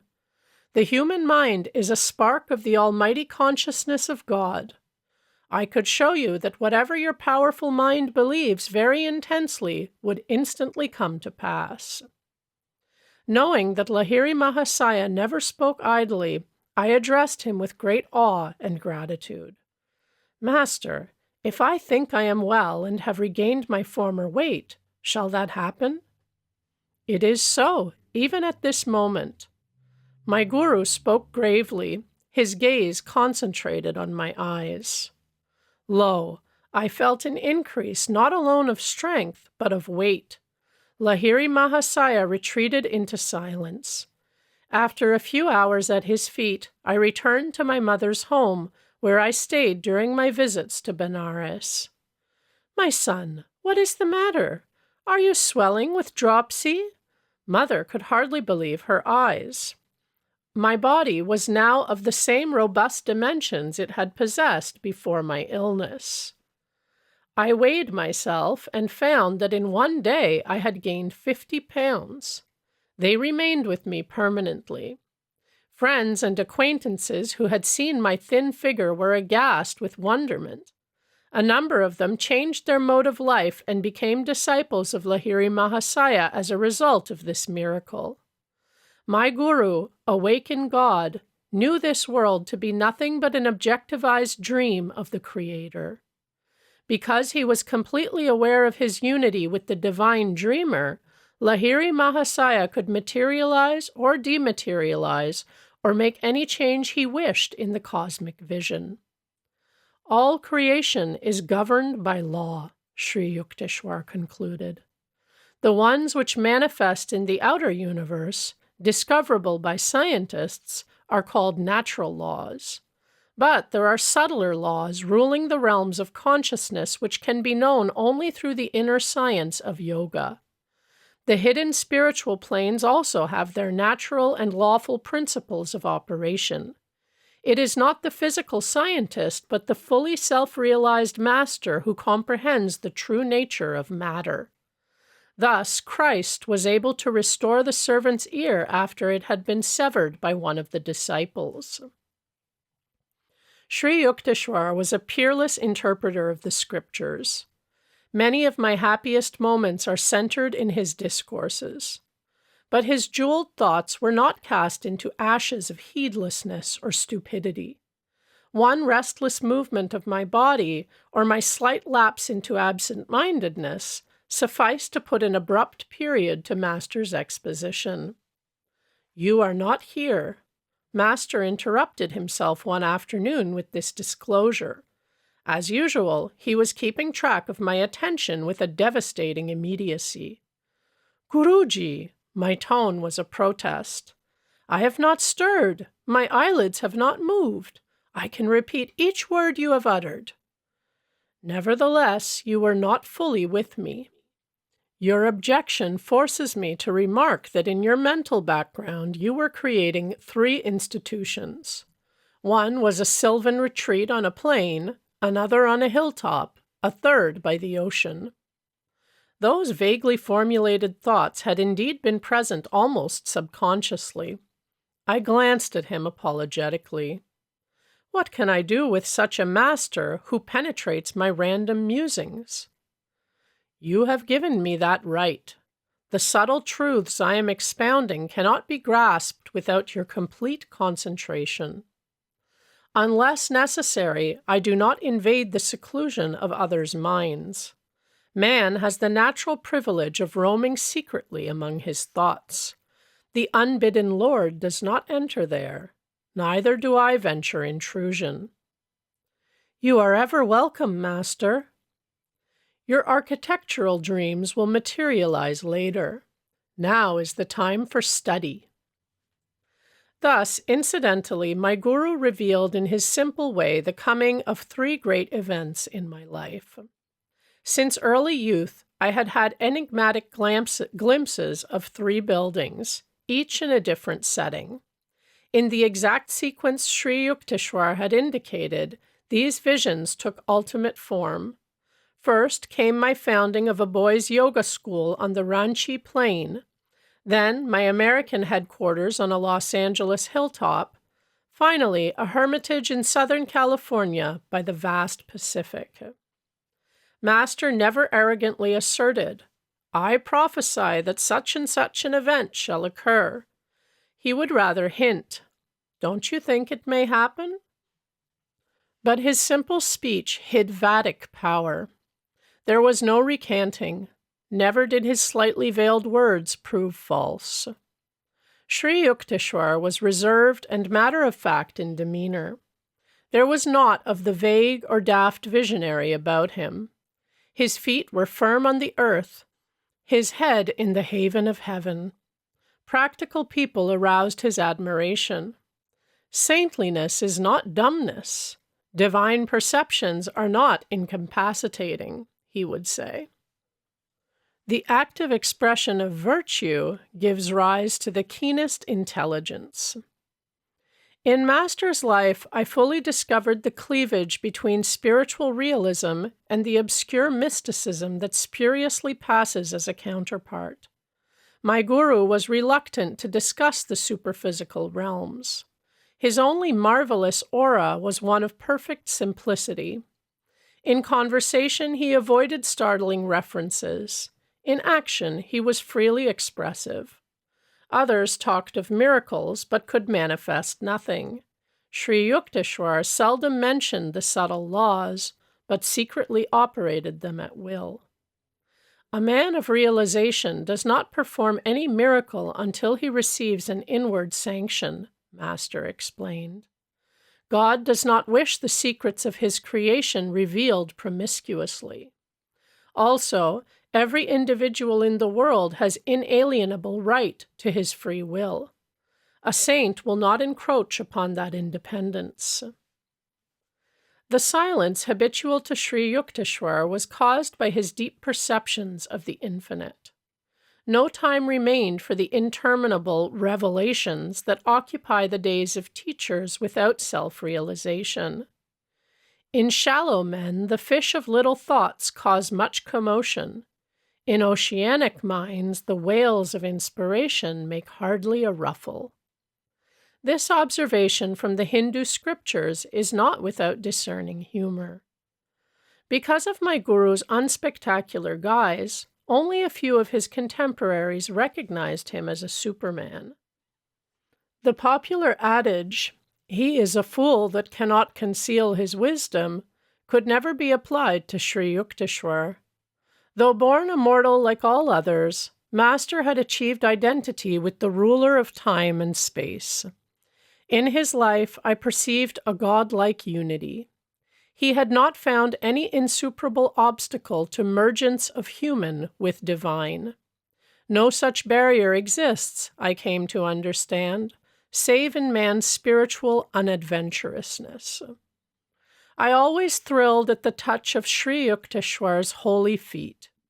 Yogis teach that a disciple is spiritually magnetized by reverent contact with a master. A subtle current is generated. The devotee's undesirable habit mechanisms in the brain are often cauterized. The groove of his worldly tendencies beneficially disturbed. Momentarily, at least, he may find the secret veils of Maya lifting and glimpse the reality of bliss. My whole body responded with a liberating glow whenever I knelt in the Indian fashion before my guru. Even when Lahiri Mahasaya was silent, Master told me, or when he conversed on other than strictly religious topics, I discovered that nonetheless he had transmitted to me ineffable knowledge. Sri Yukteswar affected me similarly. If I entered the Hermitage in a worried or indifferent frame of mind, my attitude imperceptibly changed. A healing calm descended at mere sight of my guru. Every day with him was a new experience in joy, peace, and wisdom. Never did I find him deluded or intoxicated with greed or emotion or anger or any human attachment. The darkness of Maya is silently approaching. Let us hie homeward within. With these words at dusk, Master constantly reminded his disciples of their need for Kriya Yoga. A new student occasionally expressed doubts regarding his own worthiness to engage in yoga practice. Forget the past, Sri Yukteswar would console him. The vanished lives of all men are dark with many shames. Human conduct is ever unreliable until anchored in the divine. Everything in future will improve if you are making a spiritual effort now. Master always had young chelas in his hermitage. Their spiritual and intellectual education was his lifelong interest. Even shortly before he passed on, he accepted for training 2 6-year-old boys and 1 youth of 16. He directed their minds and lives with that careful discipline in which the word disciple is etymologically rooted. The ashram residents loved and revered their guru. A silent clap of his hands sufficed to bring them eagerly to his side. When his mood was silent and withdrawn, no one ventured to speak. When his laugh rang jovially, children looked upon him as their own. Master seldom asked others to render him a personal service, nor would he accept help from a student unless the willingness were sincere. My guru quietly washed his clothes if the disciples overlooked that privileged task. Sri Yukteswar wore the traditional ochre-colored Swami robe. His laceless shoes, in accordance with Yogi custom, were of tiger or deer skin. Master spoke fluent English, French, Hindi, and Bengali. His Sanskrit was fair. He patiently instructed his young disciples by certain shortcuts which he had ingeniously devised for the study of English and Sanskrit. Master was cautious of his body while withholding solicitous attachment. The infinite, he pointed out, properly manifests through physical and mental soundness. He discountenanced any extremes. A disciple once started a long fast. My guru only laughed. Why not throw the dog a bone? Sri Yukteswar's health was excellent. I never saw him unwell. He permitted students to consult doctors if it seemed advisable. His purpose was to give respect to the worldly custom. Physicians must carry on their work of healing through God's laws as applied to matter. But he extolled the superiority of mental therapy and often repeated, "Wisdom is the greatest cleanser." "The body is a treacherous friend. Give it its due, no more," he said. "Pain and pleasure are transitory. Endure all dualities with calmness, while trying at the same time to remove their hold. Imagination is the door through which disease as well as healing enters. Disbelieve in the reality of sickness even when you are ill. An unrecognized visitor will flee." Master numbered many doctors among his disciples. Those who have ferreted out the physical laws can easily investigate the science of the soul, he told them. A subtle spiritual mechanism is hidden just behind the bodily structure. Sri Yukteswar counseled his students to be living liaisons of Western and Eastern virtues. Himself an executive Occidental in outer habits, inwardly he was the spiritual Oriental. He praised the progressive, resourceful, and hygienic habits of the West and the religious ideals which give a centuried halo to the East. Discipline had not been unknown to me. At home, father was strict, Ananta often severe. But Sri Yukteswar's training cannot be described as other than drastic. A perfectionist, my guru was hypercritical of his disciples, whether in matters of moment or in the subtle nuances of behavior. "Good manners without sincerity are like a beautiful dead lady," he remarked on suitable occasion. "Straightforwardness without civility is like a surgeon's knife, effective but unpleasant. Candor with courtesy is helpful and admirable." Master was apparently satisfied with my spiritual progress, for he seldom referred to it. In other matters, my ears were no strangers to reproof. My chief offenses were absent-mindedness, intermittent indulgence in sad moods, non-observance of certain rules of etiquette, and occasional unmethodical ways. "Observe how the activities of your father Bhagavati are well organized and balanced in every way," my guru pointed out. The two disciples of Lahiri Mahasaya had met soon after I began my pilgrimages to Serampore. Father and Sri Yukteswar admiringly evaluated the other's worth. Both had built an inner life of spiritual granite, insoluble against the ages. From transient teachers of my earlier life, I had imbibed a few erroneous lessons. A chela, I was told, need not concern himself strenuously over worldly duties. When I had neglected or carelessly performed my tasks, I was not chastised. Human nature finds such instruction very easy of assimilation. Under Master's unsparing rod, however, I soon recovered from the agreeable delusions of irresponsibility. "Those who are too good for this world are adorning some other," Sri Yukteswar remarked. "So long as you breathe the free air of earth, you are under obligation to render grateful service. He alone who has fully mastered the breathless state is freed from cosmic imperatives. I will not fail to let you know when you have attained the final perfection." My guru could never be bribed, even by love. He showed no leniency to anyone who, like myself, willingly offered to be his disciple. Whether Master and I were surrounded by his students or by strangers, or were alone together, he always spoke plainly and upbraided sharply. No trifling lapse into shallowness or inconsistency escaped his rebuke. This flattening treatment was hard to endure, but my resolve was to allow Sri Yukteswar to iron out each of my psychological kinks. As he labored at this titanic transformation, I shook many times under the weight of his disciplinary hammer. "If you don't like my words, you are at liberty to leave at any time," Master assured me. "I want nothing from you but your own improvement. Stay only if you feel benefited." For every humbling blow he dealt my vanity, for every tooth in my metaphorical jaw he knocked loose with stunning aim, I am grateful beyond any facility of expression. The hard core of human egotism is hardly to be dislodged except rudely.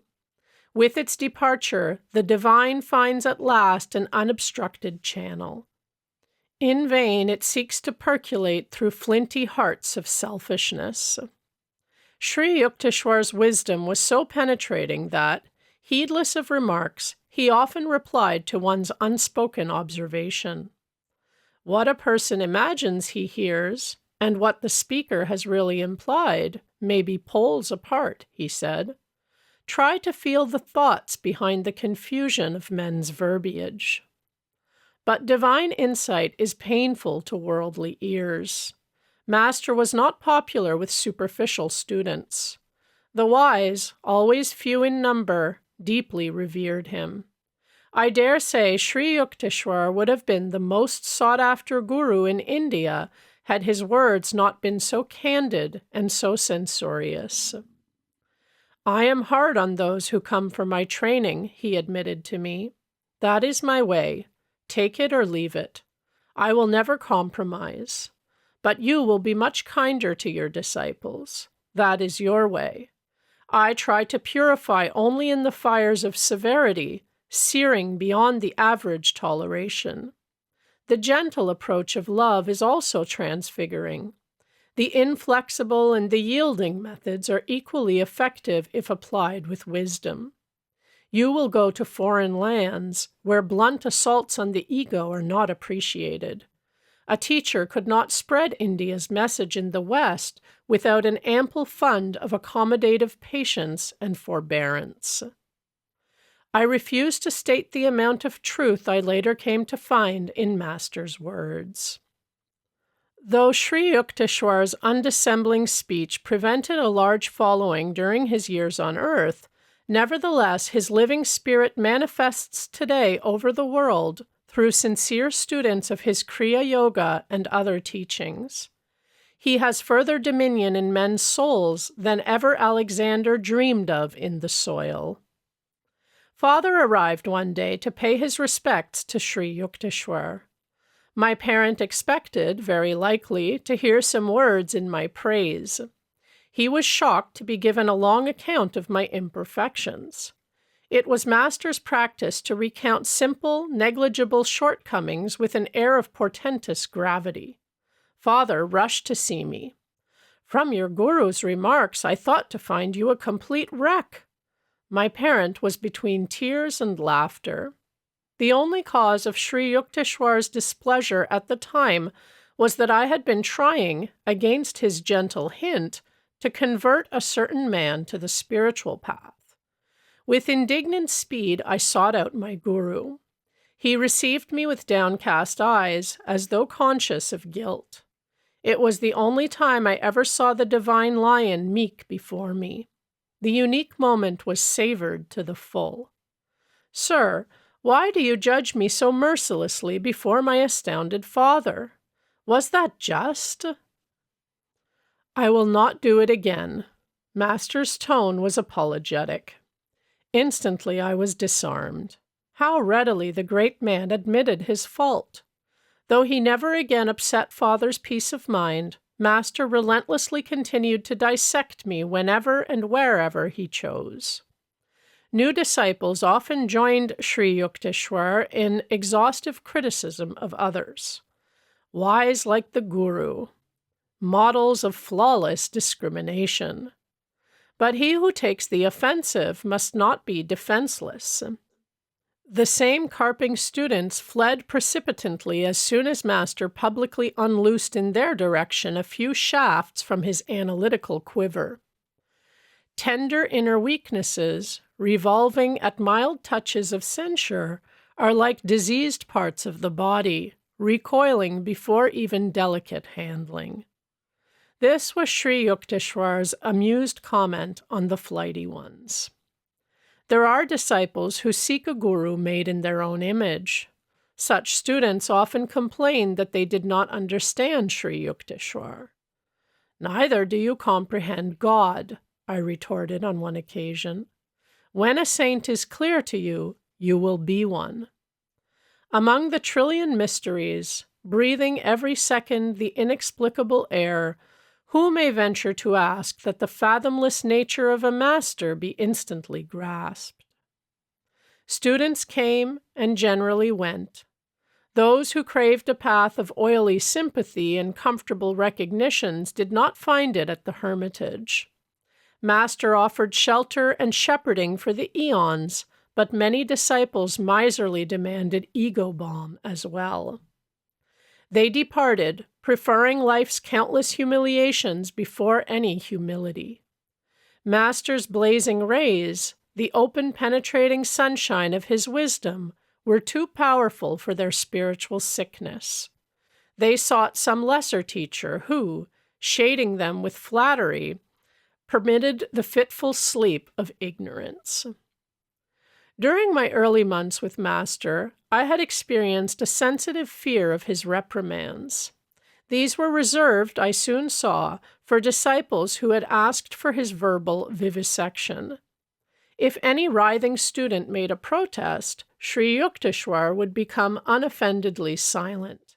His words were never wrathful, but impersonal with wisdom. Master's insight was not for the unprepared ears of casual visitors. He seldom remarked on their defects, even if conspicuous. But toward students who sought his counsel, Sri Yukteswar felt a serious responsibility. Brave indeed is the guru who undertakes to transform the crude ore of ego-permeated humanity. A saint's courage roots in his compassion for the stumbling eyeless of this world. When I had abandoned underlying resentment, I found a marked decrease in my chastisement. In a very subtle way, Master melted into comparative clemency. In time, I demolished every wall of rationalization and subconscious reservation behind which the human personality generally shields itself. The reward was an effortless harmony with my guru. I discovered him then to be trusting, considerate, and silently loving. Undemonstrative, however, he bestowed no word of affection. My own temperament is principally devotional. It was disconcerting at first to find that my guru, saturated with jnana but seemingly dry of bhakti, expressed himself only in terms of cold spiritual mathematics. But as I tuned myself to his nature, I discovered no diminution, but rather increase in my devotional approach to God. A self-realized master is fully able to guide his various disciples along natural lines of their essential bias. My relationship with Sri Yukteswar, somewhat inarticulate, nonetheless possessed all eloquence. Often I found his silent signature on my thoughts, rendering speech inutile. Quietly sitting beside him, I felt his bounty pouring peacefully over my being. Sri Yukteswar's impartial justice was notably demonstrated during the summer vacation of my first college year. I welcomed the opportunity to spend uninterrupted months at Serampore with my guru. You may be in charge of the Hermitage. Master was pleased over my enthusiastic arrival. Your duties will be the reception of guests and supervision of the work of the other disciples. Kumar, a young villager from East Bengal, was accepted a fortnight later for Hermitage training. Remarkably intelligent, he quickly won Sri Yukteswar's affection. For some unfathomable reason, Master was very lenient to the new resident. Mukunda, let Kumar assume your duties. Employ your own time in sweeping and cooking. Master issued these instructions after the new boy had been with us for a month. Exalted to leadership, Kumar exercised a petty household tyranny. In silent mutiny, the other disciples continued to seek me out for daily counsel. Mukunda is impossible. You made me supervisor, yet the others go to him and obey him. 3 weeks later, Kumar was complaining to our guru. I overheard him from an adjoining room. That's why I assigned him to the kitchen and you to the parlor. Sri Yukteswar's withering tones were new to Kumar. In this way, you have come to realize that a worthy leader has the desire to serve and not to dominate. You wanted Mukunda's position, but could not maintain it by merit. Return now to your earlier work as cook's assistant. After this humbling incident, Master resumed toward Kumar a former attitude of unwanted indulgence. Who can solve the mystery of attraction? In Kumar, our guru discovered a charming fount which did not spurt for the fellow disciples. Though the new boy was obviously Sri Yukteswar's favorite, I felt no dismay. Personal idiosyncrasies, possessed even by masters, lend a rich complexity to the pattern of life. My nature is seldom commandeered by a detail. I was seeking from Sri Yukteswar a more inaccessible benefit than an outward praise. Kumar spoke venomously to me one day without reason. I was deeply hurt. Your head is swelling to the bursting point. I added a warning whose truth I felt intuitively. Unless you mend your ways, someday you will be asked to leave this ashram. Laughing sarcastically, Kumar repeated my remark to our guru, who had just entered the room. Fully expecting to be scolded, I retired meekly to a corner. Maybe Mukunda is right. Master's reply to the boy came with unusual coldness. I escaped without castigation. A year later, Kumar set out for a visit to his childhood home. He ignored the quiet disapproval of Sri Yukteswar, who never authoritatively controlled his disciples' movements. On the boy's return to Serampore in a few months, a change was unpleasantly apparent. Gone was the stately Kumar with serenely glowing face. Only an undistinguished peasant stood before us, one who had lately acquired a number of evil habits. Master summoned me and broken-heartedly discussed the fact that the boy was now unsuited to the monastic hermitage life. Mukunda, I will leave it to you to instruct Kumar to leave the ashram tomorrow. I can't do it. Tears stood in Sri Yukteswar's eyes, but he controlled himself quickly. The boy would never have fallen to these depths had he listened to me and not gone away to mix with undesirable companions. He has rejected my protection. The callous world must be his guru still. Kumar's departure brought me no elation. Sadly, I wondered how one with power to win a master's love could ever respond to cheaper allures. Enjoyment of wine and sex are rooted in the natural man and require no delicacies of perception for their appreciation. Sense wiles are comparable to the evergreen oleander, fragrant with its multicolored flowers. Every part of the plant is poisonous. The land of healing lies within, radiant with that happiness blindly sought in 1,000 misdirections. Keen intelligence is two-edged, Master once remarked in reference to Kumar's brilliant mind. It may be used constructively or destructively, like a knife, either to cut the boil of ignorance or to decapitate oneself. Intelligence is rightly guided only after the mind has acknowledged the inescapability of spiritual law. My guru mixed freely with men and women disciples, treating all as his children. Perceiving their soul equality, he showed no distinction or partiality. In sleep, you do not know whether you are a man or a woman, he said. Just as a man, impersonating a woman, does not become one, so the soul, impersonating both man and woman, has no sex. The soul is the pure, changeless image of God. Sri Yukteswar never avoided or blamed women as objects of seduction. Men, he said, were also a temptation to women. I once inquired of my guru why a great ancient saint had called women the door to hell. A girl must have proved very troublesome to his peace of mind in his early life, my guru answered caustically. Otherwise, he would have denounced not woman, but some imperfection in his own self-control. If a visitor dared to relate a suggestive story in the Hermitage, Master would maintain an unresponsive silence.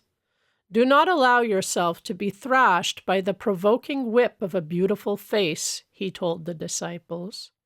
How can sense slaves enjoy the world? Its subtle flavors escape them while they grovel in primal mud. All nice discriminations are lost to the man of elemental lusts. Students seeking to escape from the dualistic Maya delusion received from Sri Yukteswar patient and understanding counsel. Just as the purpose of eating is to satisfy hunger, not greed, so the sex instinct is designed for the propagation of the species according to natural law, never for the kindling of insatiable longings, he said. Destroy wrong desires now. Otherwise, they will follow you after the astral body is torn from its physical casing. Even when the flesh is weak, the mind should be constantly resistant. If temptation assails you with cruel force, overcome it by impersonal analysis and indomitable will. Every natural passion can be mastered. Conserve your powers. Be like the capacious ocean, absorbing within all the tributary rivers of the senses. Small yearnings are openings in the reservoir of your inner peace, permitting healing waters to be wasted in the desert soil of materialism. The forceful activating impulse of wrong desire is the greatest enemy to the happiness of man. Roam in the world as a lion of self-control. See that the frogs of weakness don't kick you around. The devotee is fully freed from all instinctive compulsions. He transforms his need for human affection into aspiration for God alone, a love solitary because omnipresent. Sri Yukteswar's mother lived in the Rana Mahal district of Benares, where I had first visited my guru. Gracious and kindly, she was yet a woman of very decided opinions. I stood on her balcony one day and watched mother and son talking together. In his quiet, sensible way, Master was trying to convince her about something. He was apparently unsuccessful, for she shook her head with great vigor. Nay, nay, my son, go away now. Your wise words are not for me. I am not your disciple. Sri Yukteswar backed away without further argument, like a scolded child. I was touched at his great respect for his mother even in her unreasonable moods. She saw him only as her little boy, not as a sage. There was a charm about the trifling incident. It supplied a sidelight on my guru's unusual nature, inwardly humble and outwardly unbendable. The monastic regulations do not allow a Swami to retain connection with worldly ties after their formal severance. He cannot perform the ceremonial family rites which are obligatory on the householder.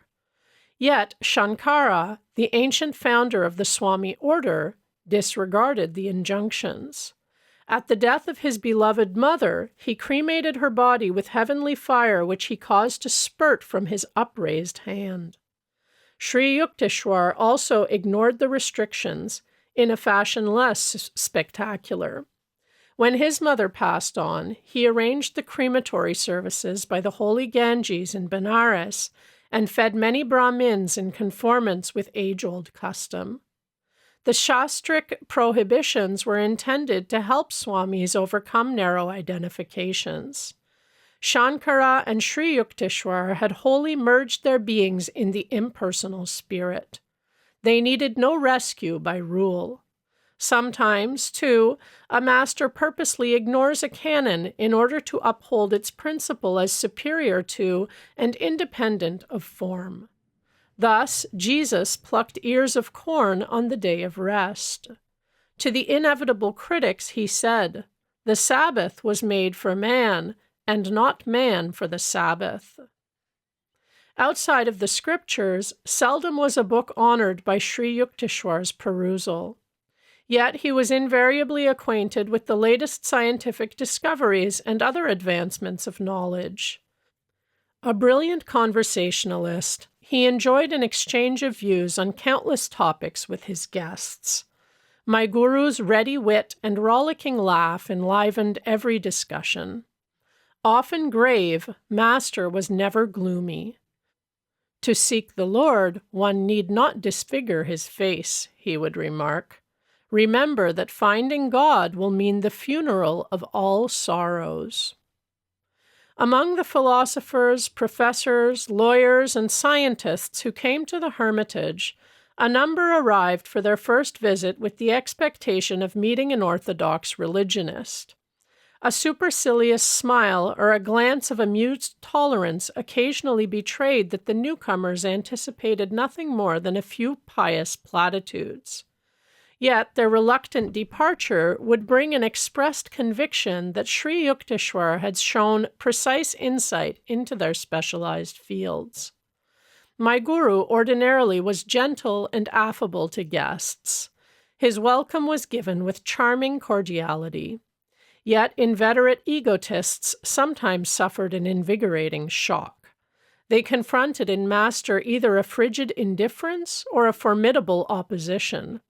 Ice or iron. A noted chemist once crossed swords with Sri Yukteswar. The visitor would not admit the existence of God, inasmuch as science has devised no means of detecting him. So you have inexplicably failed to isolate the supreme power in your test tubes. Master's gaze was stern. I recommend an unheard-of experiment. Examine your thoughts unremittingly for 24 hours.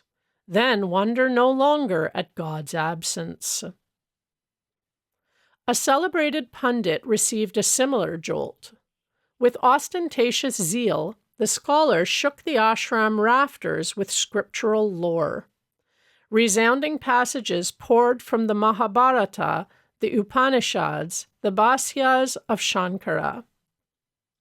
I am waiting to hear you. Sri Yukteswar's tone was inquiring, as though utter silence had reigned. The pundit was puzzled.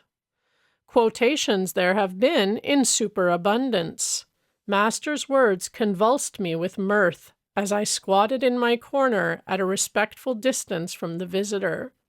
But what original commentary can you supply from the uniqueness of your particular life? What holy text have you absorbed and made your own? In what ways have these timeless truths renovated your nature? Are you content to be a hollow Victrola, mechanically repeating the words of other men? I give up. The scholar's chagrin was comical. I have no inner realization. For the first time, perhaps, he understood that discerning placement of the comma does not atone for a spiritual coma. These bloodless pedants smell unduly of the lamp, my guru remarked after the departure of the chastened one. They prefer philosophy to be a gentle intellectual setting-up exercise. Their elevated thoughts are carefully unrelated either to the crudity of outward action or to any scourging inner discipline. Master stressed on other occasions the futility of mere book learning. Do not confuse understanding with a larger vocabulary, he remarked. Sacred writings are beneficial in stimulating desire for inward realization if one stanza at a time is slowly assimilated.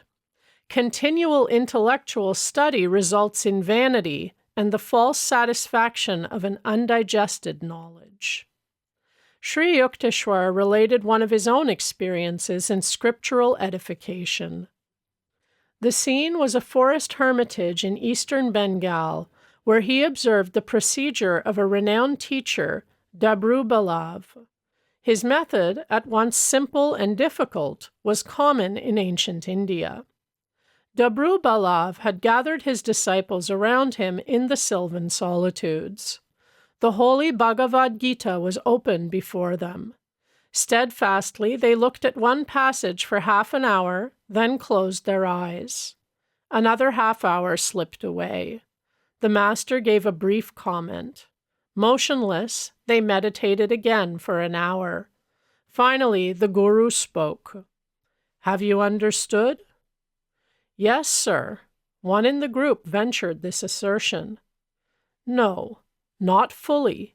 Seek the spiritual vitality that has given these words the power to rejuvenate India century after century." Another hour disappeared in silence. The master dismissed the students and turned to Sri Yukteswar. "Do you know the Bhagavad Gita?" "No, sir, not really, though my eyes and mind have run through its pages many times." "Thousands have replied to me differently." The great sage smiled at Master in blessing. "If one busies himself with an outer display of scriptural wealth, what time is left for silent inward diving after the priceless pearls?" Sri Yukteswar directed the study of his own disciples by the same intensive method of one-pointedness. "Wisdom is not assimilated with the eyes, but with the atoms," he said.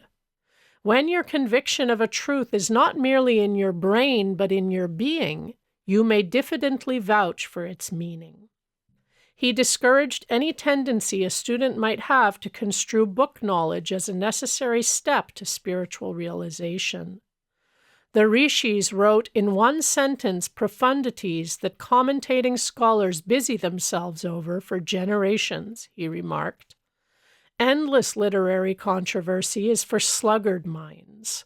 What more liberating thought than, God is, nay, God. But man does not easily return to simplicity. It is seldom God for him, but rather learned pomposities. His ego is pleased that he can grasp such erudition. Men who were pridefully conscious of high worldly position were likely, in Master's presence, to add humility to their other possessions. A local magistrate once arrived for an interview at the seaside hermitage in Puri. The man, who held a reputation for ruthlessness, had it well within his power to oust us from the ashram. I cautioned my guru about the despotic possibilities, but he seated himself with an uncompromising air and did not rise to greet the visitor. Slightly nervous, I squatted near the door. The man had to content himself with a wooden box. My guru did not request me to fetch a chair. There was no fulfillment of the magistrate's obvious expectation that his importance would be ceremoniously acknowledged. A metaphysical discussion ensued. The guest blundered through misinterpretations of the scriptures. As his accuracy sank, his ire rose. "Do you know that I stood first in the M.A. examination?"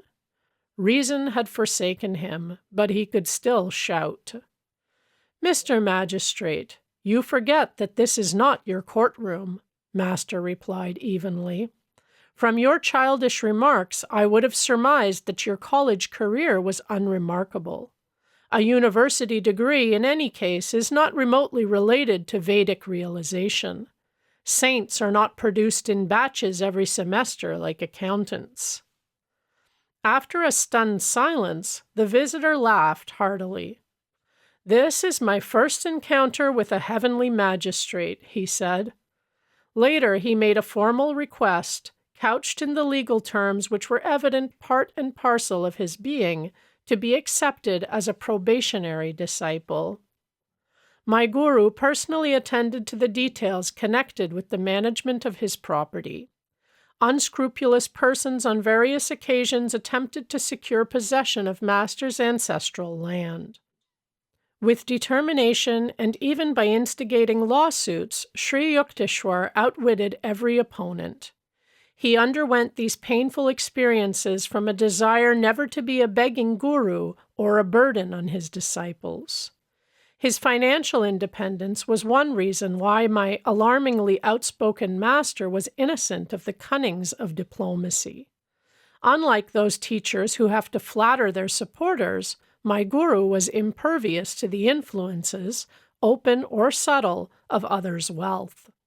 Never did I hear him ask or even hint for money for any purpose. His hermitage training was given free and freely to all disciples. An insolent court deputy arrived one day at the Serampore ashram to serve Sri Yukteswar with a legal summons. A disciple named Kanai and myself were also present. The officer's attitude toward Master was offensive. "It will do you good to leave the shadows of your hermitage and breathe the honest air of a courtroom." The deputy grinned contemptuously. I could not contain myself.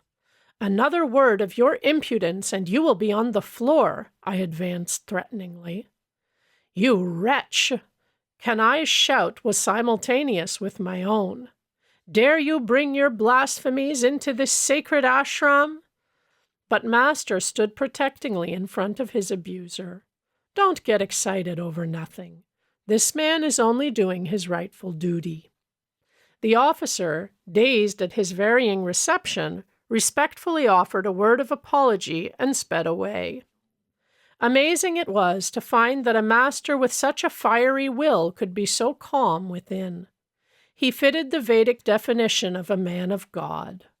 Softer than the flower where kindness is concerned, stronger than the thunder where principles are at stake.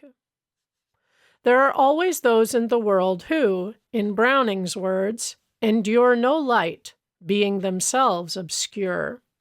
An outsider occasionally berated Sri Yukteswar for an imaginary grievance.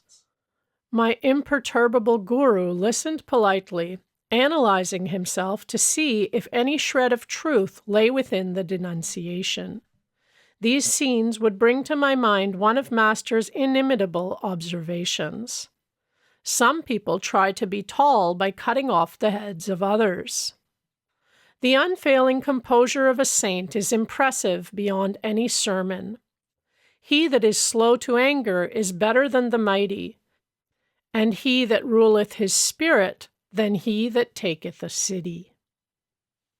I often reflected that my majestic master could easily have been an emperor or world-shaking warrior had his mind been centered on fame or worldly achievement.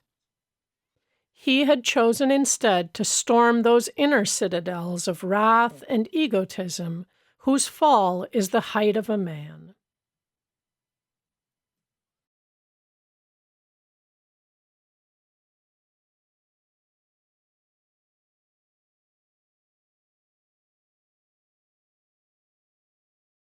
Chapter 13.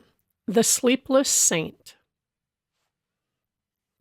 Please permit me to go to the Himalayas. I hope in unbroken solitude to achieve continuous divine communion. I actually once addressed these ungrateful words to my master.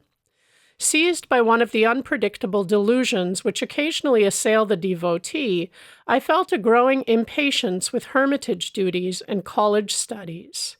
A feebly extenuating circumstance is that my proposal was made when I had been only 6 months with Sri Yukteswar. Not yet had I fully surveyed his towering stature. Many hillmen live in the Himalayas, yet possess no God perception. My guru's answer came slowly and simply. Wisdom is better sought from a man of realization than from an inert mountain. Ignoring Master's plain hint that he, and not a hill, was my teacher, I repeated my plea. Sri Yukteswar vouchsafed no reply. I took his silence for consent, a precarious interpretation readily accepted at one's convenience. In my Calcutta home that evening, I busied myself with travel preparations. Tying a few articles inside a blanket, I remembered a similar bundle, surreptitiously dropped from my attic window a few years earlier. I wondered if this were to be another ill-starred flight toward the Himalayas. The first time my spiritual elation had been high. Tonight, conscience smote heavily at the thought of leaving my guru. The following morning, I sought out Bihari Pandit, my Sanskrit professor at Scottish Church College. "Sir, you have told me of your friendship with a great disciple of Lahiri Mahasaya. Please give me his address." "You mean Ram Gopal Muzumdar. I call him the Sleepless Saint. He is always awake in an ecstatic consciousness. His home is at Ranbajpur, near Tarakeshwar." I thanked the pundit and entrained immediately for Tarakeshwar. I hoped to silence my misgivings by wringing a sanction from the Sleepless Saint to engage myself in lonely Himalayan meditation. Bihari's friend, I heard, had received illumination after many years of Kriya Yoga practice in isolated caves. At Tarakeshwar, I approached a famous shrine. Hindus regard it with the same veneration that Catholics give to the Lourdes Sanctuary in France. Innumerable healing miracles have occurred at Tarakeshwar, including one for a member of my family. "I sat in the temple there for a week," my eldest aunt once told me. "Observing a complete fast, I prayed for the recovery of your uncle Sarada from a chronic malady. On the 7th day, I found an herb materialized in my hand. I made a brew from the leaves and gave it to your uncle. His disease vanished at once and has never reappeared." I entered the sacred Tarakeshwar shrine. The altar contains nothing but a round stone. Its circumference, beginningless and endless, makes it aptly significant of the infinite. Cosmic abstractions are not alien even to the humblest Indian peasant. He has been accused by Westerners, in fact, of living on abstractions. My own mood at the moment was so austere that I felt disinclined to bow before the stone symbol. God should be sought, I reflected, only within the soul. I left the temple without genuflection and walked briskly toward the outlying village of Ranbajpur. My appeal to a passerby for guidance caused him to sink into long cogitation. "When you come to a crossroad, turn and keep going," he finally pronounced oracularly. Obeying the directions, I wended my way alongside the banks of a canal. Darkness fell. The outskirts of the jungle village were alive with winking fireflies and the howls of nearby jackals. The moonlight was too faint to supply any reassurance. I stumbled on for 2 hours. Welcome clang of a cowbell. My repeated shouts eventually brought a peasant to my side. "I am looking for Ram Gopal Babu." "No such person lives in our village." The man's tone was surly. "You are probably a lying detective." Hoping to allay suspicion in his politically troubled mind, I touchingly explained my predicament. He took me to his home and offered a hospitable welcome. "Ranbajpur is far from here," he remarked. "At the crossroad, you should have turned left, not right." My earlier informant, I thought sadly, was a distinct menace to travelers. After a relishable meal of coarse rice, lentil dal, and curry of potatoes with raw bananas, I returned to a small hut adjoining the courtyard. In the distance, villagers were singing to the loud accompaniment of mridangas and cymbals. Sleep was inconsiderable that night. I prayed deeply to be directed to the secret yogi, Ram Gopal. As the first streaks of dawn penetrated the fissures of my dark room, I set out for Ranbajpur. Crossing rough paddy fields, I trudged over sickled stumps of the prickly plant and mounds of dried clay. An occasionally met peasant would inform me, invariably, that my destination was only a krosha, 2 miles. In 6 hours, the sun traveled victoriously from horizon to meridian, but I began to feel that I would ever be distant from Ranbajpur by 1 krosha. At mid-afternoon, my world was still an endless paddy field. Heat pouring from the avoidless sky was bringing me to near collapse. As a man approached at leisurely pace, I hardly dared utter my usual question, lest it summon the monotonous, "Just a krosha." The stranger halted beside me. Short and slight, he was physically unimpressive, save for an extraordinary pair of piercing dark eyes. "I was planning to leave Ranbajpur, but your purpose was good, so I awaited you." He shook his finger in my astounded face. "Aren't you clever to think that, unannounced, you could pounce on me? That Professor Behari had no right to give you my address." Considering that introduction of myself would be mere verbosity in the presence of this master, I stood speechless, somewhat hurt at my reception. His next remark was abruptly put. "Tell me, where do you think God is?" "Why, he is within me and everywhere." I doubtless looked as bewildered as I felt. "All-pervading, eh?" The saint chuckled. "Then why, young sir, did you fail to bow before the infinite in the stone symbol at the Tarakeshwar temple yesterday? Your pride caused you the punishment of being misdirected by the passerby who was not bothered by fine distinctions of left and right. Today, too, you have had a fairly uncomfortable time of it." I agreed wholeheartedly, wonderstruck that an omniscient eye hid within the unremarkable body before me. Healing strength emanated from the yogi. I was instantly refreshed in the scorching field. "The devotee inclines to think his path to God is the only way," he said. "Yoga, through which divinity is found within, is doubtless the highest road. So Lahiri Mahasaya has told us. But discovering the Lord within, we soon perceive him without. Holy shrines at Tarakeshwar and elsewhere are rightly venerated as nuclear centers of spiritual power." The saint's censorious attitude vanished. His eyes became compassionately soft. He patted my shoulder.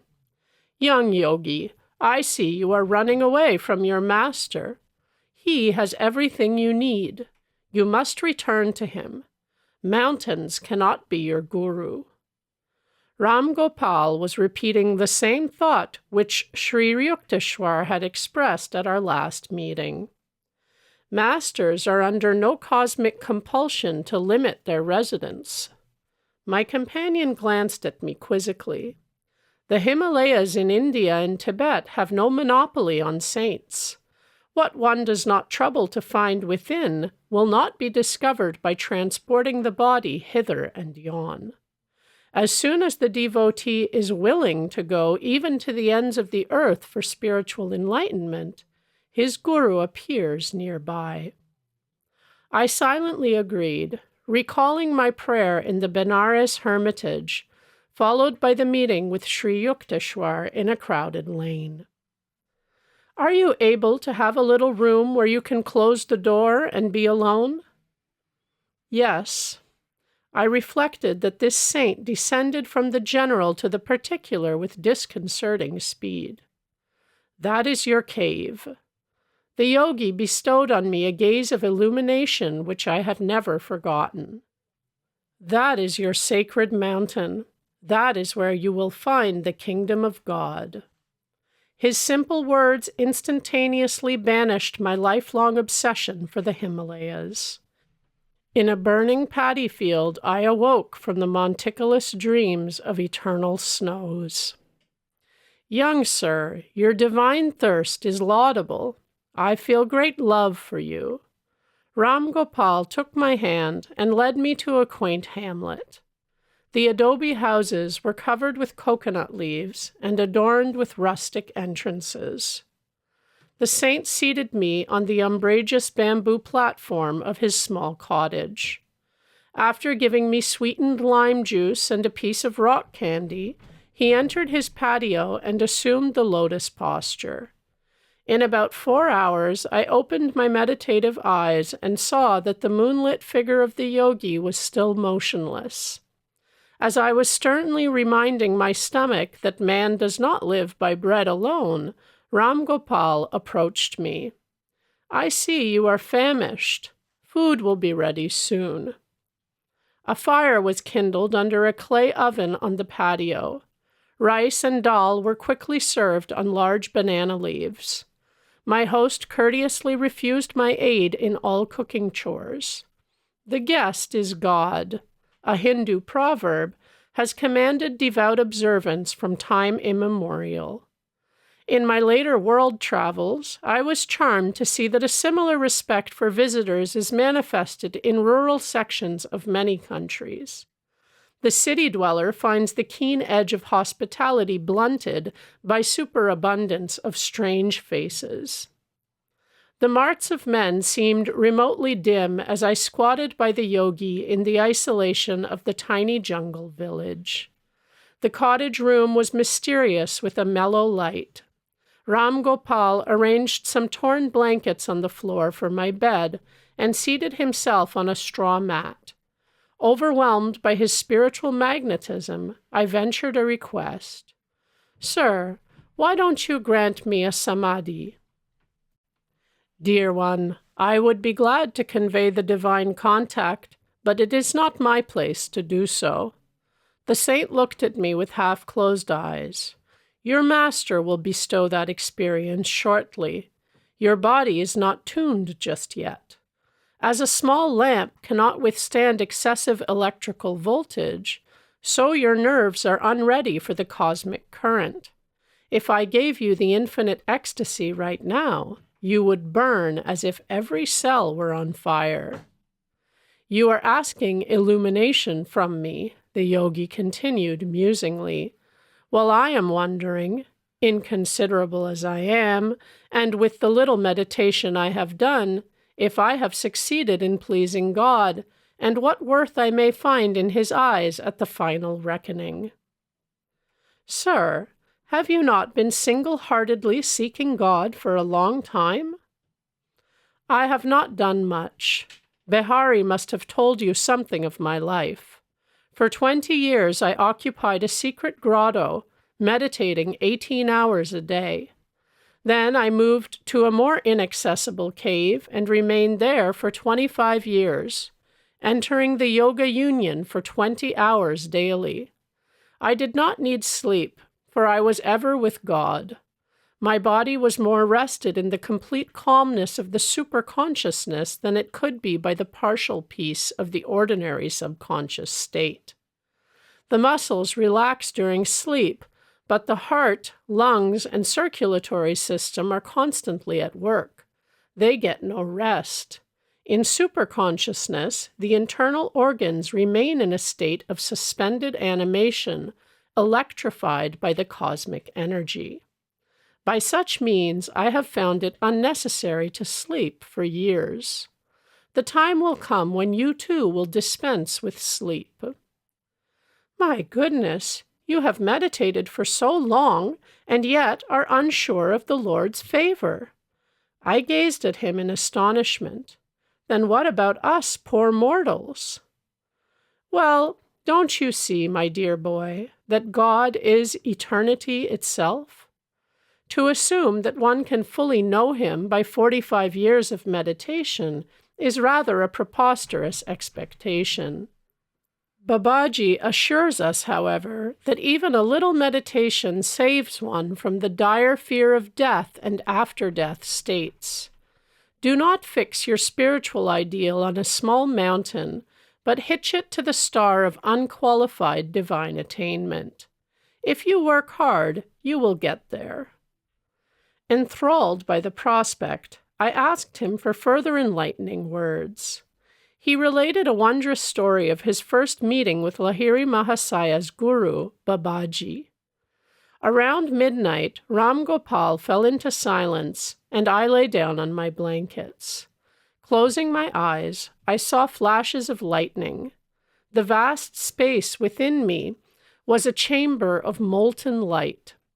I opened my eyes and observed the same dazzling radiance. The room became a part of that infinite vault which I beheld with interior vision. "Why don't you go to sleep?" "Sir, how can I sleep in the presence of lightning, blazing whether my eyes are shut or open?" "You are blessed to have this experience. The spiritual radiations are not easily seen." The saint added a few words of affection. At dawn, Ram Gopal gave me rock candies and said I must depart. I felt such reluctance to bid him farewell that tears coursed down my cheeks. "I will not let you go empty-handed." The yogi spoke tenderly. "I will do something for you." He smiled and looked at me steadfastly. I stood rooted to the ground, peace rushing like a mighty flood through the gates of my eyes. I was instantly healed of a pain in my back, which had troubled me intermittently for years. Renewed, bathed in a sea of luminous joy, I wept no more. After touching the saint's feet, I sauntered into the jungle, making my way through its tropical tangle until I reached Tarakeshwar. There I made a second pilgrimage to the famous shrine and prostrated myself fully before the altar. The round stone enlarged before my inner vision until it became the cosmical spheres, ring within ring, zone after zone, all dowered with divinity. I entrained happily an hour later for Calcutta. My travels ended, not in the lofty mountains, but in the Himalayan presence of my master. Chapter 14. An Experience in Cosmic Consciousness. "I am here, Guruji." My shamefacedness spoke more eloquently for me. "Let us go to the kitchen and find something to eat." Sri Yukteswar's manner was as natural as if hours and not days had separated us. "Master, I must have disappointed you by my abrupt departure from my duties here. I thought you might be angry with me." "No, of course not. Wrath springs only from thwarted desires. I do not expect anything from others, so their actions cannot be in opposition to wishes of mine. I would not use you for my own ends. I am happy only in your own true happiness." "Sir, one hears of divine love in a vague way, but for the first time I am having a concrete example in your angelic self. In the world, even a father does not easily forgive his son if he leaves his parents' business without warning. But you show not the slightest vexation, though you must have been put to great inconvenience by the many unfinished tasks I left behind." We looked into each other's eyes, where tears were shining. A blissful wave engulfed me. I was conscious that the Lord, in the form of my guru, was expanding the small ardors of my heart into the incompressible reaches of cosmic love. A few mornings later, I made my way to Master's empty sitting room. I planned to meditate, but my laudable purpose was unshared by disobedient thoughts. They scattered like birds before the hunter. "Mukunda!" Sri Yukteswar's voice sounded from a distant inner balcony. I felt as rebellious as my thoughts. "Master always urges me to meditate," I muttered to myself. "He should not disturb me when he knows why I came to his room." He summoned me again. I remained obstinately silent. The third time his tone held rebuke. "Sir, I am meditating. I shouted protestingly. I know you are meditating, my guru called out, with your mind distributed like leaves in a storm. Come here to me. Snubbed and exposed, I made my way sadly to his side. Poor boy, the mountains couldn't give you what you wanted. Master spoke caressively, comfortingly. His calm gaze was unfathomable. Your heart's desire shall be fulfilled. Sri Yukteswar seldom indulged in riddles. I was bewildered. He struck gently on my chest above the heart. My body became immovably rooted. Breath was drawn out of my lungs as if by some huge magnet. Soul and mind instantly lost their physical bondage and streamed out like a fluid, piercing light from my every pore. The flesh was as though dead, yet, in my intense awareness, I knew that never before had I been fully alive. My sense of identity was no longer narrowly confined to a body, but embraced the circumambient atoms. People on distant streets seemed to be moving gently over my own remote periphery. The roots of plants and trees appeared through a dim transparency of the soil. I discerned the inward flow of their sap. The whole vicinity lay bare before me. My ordinary frontal vision was now changed to a vast spherical sight, simultaneously all-perceptive. Through the back of my head, I saw men strolling far down Raigat Road and noticed also a white cow who was leisurely approaching. When she reached the space in front of the open ashram gate, I observed her with my two physical eyes. As she passed by, behind the brick wall, I saw her clearly still. All objects within my panoramic gaze trembled and vibrated like quick motion pictures. My body, Master's, the pillared courtyard, the furniture and floor, the trees and sunshine, occasionally became violently agitated until all melted into a luminescent sea. Even as sugar crystals, thrown into a glass of water, dissolve after being shaken. The unifying light alternated with materializations of form, the metamorphoses revealing the law of cause and effect in creation. An oceanic joy broke upon calm, endless shores of my soul. The Spirit of God, I realized, is exhaustless bliss. His body is countless tissues of light.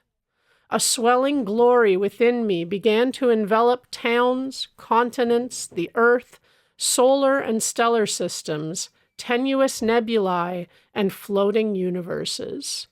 The entire cosmos, gently luminous, like a city seen afar at night, glimmered within the infinitude of my being.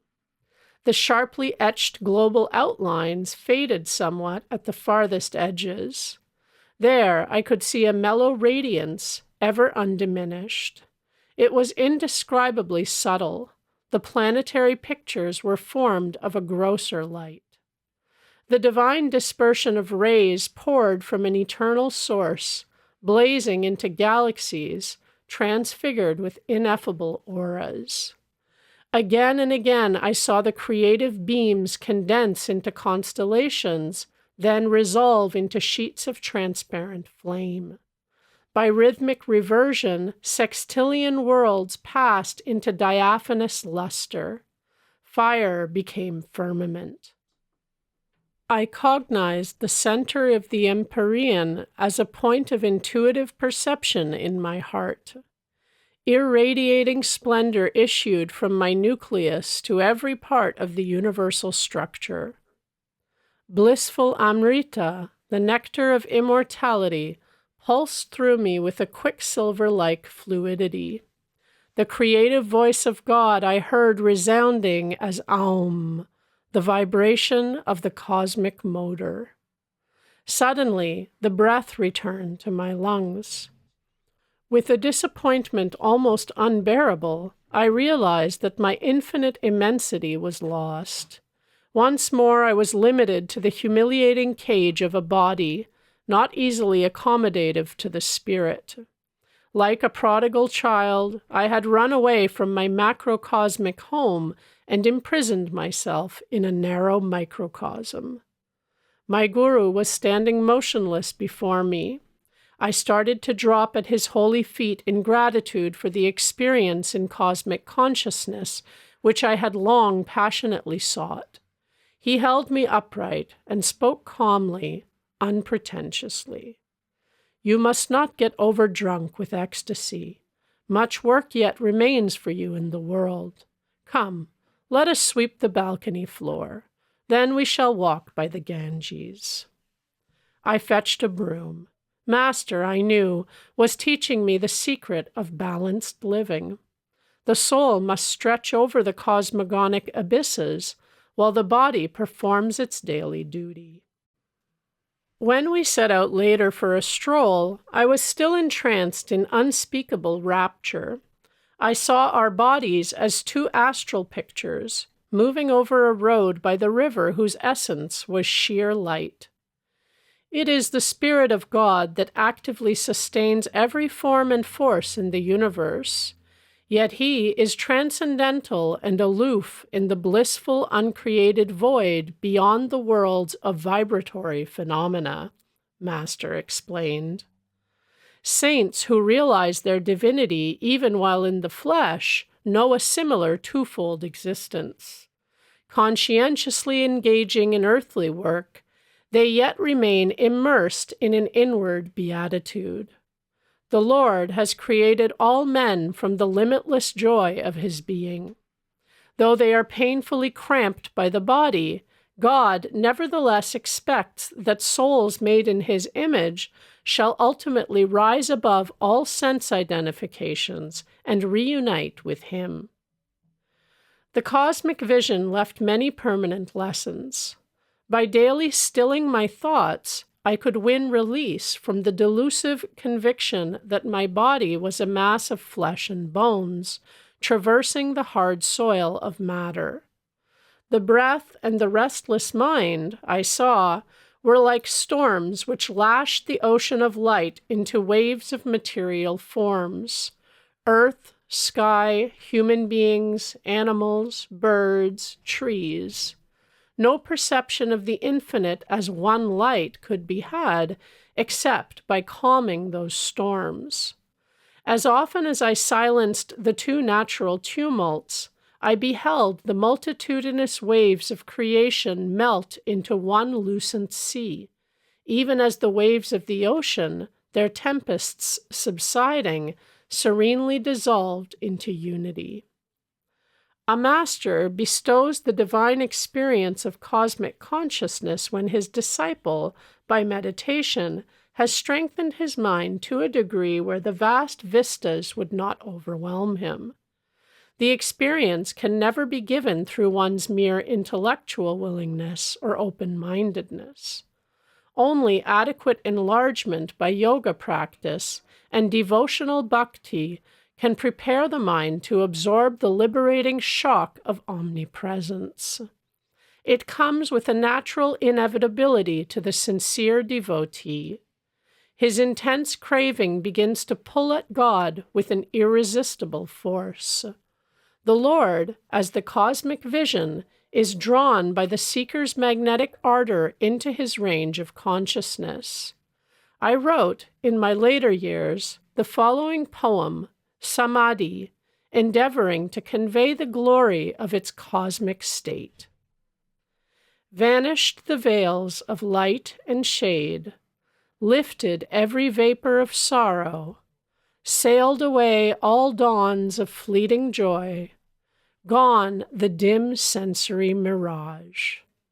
Love, hate, health, disease, life, death, perished these false shadows on the screen of duality.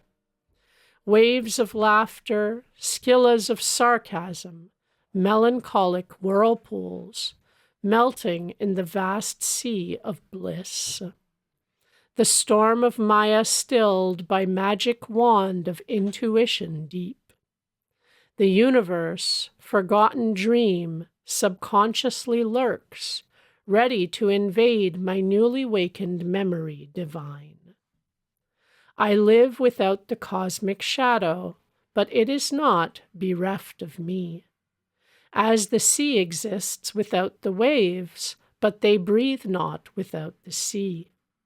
Dreams, wakings, states of deep turiya sleep, present, past, future, no more for me, but ever present, all flowing I everywhere.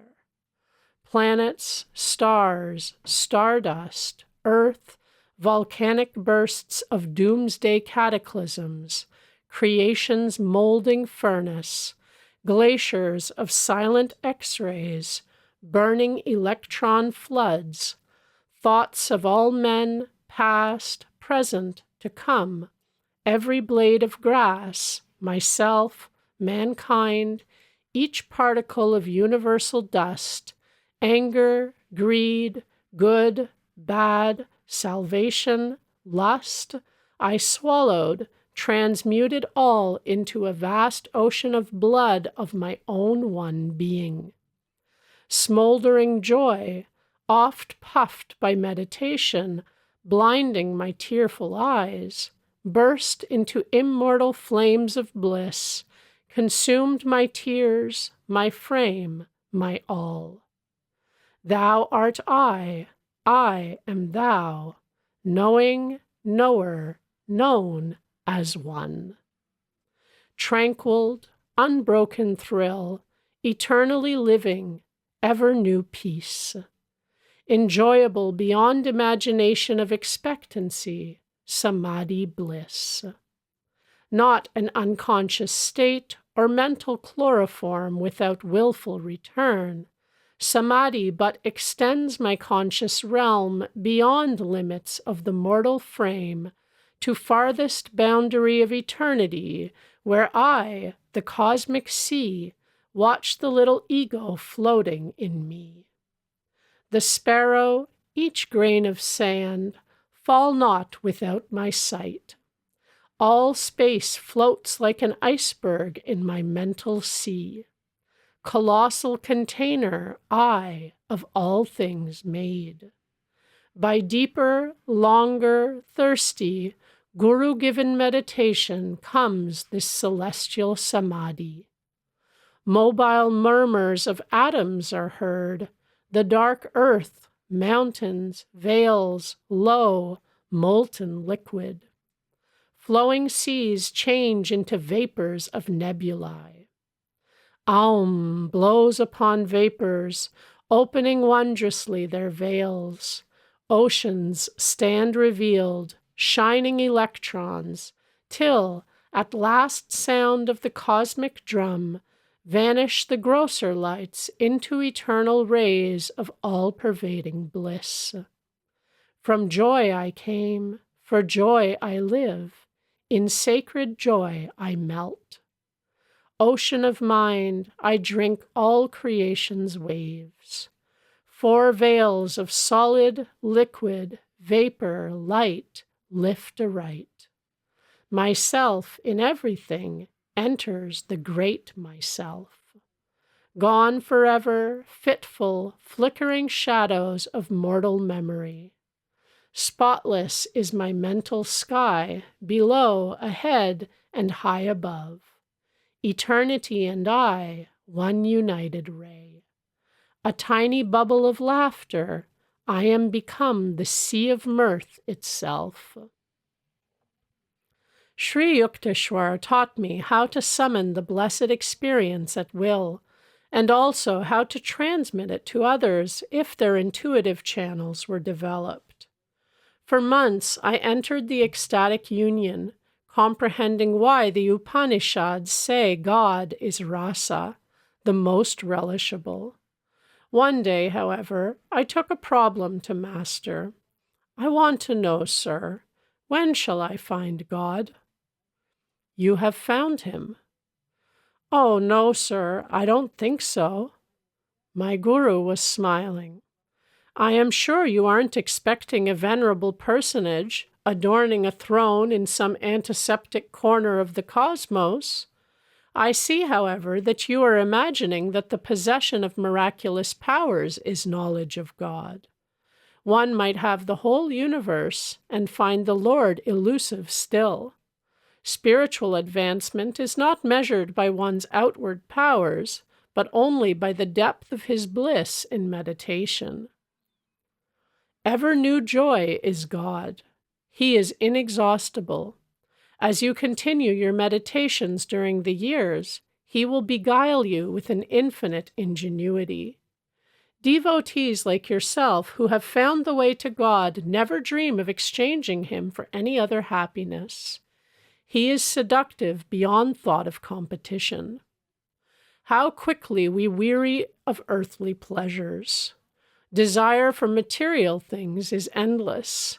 Man is never satisfied completely and pursues one goal after another. The something else he seeks is the Lord, who alone can grant lasting joy.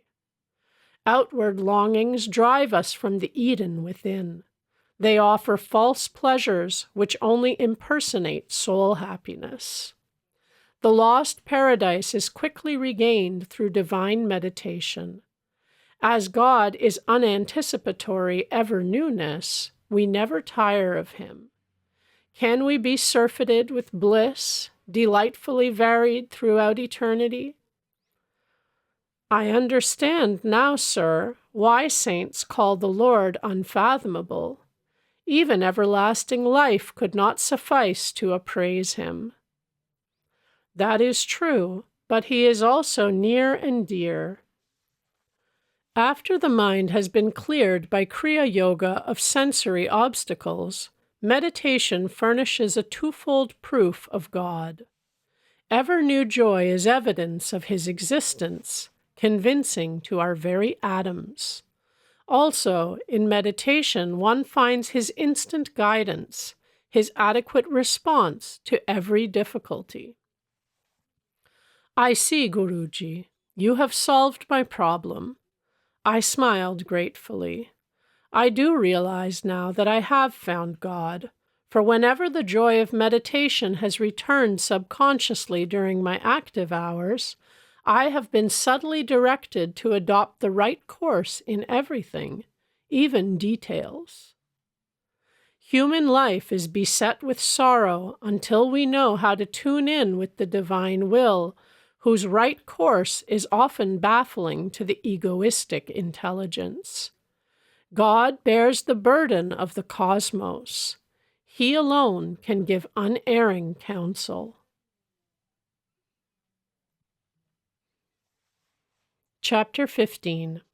The Cauliflower Robbery. Master, a gift for you. These 6 huge cauliflowers were planted with my hands. I have watched over their growth with the tender care of a mother nursing her child. I presented the basket of vegetables with a ceremonial flourish. Thank you. Sri Yukteswar's smile was warm with appreciation. Please keep them in your room. I shall need them tomorrow for a special dinner.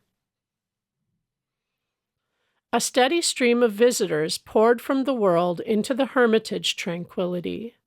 A number of learned men came with the expectation of meeting an orthodox religionist. A supercilious smile or a glance of amused tolerance occasionally betrayed that the newcomers anticipated nothing more than a few pious platitudes.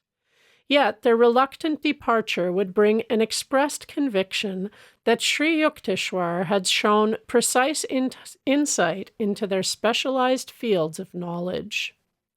My guru always had young resident disciples in his hermitage.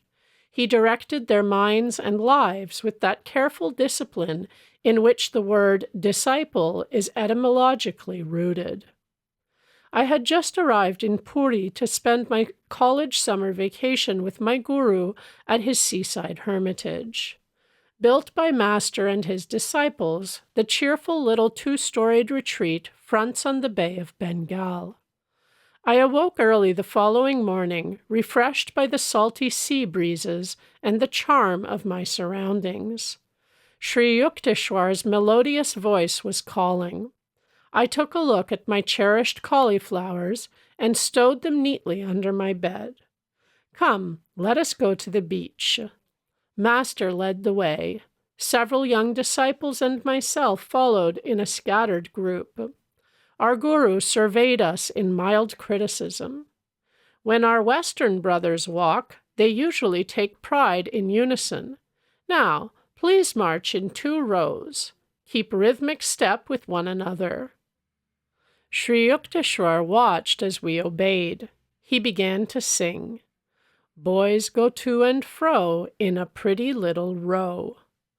I could not but admire the ease with which Master was able to match the brisk pace of his young students. Halt! My guru's eyes sought mine. Did you remember to lock the back door of the Hermitage? I think so, sir. Sri Yukteswar was silent for a few minutes, a half-suppressed smile on his lips. No, you forgot, he said finally. Divine contemplation must not be made an excuse for material carelessness. You have neglected your duty in safeguarding the ashram. You must be punished. I thought he was obscurely joking when he added, Your 6 cauliflowers will soon be only 5. We turned around at Master's orders and marched back until we were close to the Hermitage. Rest a while. Mukunda, look across the compound on our left. Observe the road beyond. A certain man will arrive there presently. He will be the means of your chastisement. I concealed my vexation at these incomprehensible remarks. A peasant soon appeared on the road. He was dancing grotesquely and flinging his arms about with meaningless gestures. Almost paralyzed with curiosity, I glued my eyes on the hilarious spectacle. As the man reached a point in the road where he would vanish from our view, Sri Yukteswar said, Now he will return. The peasant at once changed his direction and made for the rear of the ashram. Crossing a sandy tract, he entered the building by the back door. I had left it unlocked, even as my guru had said. The man emerged shortly, holding one of my prized cauliflowers. He now strode along respectably, invested with the dignity of possession.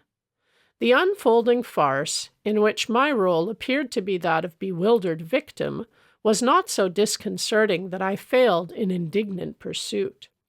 I was halfway to the road when Master recalled me.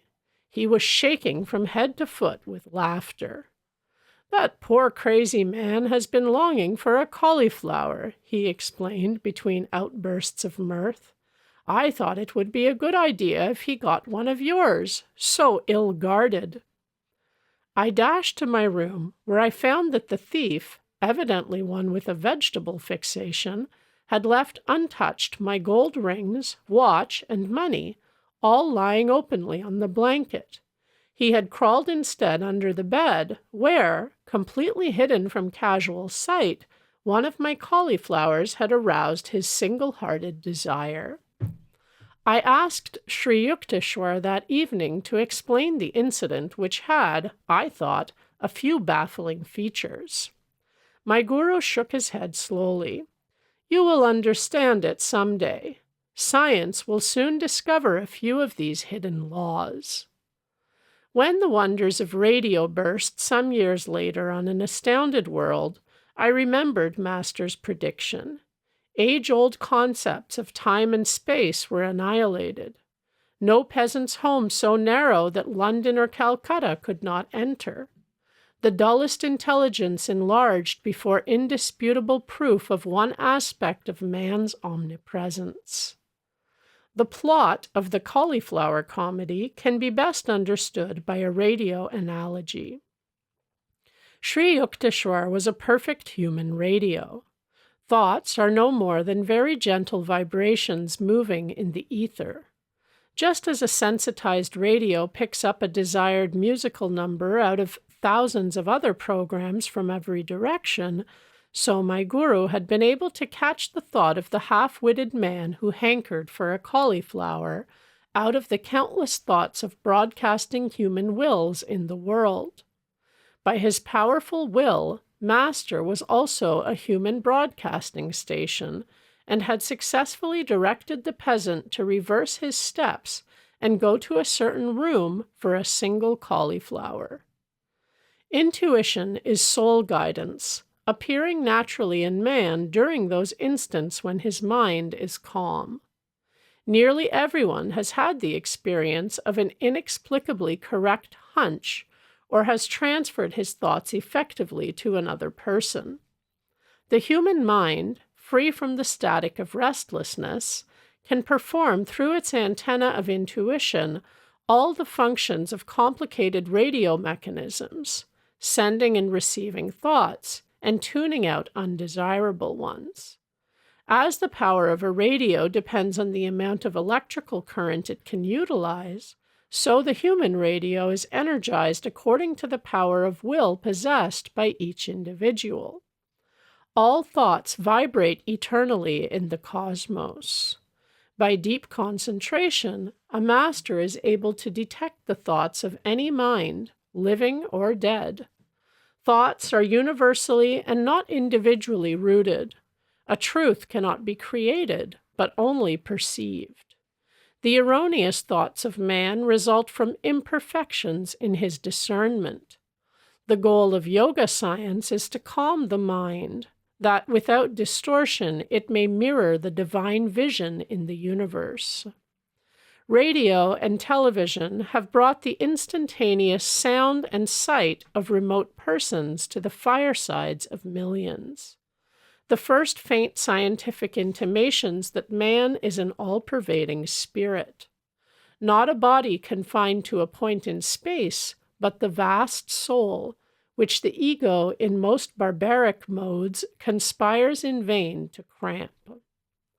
Very strange, very wonderful, seemingly very improbable phenomena may yet appear which, when once established, will not astonish us more than we are now astonished at all that science has taught us during the last century. Charles Robert Richet, Nobel Prizeman in Physiology, has declared, "It is assumed that the phenomena which we now accept without surprise do not excite our astonishment because they are understood. But this is not the case. If they do not surprise us, it is not because they are understood, it is because they are familiar. For if that which is not understood ought to surprise us, we should be surprised at everything. The fall of a stone thrown into the air, the acorn which becomes an oak, mercury which expands when it is heated, iron attracted by a magnet, phosphorus which burns when it is rubbed. The science of today is a light matter. The revolutions and evolutions which it will experience in 100,000 years will far exceed the most daring anticipations. The truths, those surprising, amazing, unforeseen truths, which our descendants will discover, are even now all around us, staring us in the eyes, so to speak, and yet we do not see them. But it is not enough to say that we do not see them. We do not wish to see them. For as soon as an unexpected and unfamiliar fact appears, we try to fit it into the framework of the commonplaces of acquired knowledge, and we are indignant that anyone else should dare to experiment further. A humorous occurrence took place a few days after I had been so implausibly robbed of a cauliflower. A certain kerosene lamp could not be found. Having so lately witnessed my guru's omniscient insight, I thought he would demonstrate that it was child's play to locate the lamp. Master perceived my expectation. With exaggerated gravity, he questioned all ashram residents. A young disciple confessed that he had used the lamp to go to the well in the backyard. Sri Yukteswar gave the solemn counsel, "Seek the lamp near the well." I rushed there. No lamp. Crestfallen, I returned to my guru. He was now laughing heartily, without compunction for my disillusionment. "Too bad I couldn't direct you to the vanished lamp. I am not a fortune-teller." With twinkling eyes, he added, "I am not even a satisfactory Sherlock Holmes." I realized that Master would never display his powers when challenged, or for a triviality. Delightful weeks sped by. Sri Yukteswar was planning a religious procession. He asked me to lead the disciples over the town and beach of Puri. The festive day dawned as one of the hottest of the summer. "Guruji, how can I take the barefooted students over the fiery sands?" I spoke despairingly. "I will tell you a secret," Master responded. "The Lord will send an umbrella of clouds. You all shall walk in comfort." I happily organized the procession. Our group started from the ashram with a satsanga banner. Designed by Sri Yukteswar, it bore the symbol of the single eye, the telescopic gaze of intuition. No sooner had we left the Hermitage than the part of the sky which was overhead became filled with clouds as though by magic. To the accompaniment of astonished ejaculations from all sides, a very light shower fell, cooling the city streets and the burning seashore. The soothing drops descended during the 2 hours of the parade. The exact instant at which our group returned to the ashram, the clouds and rain passed away tracelessly. "You see how God feels for us," Master replied after I had expressed my gratitude. "The Lord responds to all and works for all. Just as he sent rain at my plea, so he fulfills any sincere desire of the devotee. Seldom do men realize how often God heeds their prayers. He is not partial to a few, but listens to everyone who approaches him trustingly. His children should ever have implicit faith in the loving kindness of their omnipresent Father." Sri Yukteswar sponsored 4 yearly festivals at the equinoxes and solstices, when his students gathered from far and near. The winter solstice celebration was held in Serampore. The first one I attended left me with a permanent blessing. The festivities started in the morning with a barefoot procession along the streets. The voices of 100 students rang out with sweet religious songs. A few musicians played the flute and kol kartal, drums and cymbals. Enthusiastic townspeople strewed the path with flowers, glad to be summoned from prosaic tasks by our resounding praise of the Lord's blessed name. The long tour ended in the courtyard of the Hermitage. There we encircled our guru, while students on upper balconies showered us with marigold blossoms. Many guests went upstairs to receive a pudding of chana and oranges. I made my way to a group of brother disciples who were serving today as cooks. Food for such large gatherings had to be cooked outdoors in huge cauldrons. The improvised wood-burning brick stoves were smoky and tear-provoking, but we laughed merrily at our work. Religious festivals in India are never considered troublesome. Each one does his part, supplying money, rice, vegetables, or his personal services. Master was soon in our midst, supervising the details of the feast. Busy every moment, he kept pace with the most energetic young student. A Sankirtan, group chanting, accompanied by the harmonium and hand-played Indian drums, was in progress on the 2nd floor. Sri Yukteswar listened appreciatively. His musical sense was acutely perfect. "They are off-key." Master left the cooks and joined the artists. The melody was heard again, this time correctly rendered. In India, music, as well as painting and the drama, is considered a divine art. Brahma, Vishnu, and Shiva, the eternal trinity, were the first musicians.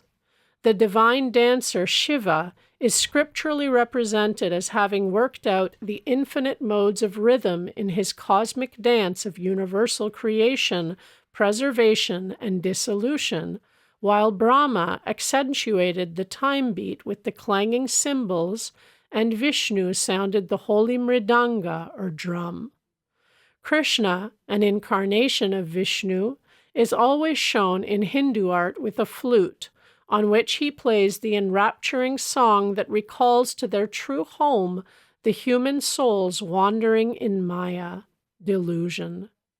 Saraswati, goddess of wisdom, is symbolized as performing on the veena, mother of all stringed instruments. The Samaveda of India contains the world's earliest writings on musical science. The foundation stone of Hindu music is the ragas, or fixed melodic scales. The 6 basic ragas branch out into 126 derivative raginis, wives, and putras, sons. Each raga has a minimum of 5 notes, a leading note, vadi or king, a secondary note, samavadi or prime minister, helping notes, anuvadi, attendants, and a dissonant note, vivadi, the enemy. Each one of the 6 basic ragas has a natural correspondence with a certain hour of the day, season of the year, and a presiding deity who bestows a particular potency. Thus, the Hindol raga is heard only at dawn in the spring to evoke the mood of universal love. Dipaka raga is played during the evening in summer to arouse compassion. Megha raga is a melody for midday in the rainy season to summon courage.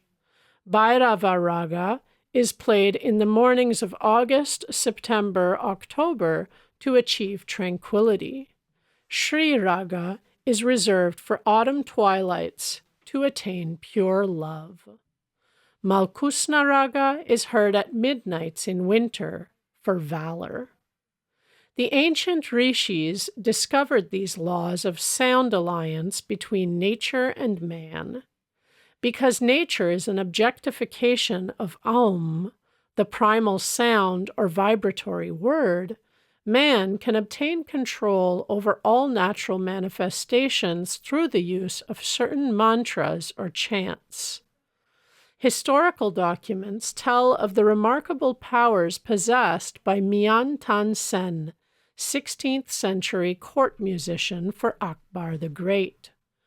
Commanded by the emperor to sing a night raga while the sun was overhead, Tan Sen intoned a mantra which instantly caused the whole palace precincts to become enveloped in darkness. Indian music divides the octave into 22 shrutis, or demi-semitones. These microtonal intervals permit fine shades of musical expression unattainable by the Western chromatic scale of 12 semitones. Each one of the 7 basic notes of the octave is associated in Hindu mythology with a color and the natural cry of a bird or beast.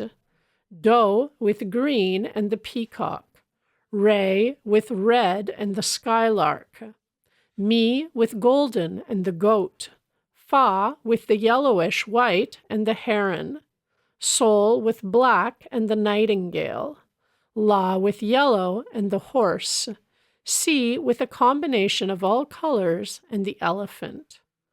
3 scales, major, harmonic minor, melodic minor, are the only ones which Occidental music employs, but Indian music outlines 72 tatas, or scales.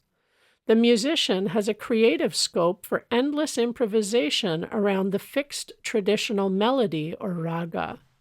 He concentrates on the sentiment or definitive mood of the structural theme and then embroiders it to the limits of his own originality. The Hindu musician does not read set notes.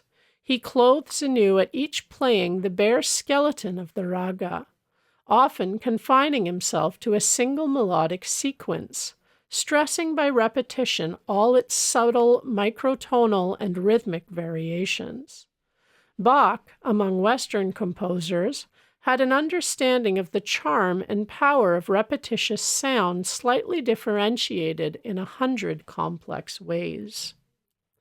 Ancient Sanskrit literature describes 120 talas, or time measures. The traditional founder of Hindu music, Bharata, is said to have isolated 32 kinds of tala in the Song of a Lark. The origin of tala, or rhythm, is rooted in human movements, the double time of walking and the triple time of respiration in sleep, when inhalation is twice the length of exhalation. India has always recognized the human voice as the most perfect instrument of sound. Hindu music therefore largely confines itself to the voice range of 3 octaves. For the same reason, melody, relation of successive notes, is stressed rather than harmony, relation of simultaneous notes. The deeper aim of the early Rishi musicians was to blend the singer with the cosmic song, which can be heard through awakening of man's occult spinal centers. Indian music is a subjective, spiritual, and individualistic art, aiming not at symphonic brilliance, but at personal harmony with the oversoul. The Sanskrit word for musician is Bhagavatar, he who sings the praises of God. The Sankirtans, or musical gatherings, are an effective form of yoga or spiritual discipline, necessitating deep concentration, intense absorption in the seed thought and sound. Because man himself is an expression of the creative word, sound has the most potent and immediate effect on him, offering a way to remembrance of his divine origin. The Sankirtan issuing from Sri Yukteswar's second-story sitting room on the day of the festival was inspiring to the cooks amidst the steaming pots. My brother disciples and I joyously sang the refrains, beating time with our hands. By sunset, we had served our hundreds of visitors with khichdi, rice and lentils, vegetable curry, and rice pudding. We laid cotton blankets over the courtyard.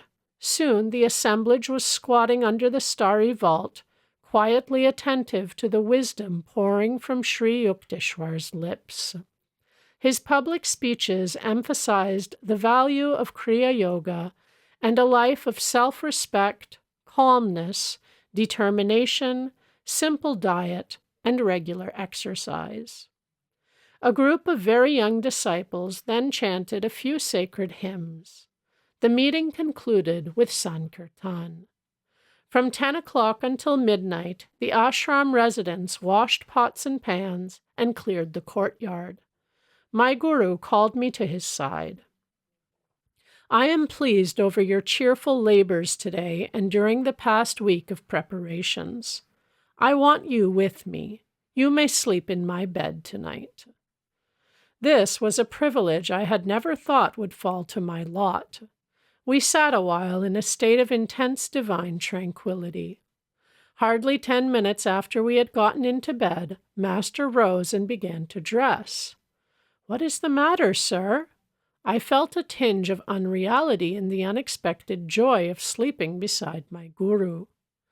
I think that a few students who missed their proper train connections will be here soon. Let us have some food ready.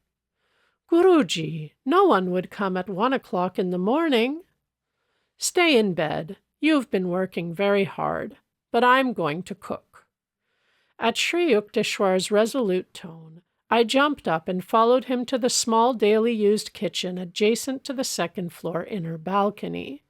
Rice and dal were soon boiling. My guru smiled affectionately. Tonight you have conquered fatigue and fear of hard work. You shall never be bothered by them in the future." As he uttered these words of lifelong blessing, footsteps sounded in the courtyard. I ran downstairs and admitted a group of students. "Dear brother, how reluctant we are to disturb Master at this hour." One man addressed me apologetically. "We made a mistake about train schedules, but felt we could not return home without a glimpse of our Guru. He has been expecting you and is even now preparing your food." Sri Yukteswar's welcoming voice rang out. I led the astonished visitors to the kitchen. Master turned to me with twinkling eyes. "Now that you have finished comparing notes, no doubt you are satisfied that our guests really did miss their train." I followed him to his bedroom a half-hour later, realizing fully that I was about to sleep beside a godlike guru.